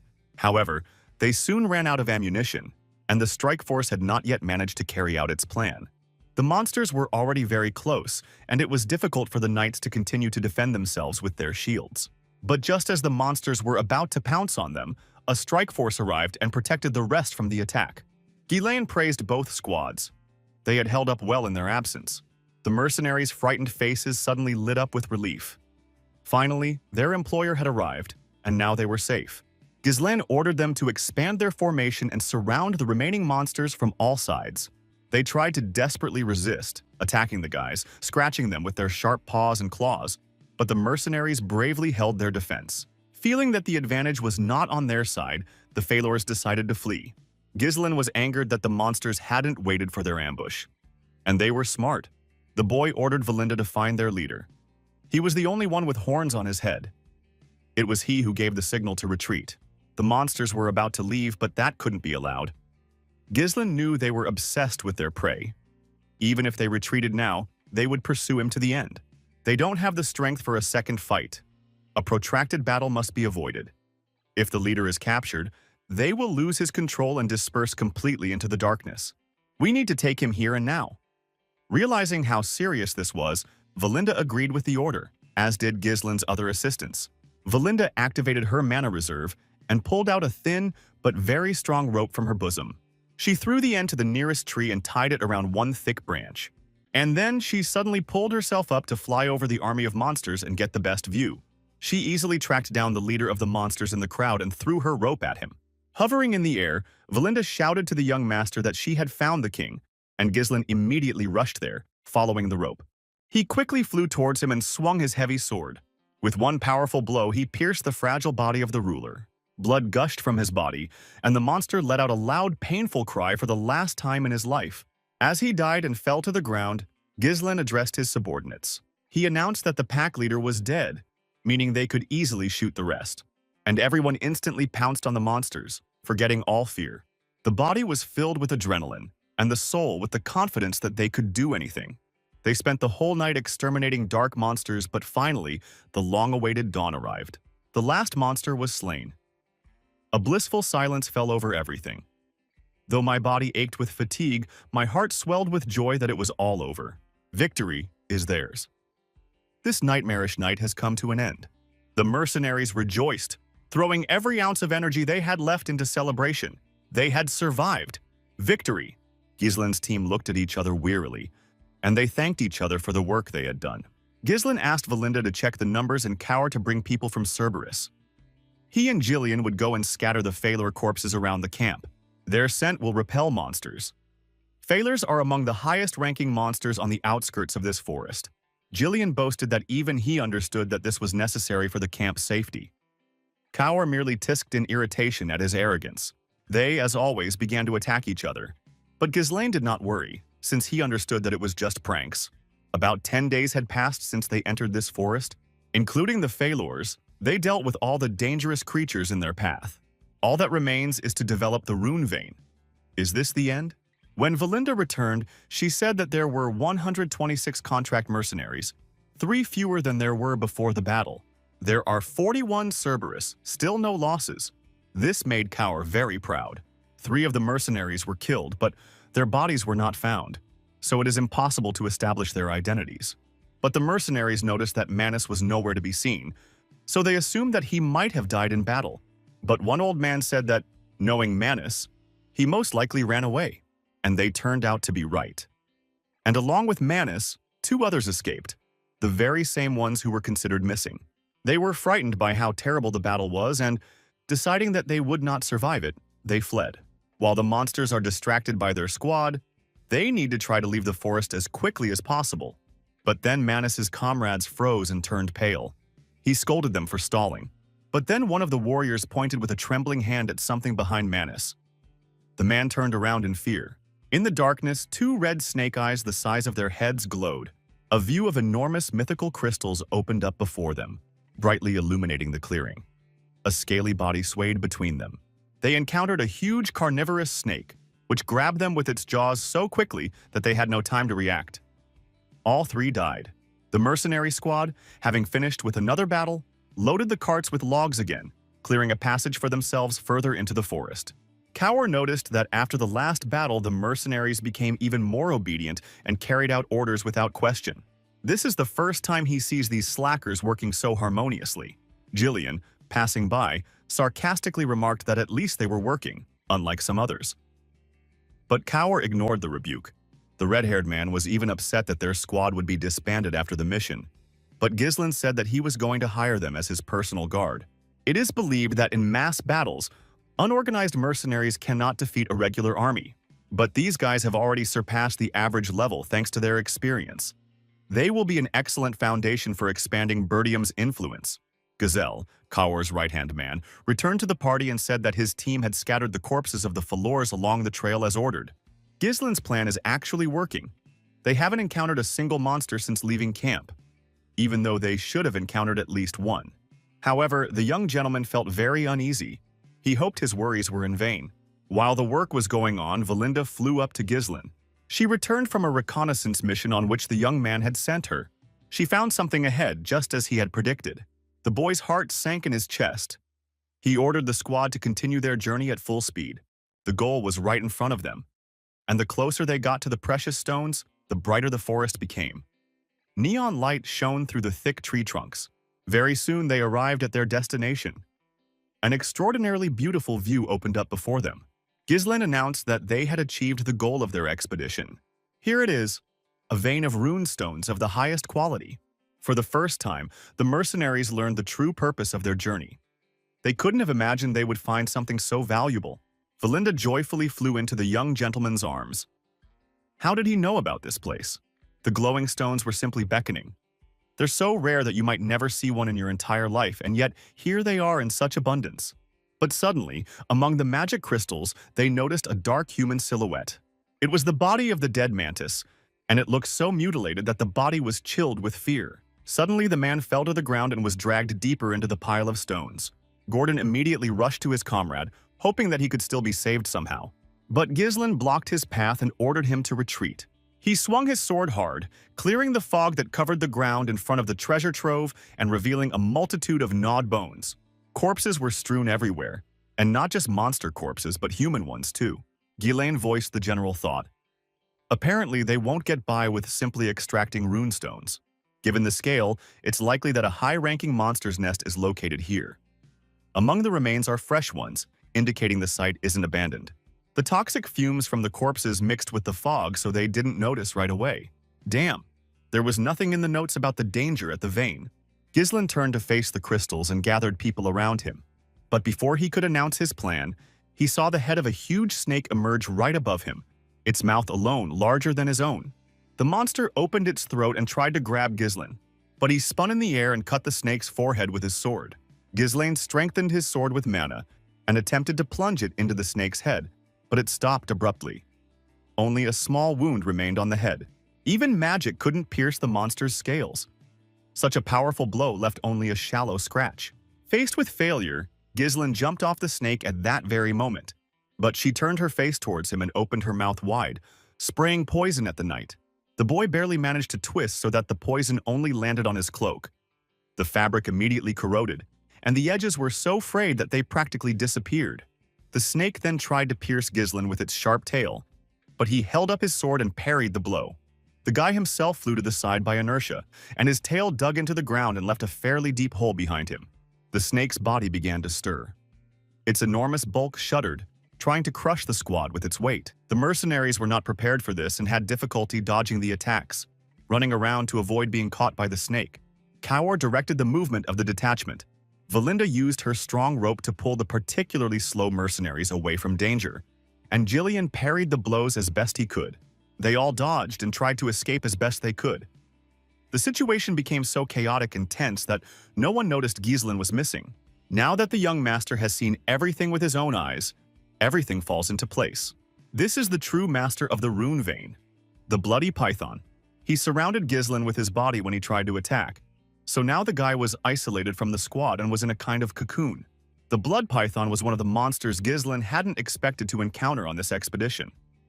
The python usually lives deep in the forest, not here. The chances are slim. Of course, we could retreat and come back later. That would be wise. But Ghislain has no time to waste. He needs to return from his expedition with good results. If he retreats now, everything that has been done up to this point will lose its meaning. He had a huge responsibility. There was no retreat. So Ghislain rose decisively to his feet and activated the mana core in his chest. Then he opened a second and even a third cannonball and broke free from the python's grip. He drew his sword across its head, this time wounding it. The monster's scarlet blood gushed from its head and the eye that Ghislain had hit. He counterattacked and tried to swat Ghislain with his tail, but the boy used his sword as a shield, strengthening it with magic. The one-eyed python got really angry and tried to eat the guy again. But even if the chances of victory are slim to none, there are battles that simply cannot be avoided. Before Ghislain's eyes appeared the image of his father, who, albeit with pain, proudly and bravely fulfilled his heavy duty. He should follow his example. The time has come to fulfill his duty and protect his squad. So Ghislain ran up the snake's body. The squad finally saw the boy, and Ghislain fearlessly sliced the monster's upper palate with his sword. The slashed python paused for a moment, catching its breath. It didn't look like it was about to strike. Keeping the third core awakened for so long is too risky, so Ghislaine's mana will run out before he can kill this creature. But then his squad ran up behind him, and the guy was distracted from the monster. Kaur and Jillian covered him with themselves. The squad surrounded him from behind, and Valinda ran up and began to check if he was okay. Valinda told Ghislaine to retreat and promised that they would hold off the monster so that he could escape. But Ghislaine couldn't do that. His plan was the exact opposite. He stood up and ordered all his comrades to get out of there. Even Ghislaine can't guarantee that she can protect everyone from a monster of such size. He can't afford to lose so many people in this fight. He won't forgive himself if they all die. Valinda was worried about the safety of the young master, but he resolutely said that he must kill the python with his own hands. Valinda understood that the fact that they were all still alive was already a miracle. Then why does Ghislaine go so far and not give up, even in the face of such monstrous danger? At this moment, the monster came to its senses a little and again sprayed its poison at the enemies. Ghislaine ordered his squad to retreat, but instead they rushed forward. They put up their shields and protected Ghislaine from the streams of poison flying at him. The boys told the commander that they would not run away. They wanted to fight with him. They had never met an employer like Ghislaine. He had saved their lives so many times. The Cerberi and Valinda also rose to the defense. Just kill this snake, and all the treasures will be theirs. Jillian also stepped forward and said that he would distract the monster and create a gap. They all prepared for battle and asked Ghislaine, just as they trusted him, so let him trust them. After just a moment of silence, Ghislaine sighed heavily and agreed.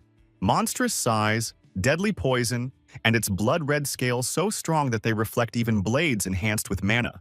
If even one attack hits, they'll all surely die. But the snake has an open wound, and one of its eyes is damaged, so it could be struck there. Ghislaine raised his sword and led the squad. Since they all agreed to fight together, then let them all return from the expedition together, and immediately after that they all pounced on the monster at once. The battle was difficult, but they were all determined to win. First, Kaur leaped up to the monster's face and pierced the python's already wounded eye. It howled in pain and shuddered. Jillian pounced from the other side and chopped through the tough red scales with his axe, causing a new wound. And Ghislaine walked around the snake's side and pierced its second eye with his sword, blinding the monster. Even with a good strategy, things don't always go according to plan. But if Ghislaine doesn't act, many will die. The mercenaries knocked the python's head to the ground and together began to strike again and again at its wounded eyes. But this couldn't continue for long. The serpent suddenly rose up and threw off all the warriors, letting out a terrible scream. Ghislaine couldn't allow the enraged monster to attack them. Only he knew the future of these lands. He was obligated to lead them forward. So Ghislaine bravely jumped straight into the open mouth of the monster. The snake immediately slammed it shut, feeling the heaviness on its tongue. The squad didn't even have time to be properly frightened when the tip of a sword suddenly appeared from the snake's head, and then it cut a long stripe across the snake's head, blazing with blood. Ghislaine cut her head clean through and escaped the poisonous maw, using up the last of his strength. He is the future of Birdium. This blow proved fatal for the snake. At this point, the expedition into the monster forest could be considered almost over. Several more days passed since then. It took time to obtain the crystals and return home. Meanwhile, things were very unsettled in Birdium Castle. Albert was furious. Ghislaine had committed a grave crime. He had ignored the manager's orders and entered the monster forest. They knew about the young master's willful nature. But they didn't expect that during their absence, the boy would imagine himself a lord. But it's too late to complain now. The young gentleman has been missing in this forest for 2 weeks now. If not for Scoven's false report, they might have responded sooner. But he distracted them, and now he's in prison with Ricardo. Albert and Homer demanded that Zwalter take some action. They said that as soon as Ghislaine returned, if he did not die in the forest, they were obliged to put him in prison and punish him. And just in time, Randolph burst into the hall to ask the gentleman to go out into the yard. Young Master Ghislaine has returned. The gentlemen were surprised that he had survived 2 whole weeks in the forest, and he returned safe and sound with his sword at the ready. The boy was immediately brought to his father's hall so that he could report to them on the results of his expedition. Zwalter, instead of greeting, said reservedly that he had forbidden Ghislaine from entering the monster forest. Ghislaine bowed his head respectfully and apologized. But he had to. Randolph, like others present, was indignant. Did the boy really have a good reason to disobey the Duke's order? Entering a forest of monsters is a serious crime. And it's not just the young man's life that's at stake. What if these monsters emerged from the forest and attacked the mansion? There was no point in arguing about anything, so Ghislain just confidently cut him off. He was alive after all, and the monsters were still not on county territory. The young man's insolence angered his father's assistants even more. Albert asked if Ghislain was really amused by the current situation.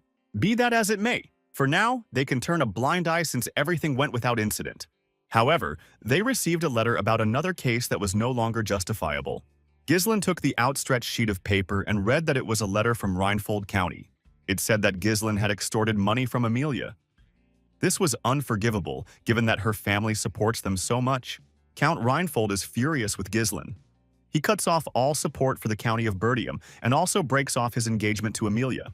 The letter was written personally by Count Reinfold, whose favorite Amelia is not. But it doesn't look forged. The emotions evoked by the manipulation of people obsessed with money are perfectly understandable. This means that Amelia has allied herself with her enemy in order to destroy Ghislain. All leverage against Amelia is currently useless. Any secret deals or trades will be seen as attempts to cover up this situation. Had Ghislain been even slightly late, he would have found himself trapped inside the estate. Time truly was not on his side. Albert looked seriously at the young man and asked if he had anything to say in his defense.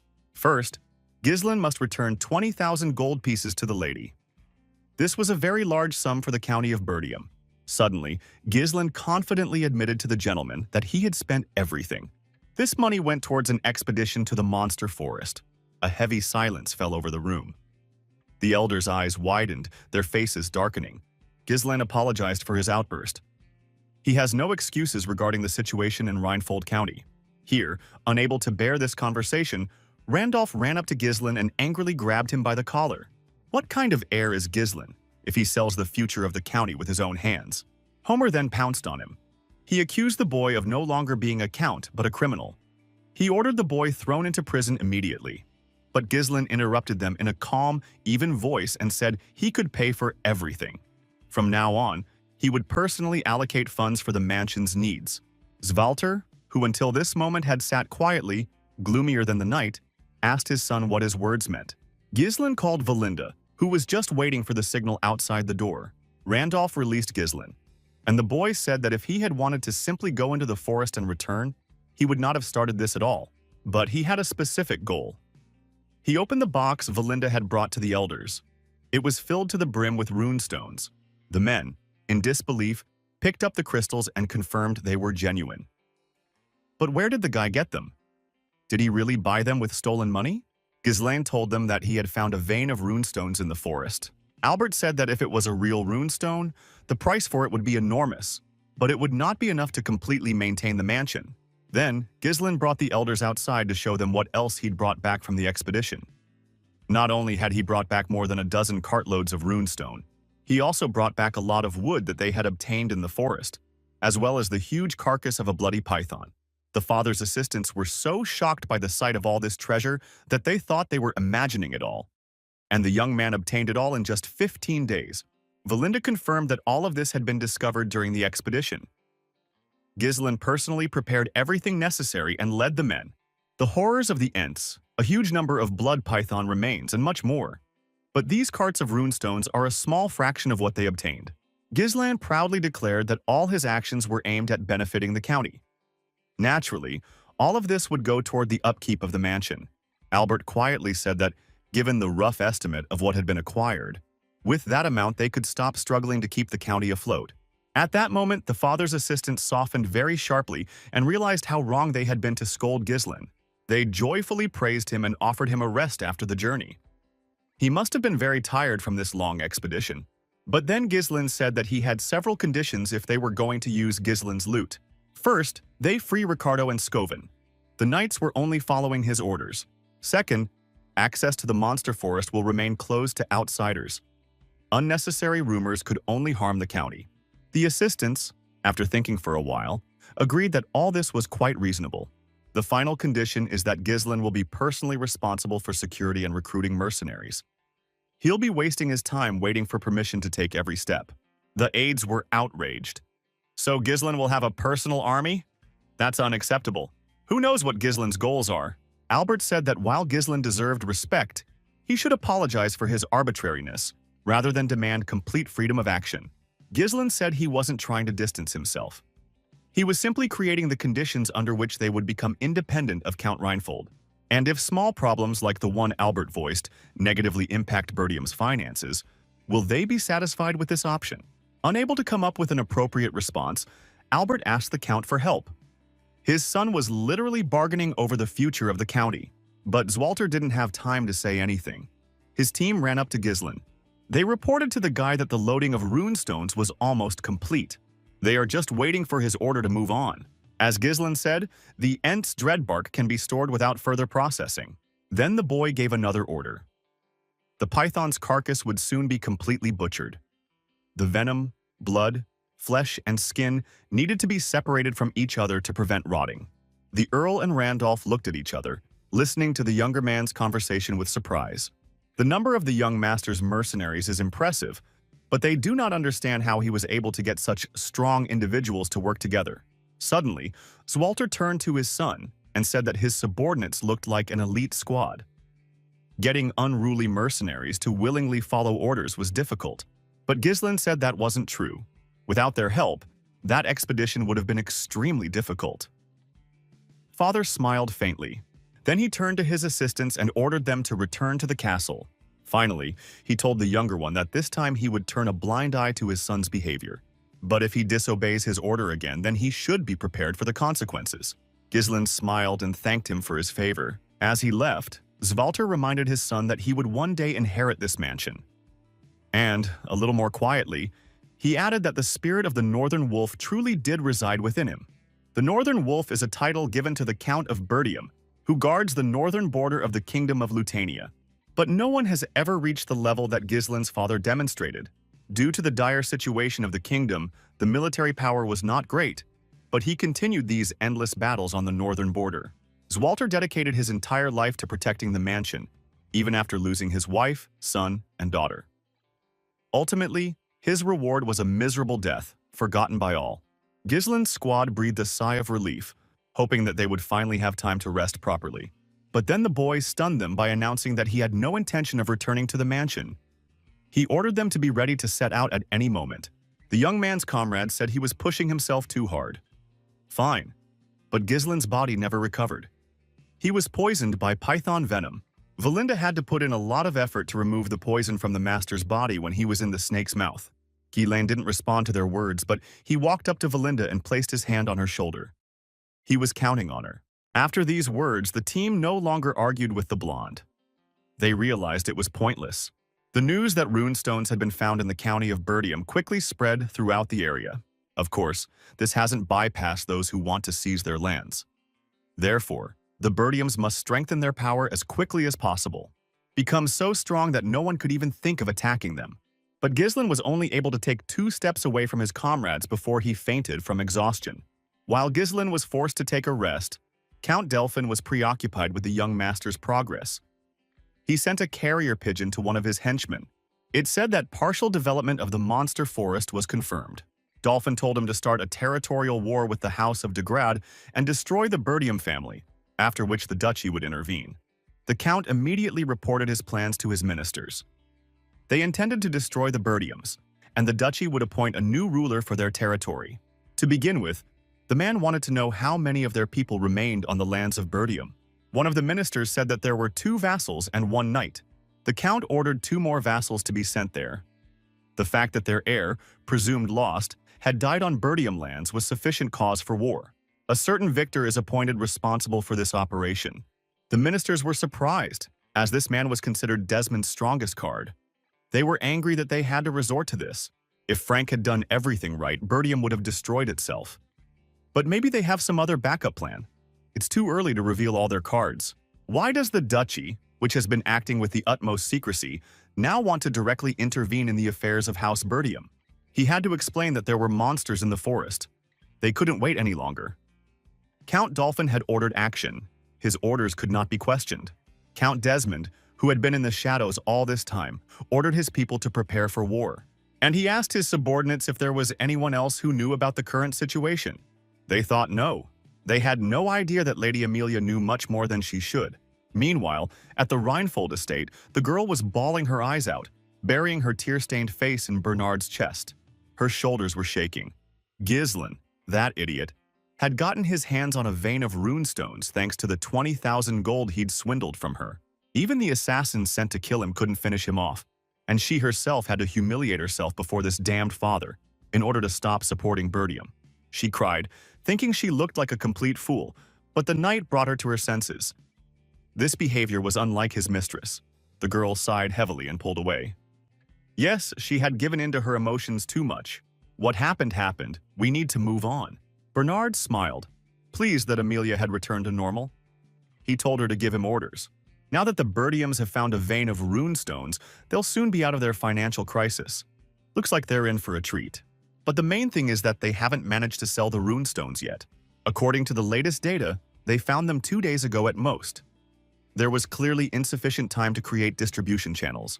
The lady exploits this weakness. It's clear to whom the Bertiums will try to sell the stones. There is only one place in the north where you can sell runestones.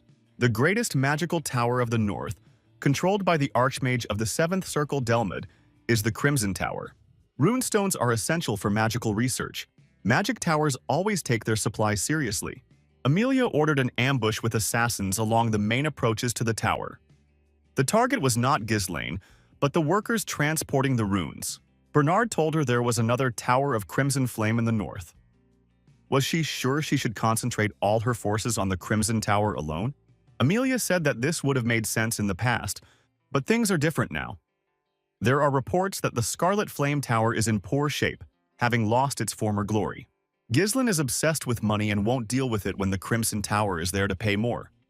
But Amelia will take everything from him. Meanwhile, in the county of Bertium, Ghislain's squad finally got a well-deserved rest. But they couldn't stop worrying about the fact that their leader had been lying in the hospital for several days.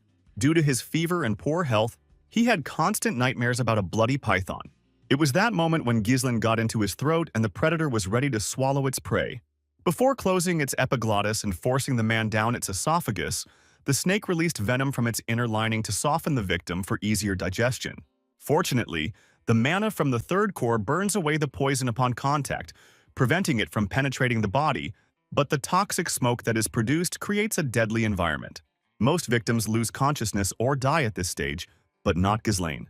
He knew that if he lost consciousness there, it was all over. This expedition will end, as will everything that is dear to Ghislain and his future. If poisoning cannot be avoided, he will take control of it. He concentrated the poison that penetrated his body into his mana core. Then he neutralized it with a furious rotation of mana in the core. Such subtle control is only available to superhumans. Ghislain converted the poison into an alternative fuel that could withstand the mana blast. And every time at this moment the dream ends and Ghislain comes to consciousness. Coming to his senses, Ghislain looked around. The last thing he remembered was his father forgiving him, but nothing more. Then he noticed little Elena sitting next to the bed. She looked at him in surprise when he woke up, and then she hugged him tightly, hanging on his neck with happiness. The guy was completely at a loss. Still holding her brother, she said he'd slept for 2 days. He'd left without warning, returned, and suddenly lost consciousness.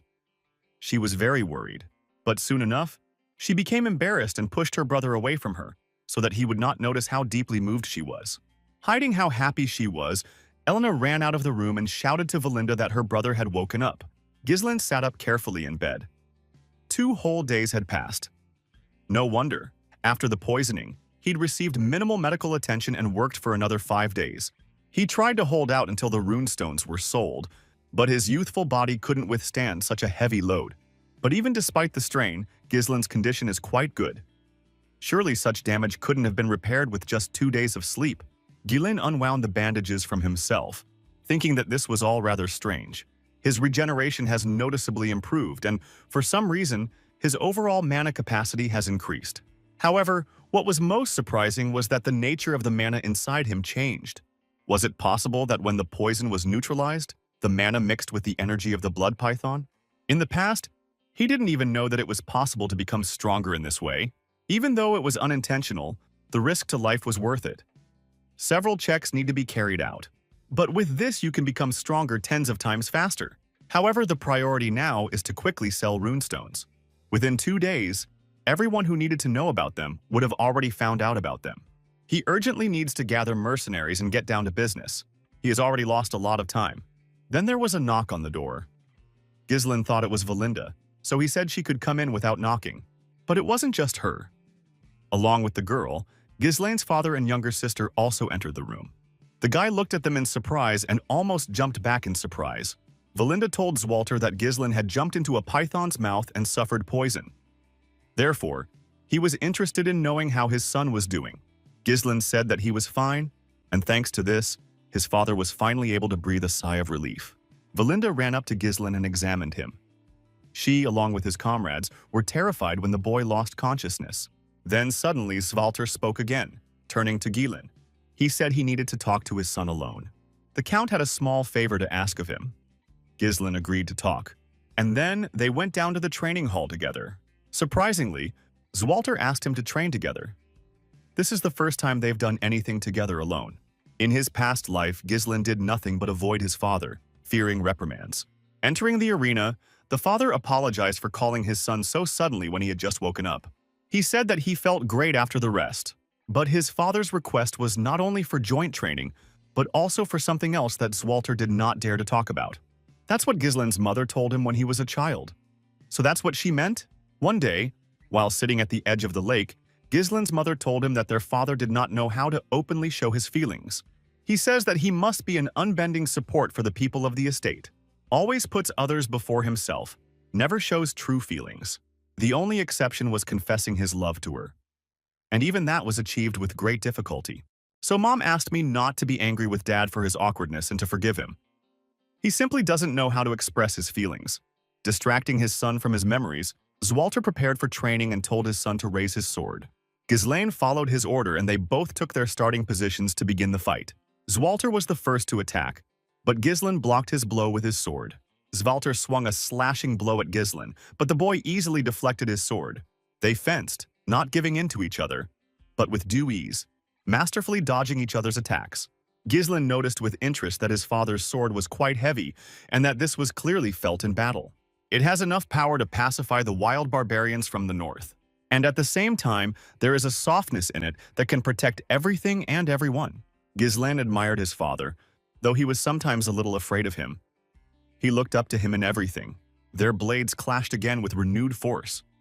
Zwalter showed no mercy at all to his son, and there was no need. Ghislain suddenly twisted the sword in his hands and attempted to strike his father's back. He pushed his son away, but Ghislain still managed to pin his father down, pointing the tip of his sword at his neck. They found themselves facing each other again. This moment could be considered a victory for Ghislain, so the father lowered his sword and said that his son's skills had improved significantly. However, when Ghislain crosses swords, he should try to ease off the pressure on the blade a little. He has the strength and reflexes to deal with the huge monsters in the forest, but a real opponent can easily figure out Ghislain's intentions. Come to think of it, this was the first time his father had ever taught him anything. That's why Ghislain was so surprised. Ghislain's swordsmanship is based on practice and experience, so it can be called instinctive.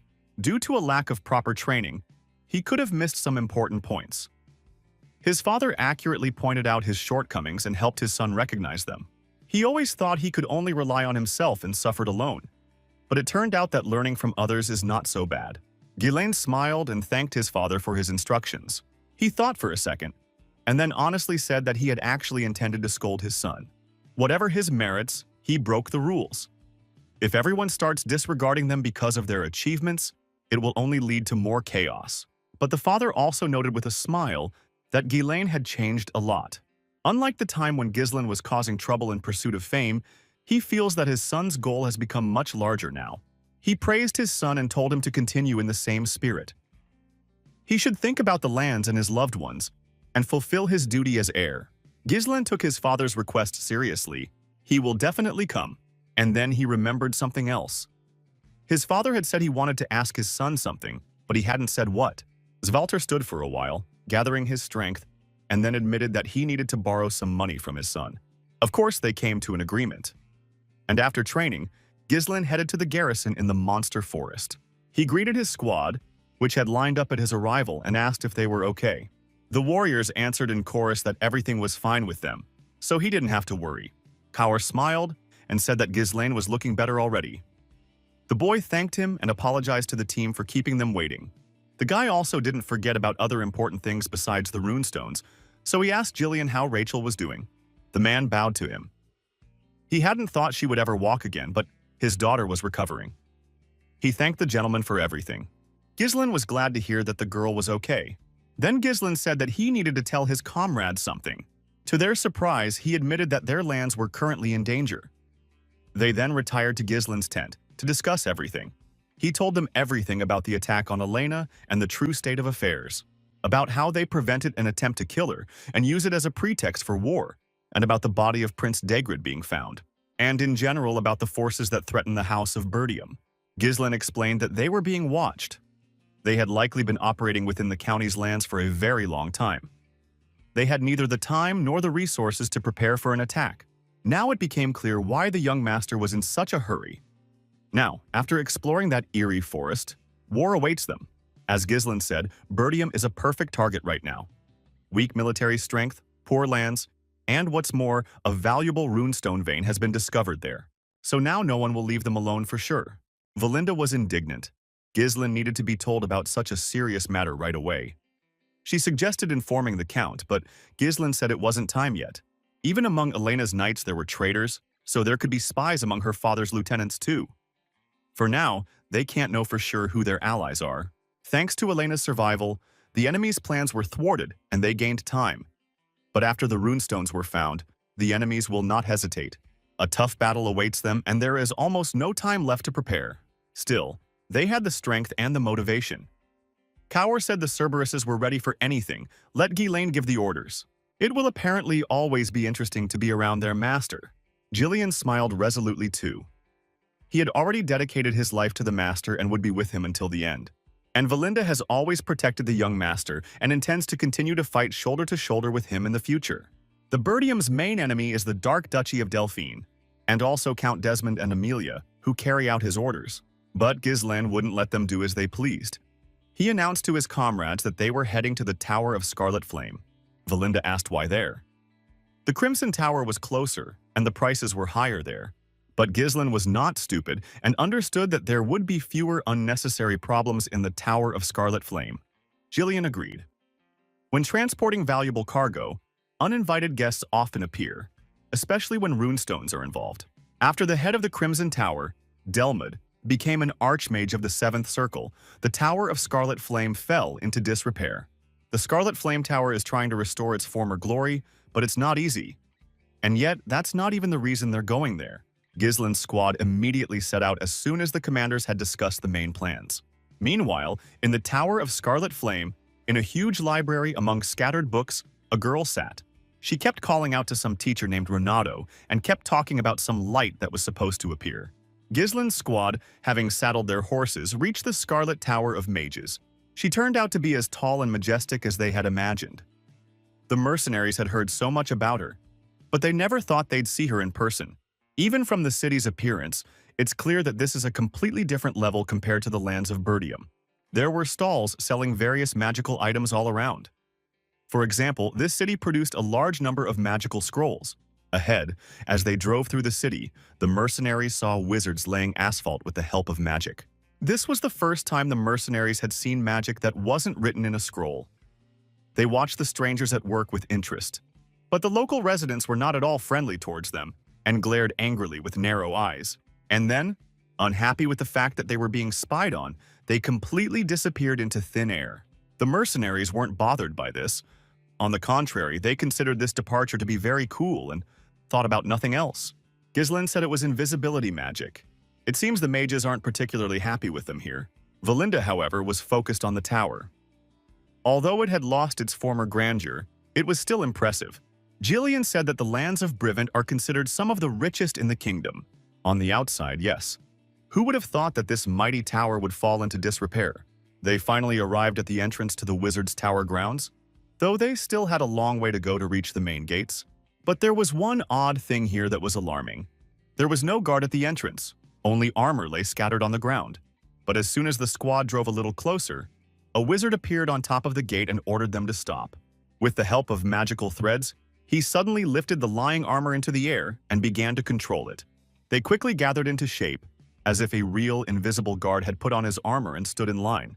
There were only 2 guards, controlled by 2 different mages. They crossed axes, barring the stranger's way. Entry into the tower was forbidden without permission.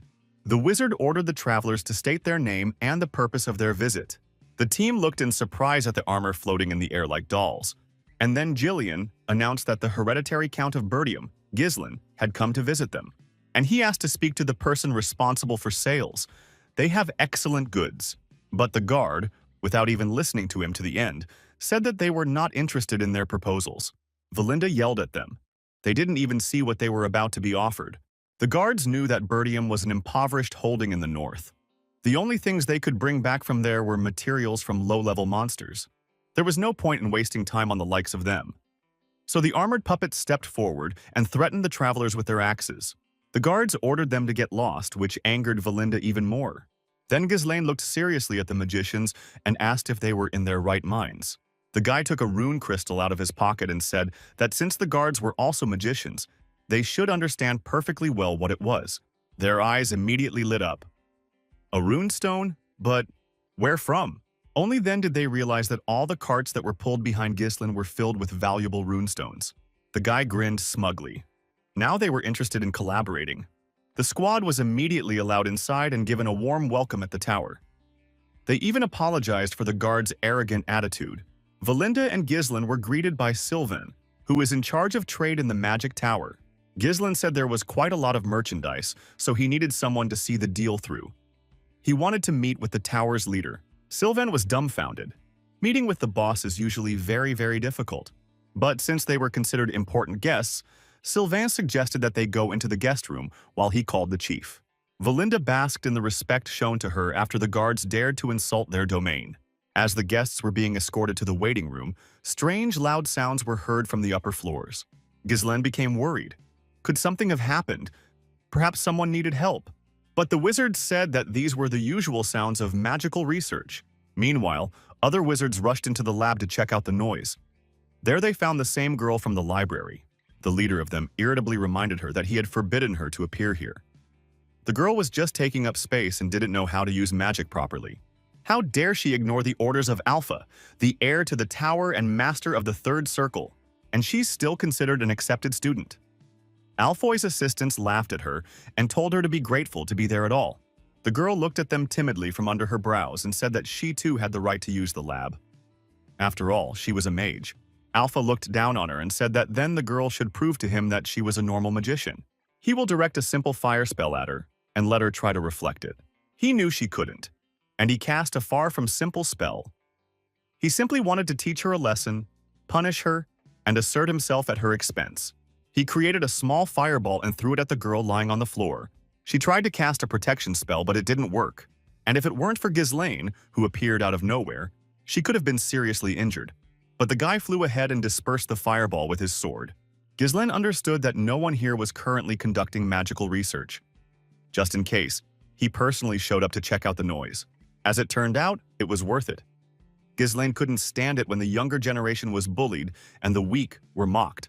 Meanwhile, a meeting was taking place in the tower's head's conference room. The tower's leader, Hubert, had just been informed that their runestone supplies were running low. If this continues, the gap with the Crimson Tower will only widen. Hubert told the elders that they needed to stock up on runestones in advance. But no one gave them the money, saying there were more important matters. All this time they did nothing but spend money on jewelry and luxury items to communicate with the nobility. One of the elders said that it was not only the stones, but the fact that the head of the Crimson Tower had already reached the 7th circle, and their master was only at the 6th. Hubert shut him up and shifted all the blame onto the elders. He said that if he had the runestones, he could have reached the 7th circle in a flash. Now the chief realized with disappointment that Delmid, the head of the Crimson Tower, must have already bought up all the runestones in the area.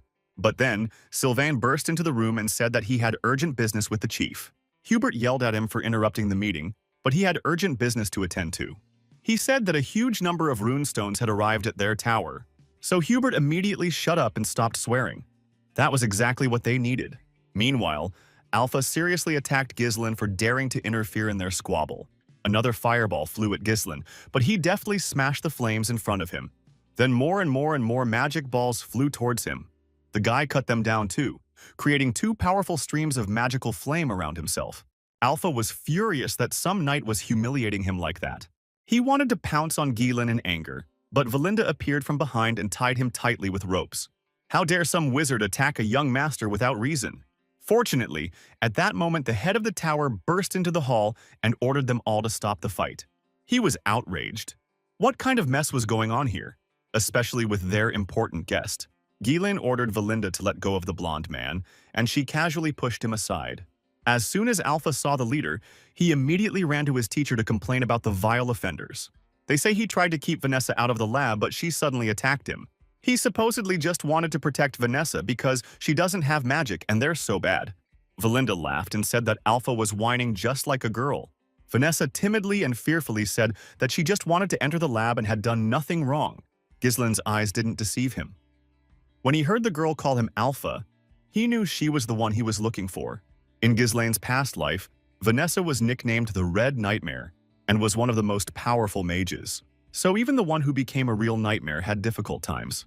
Hubert always trusted only his student and therefore decided to use a spell to burn Vanessa to ashes because she not only came to their tower, but also attacked Alpha.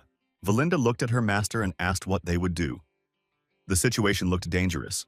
Then Ghislain stood between Hubert and Vanessa and asked for the opportunity to introduce himself. He is Ghislain Burdium from the county of Burdium, and he came to them from afar to discuss that very deal on runestones that Sylvain mentioned. Alpha was furious, mixed with contempt and surprise. Runestones? Someone like him? Ghislain said that his workers were waiting at the castle with carts full of crystals. Then they all went down into the courtyard so that the head of the tower could evaluate the goods that had been brought. He and the elders were speechless when they saw how many of those very runestones Ghislain had. There were at least 10 carts of them. The elders quietly asked the master what they intended to do. At first he stood quietly with a completely inscrutable face, and then he suddenly squealed with joy, seeing such a good product. It was like a sign from above. With them, his tower would finally be able to surpass those damned competitors. But he didn't say it out loud. To maintain his image as a tough guy, he said there were fewer crystals than he expected, and the quality wasn't very good. Kaur was truly angry. How dare he treat something they had worked so hard to obtain this way? Vanessa, standing behind the chief, said that there was actually a huge amount of stones. Even one cartload would be enough for several weeks. Hubert yelled at her and sent her away for daring to reveal his secrets. He said it wasn't even true, and he became even more angry when he remembered her teacher, Renato. He said he'd left them with such a headache in the form of this Vanessa. The chief winked at his elders and asked them if they thought the same thing about stones as he did. The old men pretended to take a closer look at the crystals and also agreed that the stones were of poor quality. Perhaps they were even fake. Valinda entered into an argument with them and said that her master had obtained them with great difficulty, and no one had the right to insult his efforts like that. The elders said that these are quite difficult times and there are a lot of scammers, so they cannot trust only the seller. Ghislain asked if this meant that they refused to buy these stones from him. If that's the case, they'll go elsewhere and sell them at a higher price to the Crimson Tower, which knows more about this. But Hubert and the elders could not allow this, so they decided that they had to agree to the deal after all. They again pretended that the quality of the stones was not very good, but they, as good people, agreed to buy them from Ghislain. Only they can pay for all these carts a price slightly below the market price, no more. Then Ghislain turned his back to him and said that there had apparently been a misunderstanding. He ordered Kauru to leave one cart and remove the rest. He smiled conspiratorially at his friend and said that they had agreed to sell only one cart. Hubert and the elders almost had a heart attack from fear. Kaur smiled haughtily, understanding what the master's plan was, and said that he had completely forgotten that they had agreed on only one. At his command, the Cerbri drove all but one of the carts back. Hubert ran up to Ghislain and, horrified, asked him what was going on. The boy apologized and said his subordinates had simply miscalculated the number. They say they're heading to the Crimson Tower and just need a little cash for the journey. The chief almost ground his teeth in anger when he heard that they were heading towards their competitors. He suddenly became very nice and polite and invited Ghislain to come to his tower and discuss the terms of the deal again. The guy, along with representatives of the wizard's tower, went into the negotiation room. Hubert politely introduced the tower elders to Ghislain. They are all fifth circle mages, his loyal advisors and assistants. Ghislain smiled and said that mastering fifth circle spells was impressive. Amazing power, as expected from the second most powerful tower in the north. Hubert cleared his throat awkwardly and said it was just a rumor. The Scarlet Flame Tower still held the lead in the north. Valinda thought that Ghislaine was being unfair about her future partners, but Jillian convinced her that the guy had his own opinion, so let him do as he pleased. Trying to change the subject, Hubert returned to the discussion of the price of the stones. He tried to convince Ghislaine that he wouldn't get half of what Hubert was offering anywhere else, but Ghislaine interrupted him. The guy said that, on the contrary, he would take money from Hubert twice the market price. As expected, the head became furious and said that these were completely unfair conditions. He doesn't know who taught Ghislaine how to bargain, but that's not how things work. Negotiations are necessary, not unilateral impositions. Ghislaine, remaining calm, said that for the Scarlet Flame Tower, such a price seemed fair. The elders were already outraged at this point. Who does he even think he is? Then the leader stopped trying to have a polite dialogue with Ghislaine. He told the boy to watch his language. It irritates him when a greenhorn starts showing off without understanding anything. Of course, he's young and entitled to make mistakes. Hubert, in his kindness, will forgive him only this first time. Hubert, well, agreed to add a little more than the market price if Ghislaine would sell them everything at once. Ghislaine stood up without even listening to the end and said that he would then go to the Crimson Tower, since the leader was not in the mood for a serious conversation. And without saying another word, he headed for the exit. But the man stopped him again. Barely able to withstand the stress, the CEO said he wasn't backing out of the deal after all. He'd just been a bit hasty. Ghislaine turned back to him, ready to continue the conversation. Ghislaine's comrades watched the unfolding dispute with interest. The man acknowledged that Ghislaine had a temper. So, with some hesitation, he agreed to buy everything at double the price, just as Ghislaine had wanted. The guy also agreed to double the price, and the chief breathed a sigh of relief. But he obviously did it too early, because the young master agreed to sell him only one card at double price. The old man, trying not to raise his voice, asked what Ghislaine was talking about. He had to sell them everything he'd brought. The blonde said that after the sale, rumors would spread that Scarlet Flame was buying crystals from him at double the price. Then, they could be sold at triple the price in the Crimson Tower. The man lost his temper and declared that Ghislaine was a bastard and that his patience was not limitless. But the guy immediately turned around and, having said goodbye, went to the door again. There was nothing to be done. The boss even agreed to triple the price, just so Ghislaine would finally agree to the deal. Only then did the guy sit down and say that these were already decent conditions, just what he expected from the best tower in the north. Hubert headed for the exit and said that he would now organize the money for him, and that Ghislaine should sit and not move. He cursed silently. How dare some country bumpkin trick a six-circle mage? Something devilish has been happening lately. Ghislaine stopped him right at the exit and suddenly said that he had one last condition. Hubert shouted at him, ready to quarrel again, but Ghislaine said he only needed the leader to hand over Vanessa to him. He wanted her to become his personal mage. Ghislaine first learned about Vanessa in his past life. He was on a campaign with his squad of mercenaries and was roasting meat over a fire with a comrade. Then, while cooking, he told Ghislaine about the Red Nightmare, Vanessa. Ghislaine had never heard of her before, but his friend had recently learned something interesting. Rumors circulated throughout the kingdom about a sorceress who had burned down the entire northern region of Ludania. Well, she had reached the 7th circle. Ghislaine turned this information over in his head thoughtfully.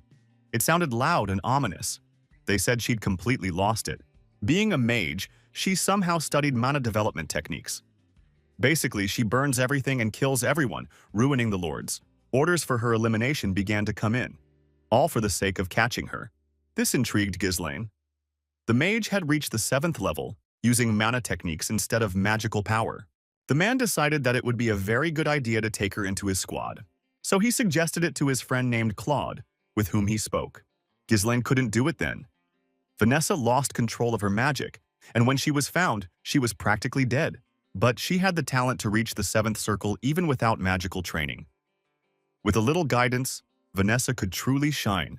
This time, Ghislaine will definitely take her for himself. Ghislaine's team was puzzled by this sudden decision. Vanessa didn't seem particularly special to them. The elders were only too glad to be rid of the incompetent girl. They had already cared enough for her to honor Lord Renato, but the leader, on the contrary, told Ghislaine that Vanessa was a wonderful magician who was valued by their tower. Then Ghislaine said that, in addition, he would need battle mages of the 3rd level and above for his army in Burdium. They are needed for territorial wars, so they need to be especially bold and courageous. The elders were surprised by the reason, as was the head of the tower. In total, Ghislaine demands payment of triple the price for the runestones, a year's accommodation of the third circle mages on the lands of Burdium, and the transfer of Vanessa as a personal mage. At this point, Hubert's patience finally ran out. He stood up abruptly and stamped his feet so hard that dust flew in all directions. It seems that Ghislaine, the impudent guy, doesn't respect him at all. He told the boy that the tower mages could not participate in territorial wars. Not only does he not know the basic rules of the kingdom, but he also wants to send third-tier mages, the tower's core, to war. It's an insult to them. Hubert placed too much magical trust in Ghislaine and his comrades. They jumped to their feet and grabbed their weapons. Only Ghislaine remained sitting in his place as if nothing had happened. Ghislaine told the leader he would regret destroying him. A huge deposit of runestones had been discovered in the lands of Burdium. There are tens of times more of them there than they brought today. And this information is already spreading throughout the north. This means that soon everyone will be chasing Ghislaine to negotiate a supply deal. The head himself understood that this meant that many would want to get the deposit. Ghislaine promised he had no intention of starting a war. He only needed the tower's help until Burdium grew stronger. If Hubert helps him survive this crisis, Ghislaine promises to supply runestones exclusively to their tower. If this works out, it's only a matter of time before the Scarlet Flame Tower once again surpasses the Crimson Tower and becomes the greatest magical tower. This proposal appeased Hubert, and he eventually happily agreed to the deal. He shook Ghislaine's hand, and he told his disciple Alpha to go with Mr. Burdium. The guy was indignant. Why him? There are plenty of other magicians. But Hubert said that it was precisely because the boy was the best talent in the history of the tower that he was putting him in charge of this task. This experience will be very useful to the boy when he becomes the head of the tower. Besides, Alpha will be able to ensure that these rednecks don't steal the stones. If a war for territory breaks out, Alpha doesn't have to engage in combat. Hubert gives him his permission. He only needs to hold out for a year. Inspired by such flattering words, Alfoy confidently agreed and promised that he would do everything in the best possible light. But his joy and motivation quickly evaporated when it was time to hit the road, because it means that he is now part of the Burdium squad and he will have to get along with these people. The other mages weren't so dissatisfied. The Burdium mansion was built in a rather old-fashioned style, not luxurious but quite practical. But Alfoy was furious that he had arrived in some remote place. Ghislaine told the mages that they would have much work to do in these lands, so they shouldn't relax and work hard. Alfoy became increasingly angry. And this uncouth boor takes them for servants? At this time, Ghislaine managed to look around and, not finding one specific person, asked the guy, "Where is Vanessa?" The blonde guy said she must be behind them, carrying their luggage. To confirm his words, Vanessa appeared behind him with her hands full of suitcases. Alpha also scolded her for walking so slowly and making their master wait. Ghislaine, on the other hand, told her to leave her luggage and come to him. She wearily said that she hadn't finished delivering the others' luggage yet. Alpha said that's what she mostly did in the tower. Let her do the dirty work since she can't use magic anyway. Ghislaine took one of the suitcases and then threw it right in the arrogant mage's face. He was so heavy that he fell on his back with the suitcase. As soon as he came to his senses and realized what had happened, he became very indignant. Ghislaine told him that Vanessa no longer belonged to the tower. She was his person now, so the mages had no right to treat her like that. This time, he'll turn a blind eye to this incident. But if it happens again, Alpha will have to pay with his life. The boy mage screamed hysterically, "How dare Ghislaine treat him like that? The heir of the flame and a mage of the third circle." The boy's mage minions also stood up for him. He might be a nobleman, but this was going too far. They didn't want to waste their time on this backwater. Ghislaine only needed to snap his fingers for his squad to get the hint and surround the mages from all sides when they began threatening to destroy him. They also started arguing because they raised weapons against the highly respected magicians. But Ghislaine ordered Alpha to shut his mouth and stop squealing like a girl. Whatever their relationship, a contract is a contract. The leader will side with Ghislaine if the contract is broken through the student's fault. In Burdium, mages are merely a backup source of mana. If they want respect, they should fulfill their role properly. The nickname, Source of Living Mana, was beneath Alpha, and he did not agree to such conditions. Then Ghislaine realized that simply talking to him was useless, so he asked Kaur and Gillian to do some educational work. From Kaur's terrifyingly satisfied expression, it was clear that nothing good awaited the mages. Their quiet life in the tower was over. Things were different here. Alpha insulted them one last time, his voice now trembling, calling them rude animals before they grabbed him. Vanessa watched everything that was happening in surprise, not understanding what she should do or how to behave. Then Ghislaine approached her and greeted her in a human way. The boy told her that from now on, she was his personal mage. Therefore, she shouldn't listen to anyone's orders but his. At first, surprise appeared in the girl's eyes, and then she lowered them in shame. Her gaze revealed shame and intense sadness. She quietly said that Alpha was right. She didn't know how to use magic at all. But Ghislaine smiled at her solicitously and extended his hand. He would show her how to use magic. Ghislaine immediately took the girl to his training hall. There he asked her up to what level she had studied the theory of magic. The girl awkwardly replied that it was up to the 5th circle, which pleasantly impressed the young gentleman. But all this, according to the girl, was useless. After all, she couldn't apply her knowledge in practice. Ghislaine asked her if there was a specific reason for this, but it turned out that's not true. She hasn't felt any magical power since childhood. She believed that one day she would be able to do magic. She studied diligently. But the more she studied magic, the more she realized that she would never be able to use it. Now her teacher has died, and there is no one left to guide her. She was probably kicked out because of her teacher's death. There was no one left to stand up for her. Ghislaine looked at her seriously. 5th circle. Power, comparable to the elders of the magic tower. Magic cannot be mastered simply by memorization. It requires an understanding of the principles, insight, and the ability to invest one's will and interpretation into it. Vanessa understands everything intellectually now, but her body can't cope. She must have gone through a lot of trials trying to solve this problem. Vanessa's efforts weren't in vain. She was simply on the wrong path. Memories of the evening when his friend first told him about the girl surfaced in the boy's mind. Her powers were legendary. Although she was a mage, she mastered mana techniques. Madness. Ghislaine looked at the girl and said that he would now teach her techniques for working with mana. She asked why a mage would need this.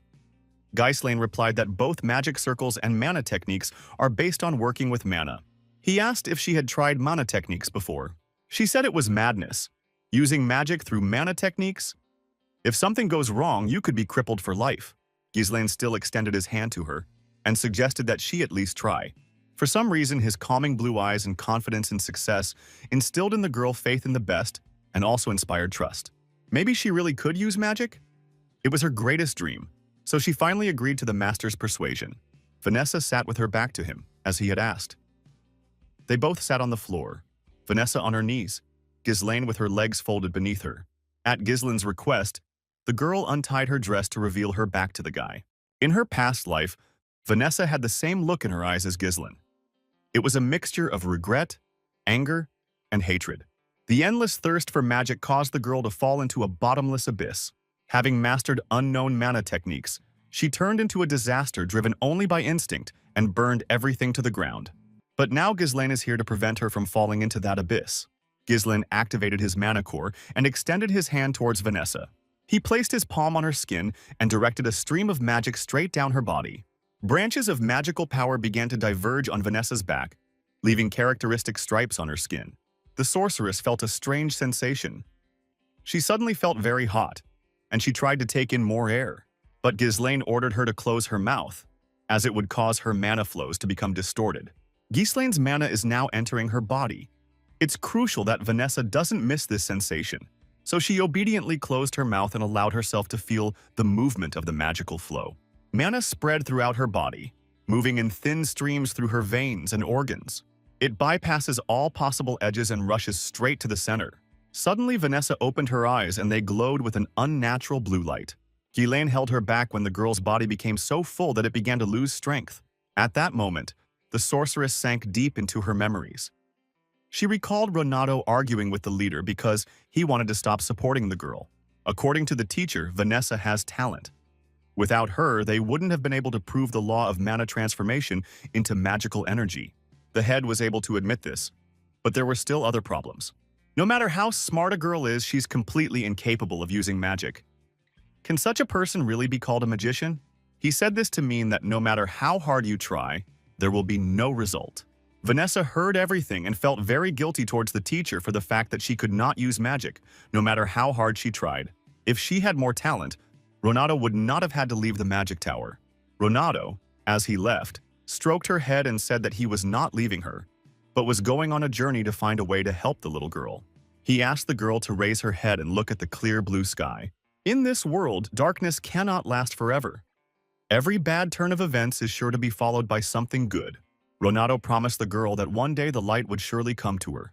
And so, she met her light in the person of Ghislain, who could become her mentor, support, and salvation. He already has. The master was right, and Vanessa happily trusted the caring young man. The light truly came to her. Now her life will change for the better. Afterwards, Ghislain and Vanessa went to rest. Night slowly fell upon the kingdom. In the county next to Burdium, in a bar on the outskirts, a fight broke out once again. Moreover, it was always the same person who started it, proving that he was supposedly the strongest in the area. With his bare hands, he could lay down a dozen knights with swords at once. And all this thanks to incredible strength, good reflexes, and a pumped-up body. Another fearless participant in the fight attacked the thug from behind. But he grabbed the guy by the arm and spun him around so that he was able to knock down the second opponent with it. And then he smashed them both through the fragile wooden wall, throwing them out into the street. Verzila was jubilant. He hadn't even warmed up yet, and his opponents were already down. It ended up being a bar located on the territory of Count Desmond's army. They were in a good mood, as they considered themselves the strongest army, which was, if not impossible, then very difficult to defeat. Outside the bar, on the shore of the lake, a man was lying and fishing. A messenger from the Count approached him and asked how the knight's training was progressing. Count Desmond gave the order for the detachment to set out in the morning.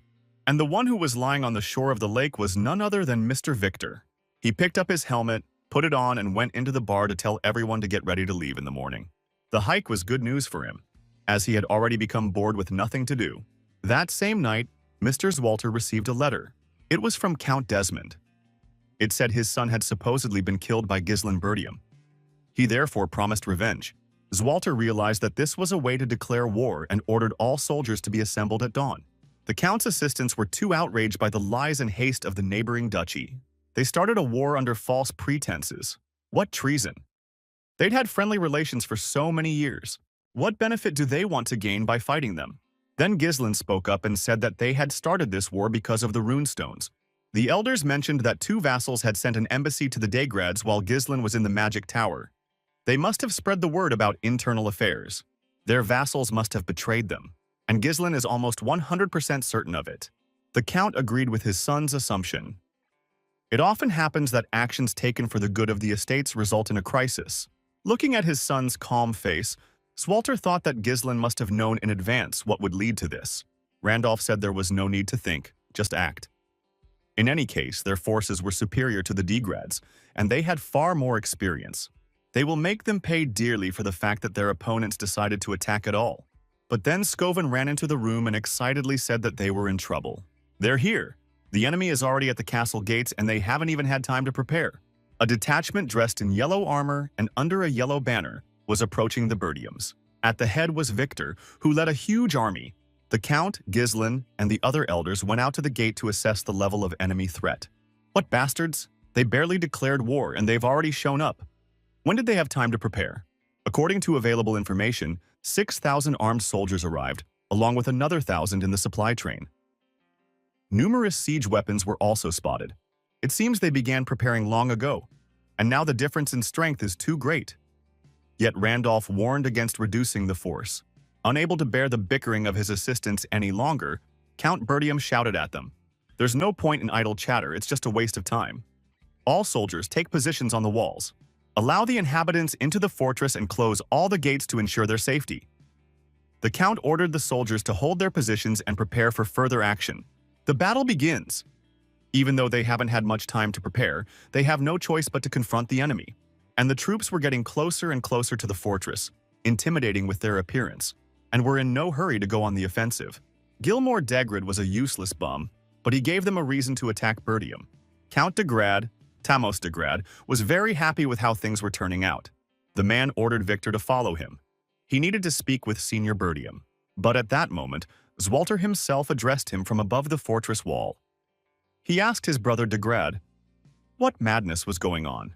Tamos theatrically became sad and said that his beloved son Gilmore died on these lands, and at the hands of Ghislain Burdium, no less. What parent wouldn't be furious over the death of their child? Tamos said that if Count Burdium surrendered now, they could avoid bloodshed. But father's aides decided there was no point in further conversation. He was lying about both Gilan's involvement and his promise to let them go unharmed. Even though Elena was saved, it was bound to happen after Gilmore's death. The fact that they brought siege weapons means they intend to completely destroy the enemy, just as Gislin expected. Although, of course, he wanted to believe in the best, Zwalter stated confidently that his son did not kill Gilmore.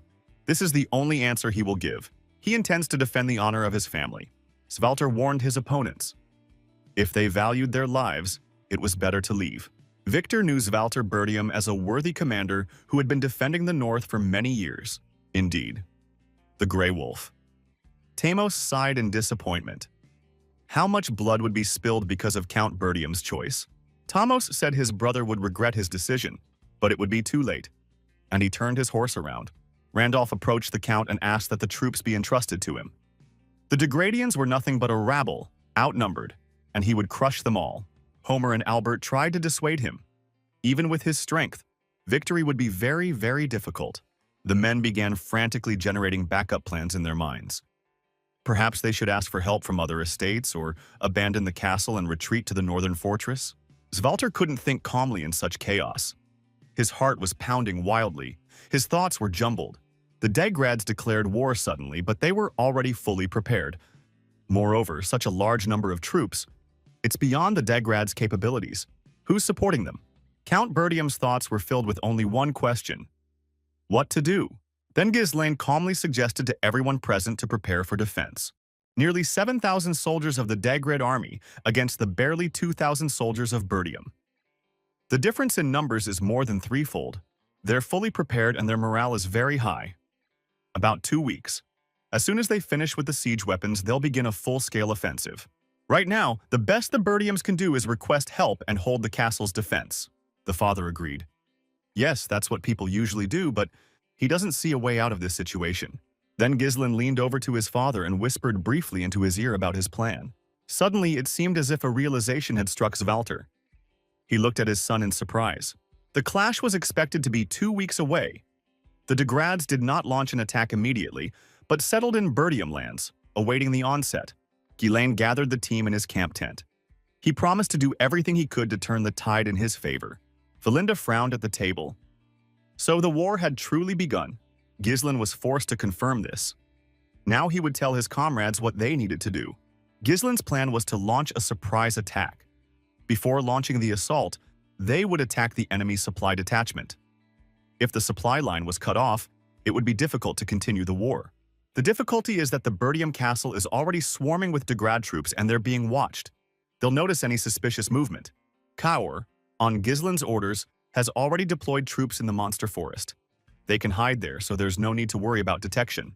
Jillian also distributed ponchos lined with Ent terror to the soldiers, as per his master's orders. The dark material is perfect for night operations. A large army is, of course, easy to spot, but a small detachment in camouflage clothing is not at all. The only problem is they don't know the location of the supply detachment. So Gislin decided to leave this task to Valinda. The girl confidently said that the guy could count on her. The mission is dangerous. She'll have to infiltrate the enemy camp, risking her life. But Valinda will handle it with ease. And all that remains is to decide on the last step in the preparation plan. The decisive blow that will put an end to this war is Vanessa. A few days later, the Degrad Supply Detachment camp. Pablo, the commander of the supply detachment and also a former vassal of Bertium, celebrated the beginning of the war with wine, because in case of victory he would receive the lands into his possession. He was very glad that he had decided to join Desmond. With such troop support, he would gain a position even in the rear. Farewell, Bertium. Now part of these lands will belong to him. They were resting, celebrating, and had no idea they were surrounded. Gislin's aides were spying on the squad from the darkness. The guy was at the head of the squad. He told them that now was the perfect moment to attack. The night was just dark enough to carry out such a plan. It's pitch dark, windless, and quiet. Perfect weather for a surprise attack. Ghislaine put a mask on his face, donned his full armor, and told his squad that they would not take prisoners. If possible, they need to kill everyone they come across. The guys decided to attack loudly, without hiding, so in the first minutes they raised the ears of the entire enemy camp. They rushed past the guards like a hurricane and killed them quickly and without suffering. and from this moment on, they begin to act strictly according to plan. Ghislain ordered that they not allow anyone to escape. The enemy army immediately ran to their commander, Baron Pablo, to inform him that they were under attack and to receive instructions. The man, noticed what was happening. But they had 1,000 warriors on their side, so stop panicking and finish off the enemy immediately. But the knights reported in panic that in less than half an hour, 70% of their people had been killed by Ghislain's men. Not only were they unprepared for such a sudden attack, they were also a level weaker than Ghislain's mercenaries, so they had no chance of putting up a decent fight. Instead of taking charge of the situation, the Baron placed all responsibility on his assistant. At this rate, he'll lose his head and lose his lands. But right at that moment, a sharp dagger flew from behind the assistant's neck and cut his throat deeply. It was Valinda's doing. She rode up to the Baron, with whom she had once served in Burdium, and looked disdainfully at the traitor. Soon, the de Grad's reserve camp was burned to the ground. Everyone perished, leaving only the Baron, who was brought to Ghislain. Valinda reported that his name was Pablo. He was one of the vassals sent as envoys to the de Grads. He not only defected to the enemy, but also became a commander. She pinned the man to the ground, face down. He barely raised his head and begged for mercy. Ghislain ignored his request and instead asked his own question. Who is the instigator? Pablo politely replied that Desmond was the instigator, hoping he would be forgiven for his help. He also lied, claiming Desmond had threatened him and Pablo had no choice. Desmond. It turns out he really did supply the de Grads with troops. Pablo admitted he'd made a mistake and reminded them he'd served the Burdiums faithfully for 5 years. Furthermore, they could ransom him if they offered to rescue him from the de Grads. Ghislain did not give any specific answer to this request and only asked the man to raise his head. He jumped up joyfully, already believing that the guy had decided to spare him. But Ghislain, in defiance, swung his sword and cut off the traitor's head. Ghislain doesn't do business with deceivers. If a person betrays him once, he'll definitely betray him again. The fate of those who betrayed Burdium and went over to the enemy's side is predetermined, and that is death. Pleased with the successful completion of the expedition, Ghislain's mercenaries rode back to the fortress with him at their head. They hadn't even suffered any losses. The men asked Ghislain what their next plans were. He announced that they were heading to the fortress, where their help would be needed. The enemies should have already begun their attack on the Burdium estate. They were focusing all their attention on the castle. Ghislain's squad will strike them from the rear and sow chaos in their ranks in order to weaken the enemy. On the way, Ghislain told Kaoru and Valinda to head for the left wall once they arrived at the fortress, while Ghislain would take the right wall. The boy puts responsibility for the de Grad base on Jillian. They may have the element of surprise, but they'll have to fight a small force against 1,000. But Jillian wasn't intimidated. He looked seriously at Ghislain and said he could handle it. After thinking for a while, Valinda asked the master, who would then go to the gate? The boy replied that no one. This surprised his team, but they said nothing, trusting Ghislain. This war will be the starting point for a new history of Burdium. Meanwhile, in the fortress, the battle was in full swing, and Ghislain's father took charge of the troops. The enemies began their attack by firing heavy shells at the fortress gates, wanting to destroy the wall. Randolph stationed crossbowmen on the wall who fired at the enemies, preventing them from getting any closer to the wall. But they still pushed forward and began to scale the wall, penetrating inside. At the top, of course, Burdium's knights were waiting for them, and a fierce battle ensued. Unfortunately, holding the defense was damn difficult, since the de Grad troops were many times superior to the Burdiums. All forces at the moment were thrown mainly into preventing the knights from penetrating the walls. Tamas watched all this, rubbing his hands with satisfaction. He had no doubt whatsoever of his imminent victory. He ordered the catapults to prepare for a second shot. There was no point in delaying. Victor gazed thoughtfully at the ancient fortress. So, this is the end of the Northern Wolf? Victor hoped the fight would be interesting, and that the Burdiums had a chance of winning. But the de Grads kept coming in numbers. Zwalter did well, considering how few troops he had. He stood bravely for his family, his clan, his county. But walls are one thing, and gates won't hold for long. Randolph asked Zwalter what his master intended to do. The man said to leave the gates and ordered to defend only the walls for now. Scoven, unfortunately, reported that all the places where they sent messengers asking for help responded with a refusal. Not a single family that Burdium County partnered with was able to provide assistance. How did they all refuse at once? Meanwhile, the catapults had already tightened their ropes again and were ready to fire at the gates again. But then one of the knights ran up to Count de Grad to tell him bad news. Apparently, the supply detachment was attacked. They only just learned that their reinforcements had been completely routed. The soldiers sent for supplies never returned. The Count couldn't believe such a thing could happen. How would these rats from Burdium, stuck in the castle, know the location of the supply detachment? Victor noticed that in the direction where the supply detachment was located, there was smoke, and very heavy smoke at that.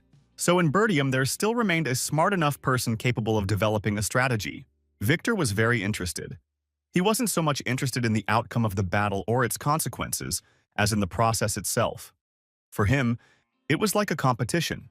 Count Tamos was seriously frightened and asked Victor what they should do. They had only just begun the attack, and they were already out of supplies. The man glanced confidently at the fortress and said they didn't need supplies. They would conquer the castle by the end of the day. The Count was surprised by this attitude, but did not object and even calmed down a little.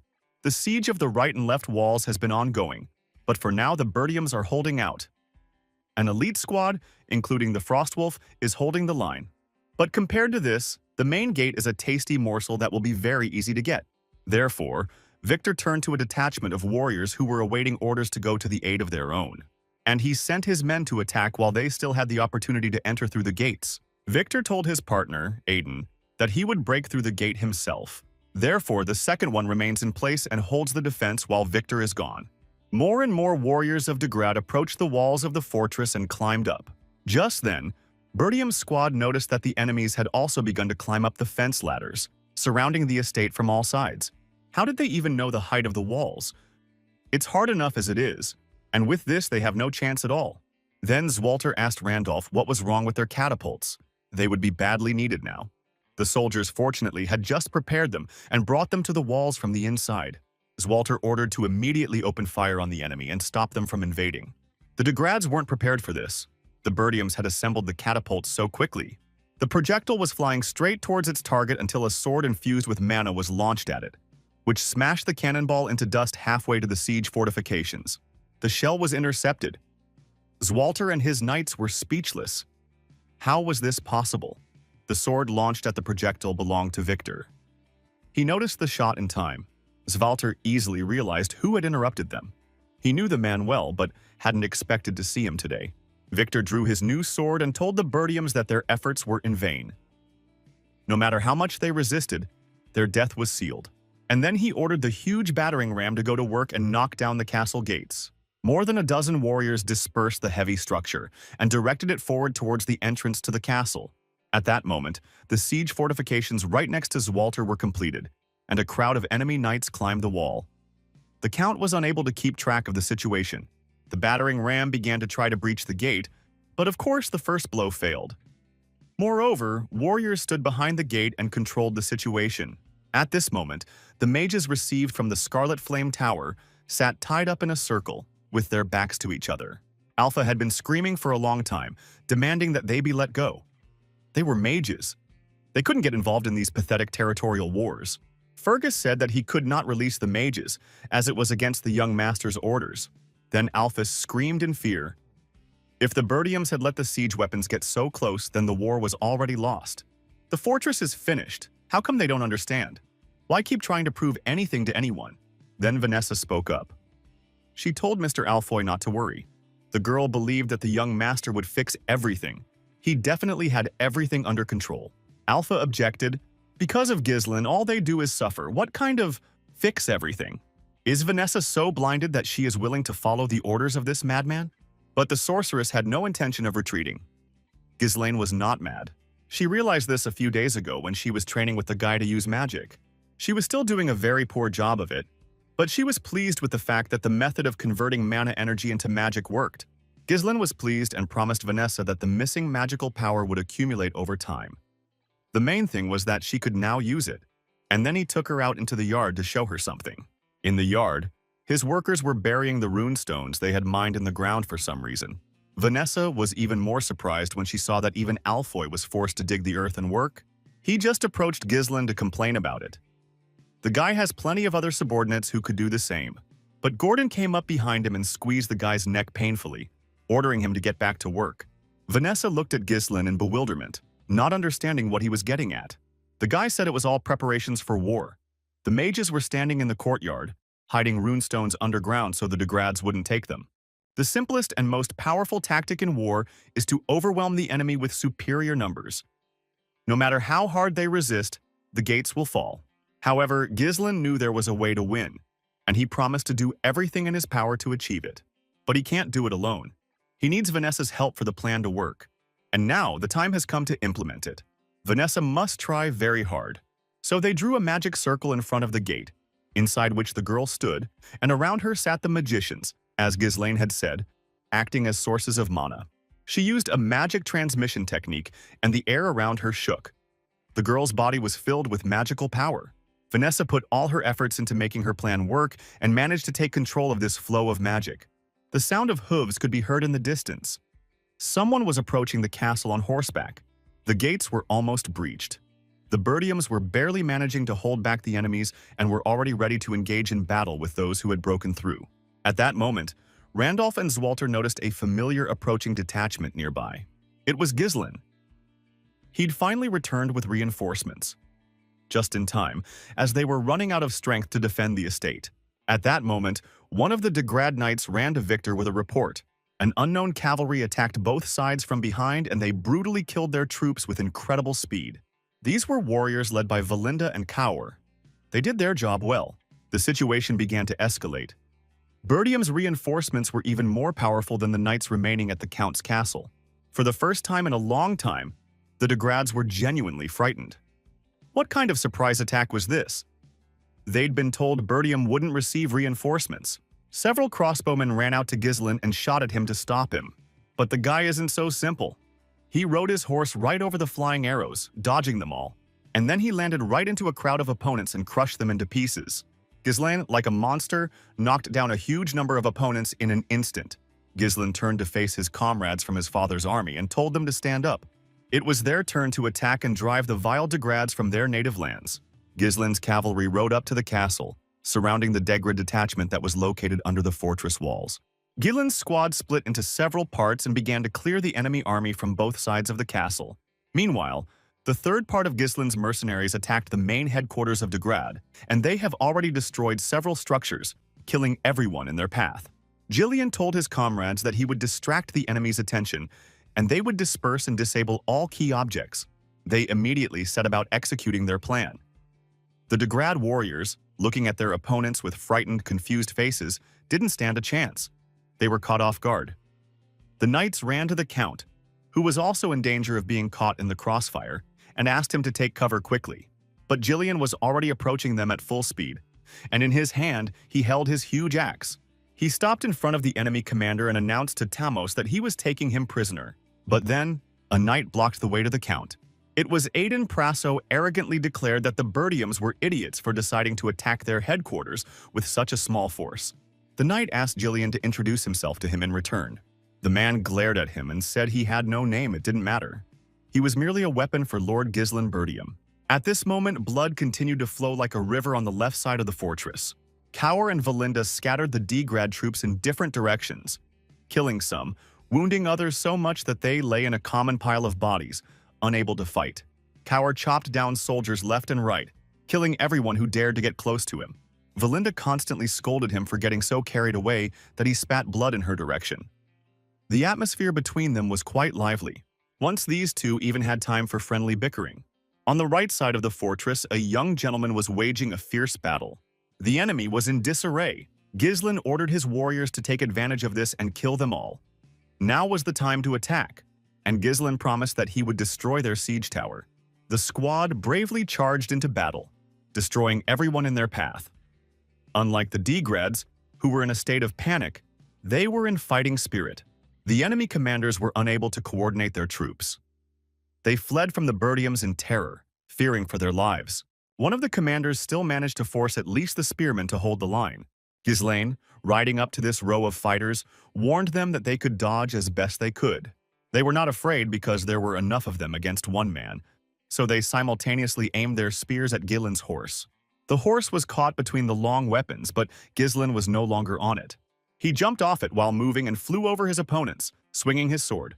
Ghislain ran into the crowd and, like a tornado, cut down everyone who was around him. With a kick of his foot, He knocked the weapons out of the hands of the remaining ones and then killed them, confusing them. Seizing a free minute, Ghislain looked ahead at the fortress. The walls are in worse condition than he thought, because of the siege tower. At this rate, the walls will collapse before they even breach the gates. The Burdium cavalry tries to hold back the onslaught, but the difference in numbers is too great. If they hesitate, the Degrads will surround them. At that moment, a new team of soldiers ran towards Ghislain, who were ordered to stop Ghislain. There's no time. Ghislain must act before they lose the initiative. Time to drive a wedge. So Ghislain drew his thick sword and rushed forward. With a powerful blow of his blade, he severed the enemy's head, even cutting through his helmet. Then he also cut down the other opponents who ran in a line towards him. Crossbowmen started shooting at him from the siege tower, but they simply couldn't let him in there. But all the arrows flew past Ghislain, who moved too quickly and even managed to kill knights in his path. Ghislain pierced one of the bodies and threw it towards the tower so hard that it reached them. The sword of the slain warrior stuck into the frame of the structure, frightening those around. Then, Ghislain cast a strong thread of mana that extended from his wrist. The guy grabbed the thread onto that very protruding sword and pulled it sharply towards himself. He grabbed hold of it and reached the very top of the tower, bursting inside, stunning his enemies. Ghislain imbued his sword with mana and used it to smash the building's frame. It split in two and collapsed with a loud crash. Even more Degrade warriors were horrified when they saw that just one man had been able to bring down their siege tower. Victor also noticed this and was quite impressed by the work done by Ghislain. Victor judged Ghislain by his strength and skill and realized that he must be serving as a commander. Without taking his eyes off the young man, the knight asked his subordinates how the gates were. The gate's defenses were stronger than they thought. Resistance from within is holding them back considerably, but in about 10 minutes, they'll break through. Victor glared sternly at the knight and said that he was giving them only 5 minutes to complete the mission. During this time, he will deal with the Dark Commander. If the gates are not captured by then, they will all die by his hand. The knight nodded his head in fear, realizing that the leader was not joking at all. But then Victor was stopped by an unfamiliar voice, which, laughing, called him a tin can. A silhouette of a warrior on horseback appeared in the mist of rising dust. He said that Victor wasn't going anywhere. When the smoke cleared, Kaur, the commander of the Cerberus mercenaries, stood before him. He said that the knight would have to fight him first. Without waiting for any answer, Kaur urged his horse on and prepared to strike. But Victor turned his horse around without much effort, and it kicked Kaur's steed hard when he rode up. The horse reared up, and Victor meanwhile cut off its head with his sword. The body fell to the ground, but the guy deftly jumped off his horse and jumped towards the enemy. Victor held up his sword and Kaur's weapon hung in the air. The boy expected the fight to be easier, but the knight repels all his attacks. Victor dodged the blow when Kaur tried to pounce on him again and said that he had met people like him many times, namely, self-confident mercenaries who imagine themselves to be all-powerful strongmen. Victor swung his sword in a wide arc, accelerating it, but Kaur blocked the attack. But she was so strong that the guy's sword broke in half, and the tip of the enemy's weapon touched his hand and blood spurted out. Victor told him that there was nothing easier than dealing with an animal that relied only on instincts. He tossed Kaur aside with such disdain as if he were trash and not a human being. Ghislain was right, the enemy is very strong. Victor is Desmond's secret trump card, one of the forces targeting Burdium. Victor is stronger than anyone Ghislain has ever met except himself. He forced them to throw all their forces into defending the walls, taking advantage of their numerical superiority. Then he prepared to launch the main attack through the weakened gates. Ghislain knew this in advance, so he was able to think of a plan that took all these features into account. However, if Victor moves away from the gate, the operation may fail. Ghislain trusted Kauru and asked his friend to apprehend the man when that happened, which is exactly what he was doing now. So Kaur's failure didn't frighten or upset him. He was prepared for it and had to keep fighting. Meanwhile, at the Degrad headquarters, a fight between Jillian and Aiden took place. Jillian was the first to go on the attack, while Aiden only defended himself with his round shield in the first minutes. The Count began to worry about his faithful assistant, but the knights pulled him back so that he would not accidentally end up in the epicenter of events. Meanwhile, Jillian's squad continued to fight other soldiers. They needed to eliminate as many enemies as possible. Jillian is fed up with this monotonous, pointless slaughter. He doesn't have time to linger here. This massive shield repels attacks from all sides. No man can penetrate it. He had never encountered such a resilient opponent in a long time. However, we need to come up with some other way to win. Otherwise, this could all drag on for a very long time. Jillian slammed his axe down on the shield with all his might, hoping to break it in half. But it was no use. Aiden said it was a good hit, but not enough to penetrate his shield. But then suddenly Jillian was already on the other side, while Aiden was distracted. The man came up behind him and delivered a side blow which the knight didn't have time to block with his shield. At the last moment, he managed to block with his sword. He brought his sword down to the end and cut the throat of Jillian's horse. He didn't expect this and fell to the ground with a crash. Aiden's mare reared and he tried to crush the enemy with his hooves. Aiden's proud gaze appeared through the helmet and he suggested that Jillian simply surrender. But it was not to be. Aiden pinned him with his shield, but the old man found the strength to hold him back. Cower and Jillian both fought with all their might, but they could not retreat from their goal. The ram made another attack on the fortress gates. Finally, this was enough to knock down the massive wooden doors. Ghislaine heard this as the sound of the gate being knocked down echoed throughout the area. Alpha, who was already literally lying on the ground, shouted at Vanessa. She had already sucked all the magic out of them. Let her do at least something. The gates were broken down. But Vanessa knew exactly what she was doing. She said it was too early. They just needed to wait a little longer. Victor arrived at the open gates and ordered all troops to prepare for the attack. He ordered them to break in and seize the castle. The most crucial stage of their operation had arrived. Victor ordered the messenger to bring Count de Grad while he dealt with the commander of the Bertiums. But then Carr stood up again and blocked the man's path. He had no strength left, but he had a will of steel. This time, Victor looked at him calmly and said that the guy, as a mercenary, needed to be more careful about what he was willing to give his life for. At this time, Aiden, like his comrade, was gloating over Bertium. Jillian knelt before him and watched as the gates of his castle quickly fell. The surprise attack was effective in its own way, but the result was still the same as it should have been. They lost. The Degradians believed it was a mistake to recruit some mercenaries into the key force. No matter how good they were, they couldn't defeat the knights. A true mercenary must know when to retreat and not risk himself and his men. They said that the mercenaries simply have nothing to give their lives for in this war, which is why Ghislaine's minions are losing. Cower glared up at his opponent. So what? Whether you are a knight or a mercenary, on the battlefield only victory matters. So Jillian and Cower rose from the ground at the same time and made another dash towards their opponents. Aiden swung his sword at Jillian, thinking he could finish him off quickly. But it was not to be. New strength permeated his body, and he successfully repelled all attacks. And then he grabbed someone else's sword with his axe and lowered it, thrusting it into the ground. Jillian grabbed it with the inside of the axe, so the long handle was stuck tightly there. With a sharp movement, the old man threw the enemy's spear aside and cut the enemy's horse in half. Aiden fell to the ground, nearly choking with indignation. How dare this pathetic mercenary treat him like this? Jillian landed a powerful chopping blow on his opponent's shield. He pinned the man to the ground and said that every defense has a weak spot. Jillian gave his life to become the young master's weapon. Therefore, he will bring him victory and fulfill his duty. Taking the sword from behind his back, Jillian thrust the blade with all his might straight into the enemy's throat, and the fire in his eyes went out. Cower decided to use his sword stump as a dagger and attacked Victor. He knows the knight is stronger than him. He knows he could die because of his actions. But if he can land at least one more blow and delay the master a little longer, he will retain his honor before Ghislaine. Memories of that evening when he and Ghislaine were preparing for battle flashed through his mind. Cower vividly recalled their thrilling fight at their first meeting. He asked Ghislaine to teach him a few tricks too, to improve. Ghislaine smiled amiably. He himself was only too happy to teach his comrade. Fiddling with his things, Ghislaine said that the movement itself was essentially unimportant. But if your opponent is fighting you for the first time, he might well fall for it. Victor almost laughed when Cower ran at him, just like a wild animal charging straight at him. Cower felt underappreciated, but it fit into his plans.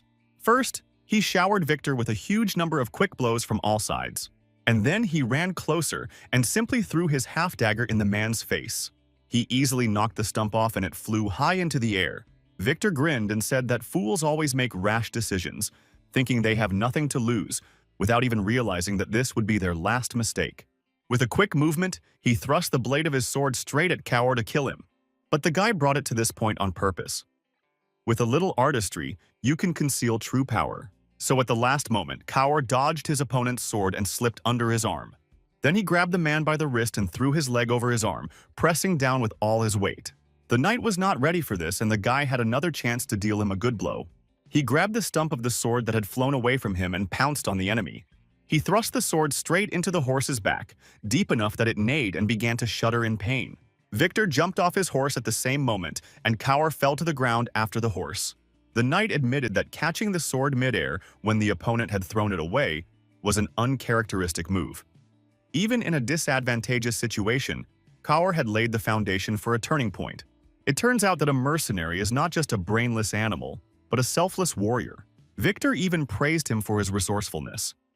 Sometimes a person can outdo themselves on the brink of death. Unfortunately, Cower missed. The knight walked slowly towards Kaoru to enjoy his despair. He'd picked the wrong guy. Victor was proudly aware of his superiority. He pointed his sword at his opponent and invited him to speak his last words. Unexpectedly for him, Cower smiled triumphantly and said that he had ended up exactly where he wanted to be. Victor's eyes widened in surprise, and then he noticed several daggers flying from the sky towards him. He managed to jump to the side, and they sank into the ground where he had just been standing. Valinda flew down from above and threw a weapon at him. Hovering in the air, she threw a grappling hook towards the men. She hooked it onto Kara's clothes and pulled him towards herself, straddling the first horse she came across in mid-flight. She dragged the guy away with her, and Victor watched them for a while, trying to understand what Cower meant. This impulse cost him all his strength. If not for Valinda, the boy would already be a corpse. Still, he wasn't so stupid as to risk his life for one blow. So his real goal of distracting him was worth risking his life? Victor looked towards the gate and realized that the detachment had not moved forward without him. They were still standing in front of the entrance to the fortress, and inside the castle, preparations for something large-scale were in full swing. Vanessa had just enough mana to carry out Gislin's plan. At that moment, Victor realized that Cower's real goal was not to kill him, but only to delay him until his comrades were ready to defend themselves. Vanessa remembered what Gislin had told her shortly before the battle. When the gate was breached, Vanessa would have enough magical power to change the course of the battle in an instant. The girl doubted whether she could handle it and whether she could be counted on in such a responsible matter. But Ghislaine promised her that she could handle it, and Vanessa tried her best to live up to his expectations. The concentration of magical power in the girl became so great that the entire area was filled with a magical glow. Then suddenly Vanessa transformed her into one huge, continuous stream of fire.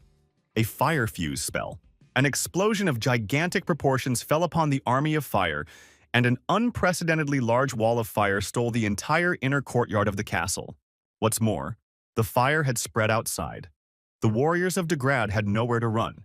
They tried to escape, but the torrent of magical fire destroyed everything in its path. And those warriors who, having thrown down their weapons, ran away from the castle, were awaited outside by an ambush. Gislin and his men chopped down with their swords all the confused soldiers who ran out to meet him. He ordered his squad to surround the gates immediately. Not a single warrior of Degrad had a chance to escape from Gislin's elite cavalry. Victor, scorched by the murderous fire, sat among this chaos and could not believe his eyes. An assistant ran up to him and reported that most of the soldiers had burned alive and asked him to give the order to retreat. But Victor didn't do that. The anger inside him was boiling more and more with every second. This war was carefully planned by them for many years in complete secrecy. Victor blocked all of Bertium's escape routes and still failed to take everything into account properly. First, there was the sudden attack that threw him off balance.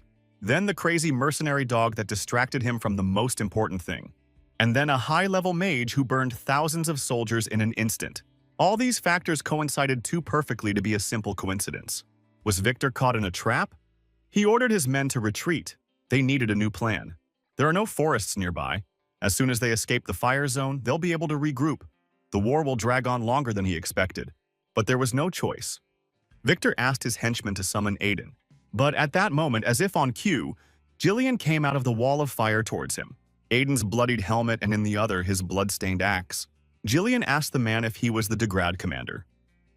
Victor didn't answer, but the old man knew he was right. He threw Aiden's helmet aside and said that the Degrad army was finished, as was their main base.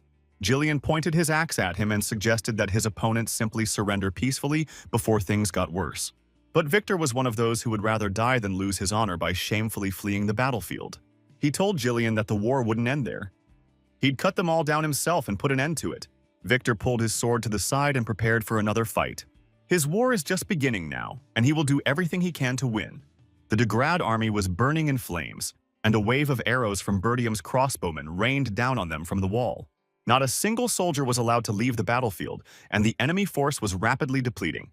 This was the perfect chance to turn the tide in the Bertium family's favor. Therefore, Ghislain ordered his men to remain vigilant and press on. They will all be killed today. The wounded Degrads no longer even have the strength to continue fighting. At that moment, Valinda rode up to Ghislain to make sure he was uninjured and okay. Valinda said that she was also completely fine, unlike Kaur, who was quite badly injured. But Kaur, barely able to move, gave Ghislain a thumbs up, as if to say, he's holding up too, everything's fine. Ghislain looked at him and smiled. Joy, pride, and gratitude were evident in his gaze. Valinda said that if she were even a second late, things would be very bad. When they first heard Ghislain's plan, they thought it was crazy. Luckily, it worked, but Valinda wouldn't sign up for anything like that again. All the runestones they'd collected shattered after a single shot. Ghislain suddenly looked seriously at the girl in the middle of the conversation and asked her, "Where is Jillian?" Vanessa froze and went cold. She didn't know the answer to that question. Then Ghislain pulled his mask back over his face and turned his horse in the opposite direction. "We need to help Jillian." At this time, the man was fighting with Victor. The furious knight's blows grew stronger each time, making it difficult to withstand them. Even despite Jillian's physique, he didn't expect that his opponent could be so powerful. Not only is he very strong and powerful, but he is also very skilled and experienced. His quick, agile lunges are impossible to follow, and his somersaulting dodges in the air are something else entirely. During one of these skillful attacks, Victor drew the first blood of the battle, cutting Jillian's shoulder. Victor is insanely strong and fast, and his defense is also top-notch. Then Jillian realized that at this rate he wouldn't be able to resist this man for long. Meanwhile, Victor became even angrier because he had to fight with a pathetic mercenary. He parried another of Jillian's attacks. Since the knight had toyed with him for a bit, did the old man think he could do anything? At one point, Victor's attack was so powerful that he pushed Jillian's hands away from himself, and he was unable to withstand the pressure. And then he grabbed Jillian's axe and with a powerful jerk tore it out of the old man's hands and threw it into the air. And in just a moment, Victor's sword pierced Jillian's body. Fortunately, the old man reacted instantly and turned the blade in his ribs to protect his vital organs. After witnessing Jillian's skill, Victor realized his victory over Aiden was no mere fluke. Only he could withstand the knight's blows. The man said that it would have been very stupid for the old man to have spent all his energy on Aiden and then come here to him. But, be that as it may, Victor did not intend to spare him, so he pressed harder on the sword to finish off the warrior. But then he heard something flying at the back of his head, and his attention focused on it. Victor threw Jillian aside and jumped back in the opposite direction. A large sword flew between them and plunged into the ground at high speed. Victor turned his gaze to the side from which the weapon had just come. Ghislain stood there, picking up Jillian's bloody axe from the ground, and he threw her over his shoulder. The guy slowly walked towards the enemy. Victor recognized him. It was the same powerful Bertium commander. Ghislain immediately activated the third mana core in his chest. The guy, driven by hatred and adrenaline, immediately ran quickly towards Victor. Before he could even blink, Ghislain came flying at him, swinging his axe. But Victor managed to put his sword up and block the guy's attack. Then he pressed his sword even harder and threw the enemy back. The knights grabbed their weapons again and both took a defensive position. Their blades crossed again, but then flew back with a whistle. Then, it was Victor's turn to try to attack the enemy from above. He struck Ghislain's axe with his sword so hard that the weapon almost flew out of his hands. The axe blade swung to the side, but Ghislain, as he had many times before, leaned on the blade and somersaulted in the air, changing their positions. He grabbed Victor with his legs in mid-jump and threw him into a deflection. The knight fell to the ground with a clatter of armor, and his ears began to ring. He lost his balance and awareness of what was happening for a brief moment, and then rose to his feet again. Ghislain's movements are unpredictable. If the knight's defenses are weakened even slightly, he's finished. Have the Bertiums ever had such a strong fighter? Suddenly, Ghislain said he knew who Victor was, his powers, his strategy. Ghislain even knows those who stand behind the Degrad commander. His blue eyes took on a red tint in the heat of the blazing fire around him. He knows literally everything about the commander. Victor realized that he had fallen into a cunning trap, but now was not the time to panic. He pounced on Ghislain to take out all the emotions that had accumulated over the day on him, to punish him, to prove his importance. There's no way Bertium knew about this secret operation. Victor is Count Desmond's trump card. How did it all fail? No matter from what angle or perspective the man tried to strike, all his attacks were instantly blocked. He was seething. Did Ghislaine really think that he would fall for his cheap tricks and let his guard down? Then Bertium leaned again on the wide blade of the axe and did a somersault over his opponent. Victor tried to strike the axe to unbalance the enemy, but the weapon was firmly planted. Ghislaine spun in the air and then flew into the man, kicking him in the jaw. He flew to the side, and the guy took advantage of the moment to try to hurt him. It didn't work, but Victor's heart began to beat faster. He almost missed this attack, but that wasn't the end. Ghislaine didn't loosen his grip and finally delivered the blow under such pressure that Victor was thrown back, sending dust flying. The enemy's helmet flew off with a crash. It had numerous small scratches and one deep one on the forehead. Victor was kneeling on one knee, his shoulders slumped with fatigue. His head was down. He raised his distraught gaze with difficulty to Commander Bertium. Gislaine's sword, which had been sent flying at the very beginning, ended up a few meters away from Victor. Gislaine took a few steps toward him. He raised his sword and moved even closer to his opponent. As he expected, the axe was not bad, but the sword still suited him best. Victor looked up at him angrily and asked who he was anyway. Then Ghislaine removed his night-black mask from his face. He allowed the man to look at his face and said that he was the hereditary Count of Bertium, and his name is Ghislaine Bertium. Victor would never have imagined that this young man would turn out to be this talented commander. Victor sighed in disappointment. He, the greatest knight in the north, had been defeated by some pathetic mercenary. Now Victor realized who really was the strongest in the north. The man chuckled. How arrogant. He rose to his feet and said he wouldn't ask how Ghislaine had come up with such a trap. But in war, it is natural to use every chance to win. And what difference does it make? Which way? Because the main thing is the result. Victor activated his mana source and looked at his opponent with eyes shining with light. Ghislaine agreed with the elder's thought and also activated his mana core. The guy looked seriously at the elder and suggested that he attack him first. This battle will be the final one in a fight that has lasted this long bloody night. Their swords clashed in a fierce battle, and the clang of metal became so loud and frequent that it was deafening. Both opponents fought desperately and were not inferior to each other in any way. The initiative was constantly seized by one or the other, but they quickly equalized.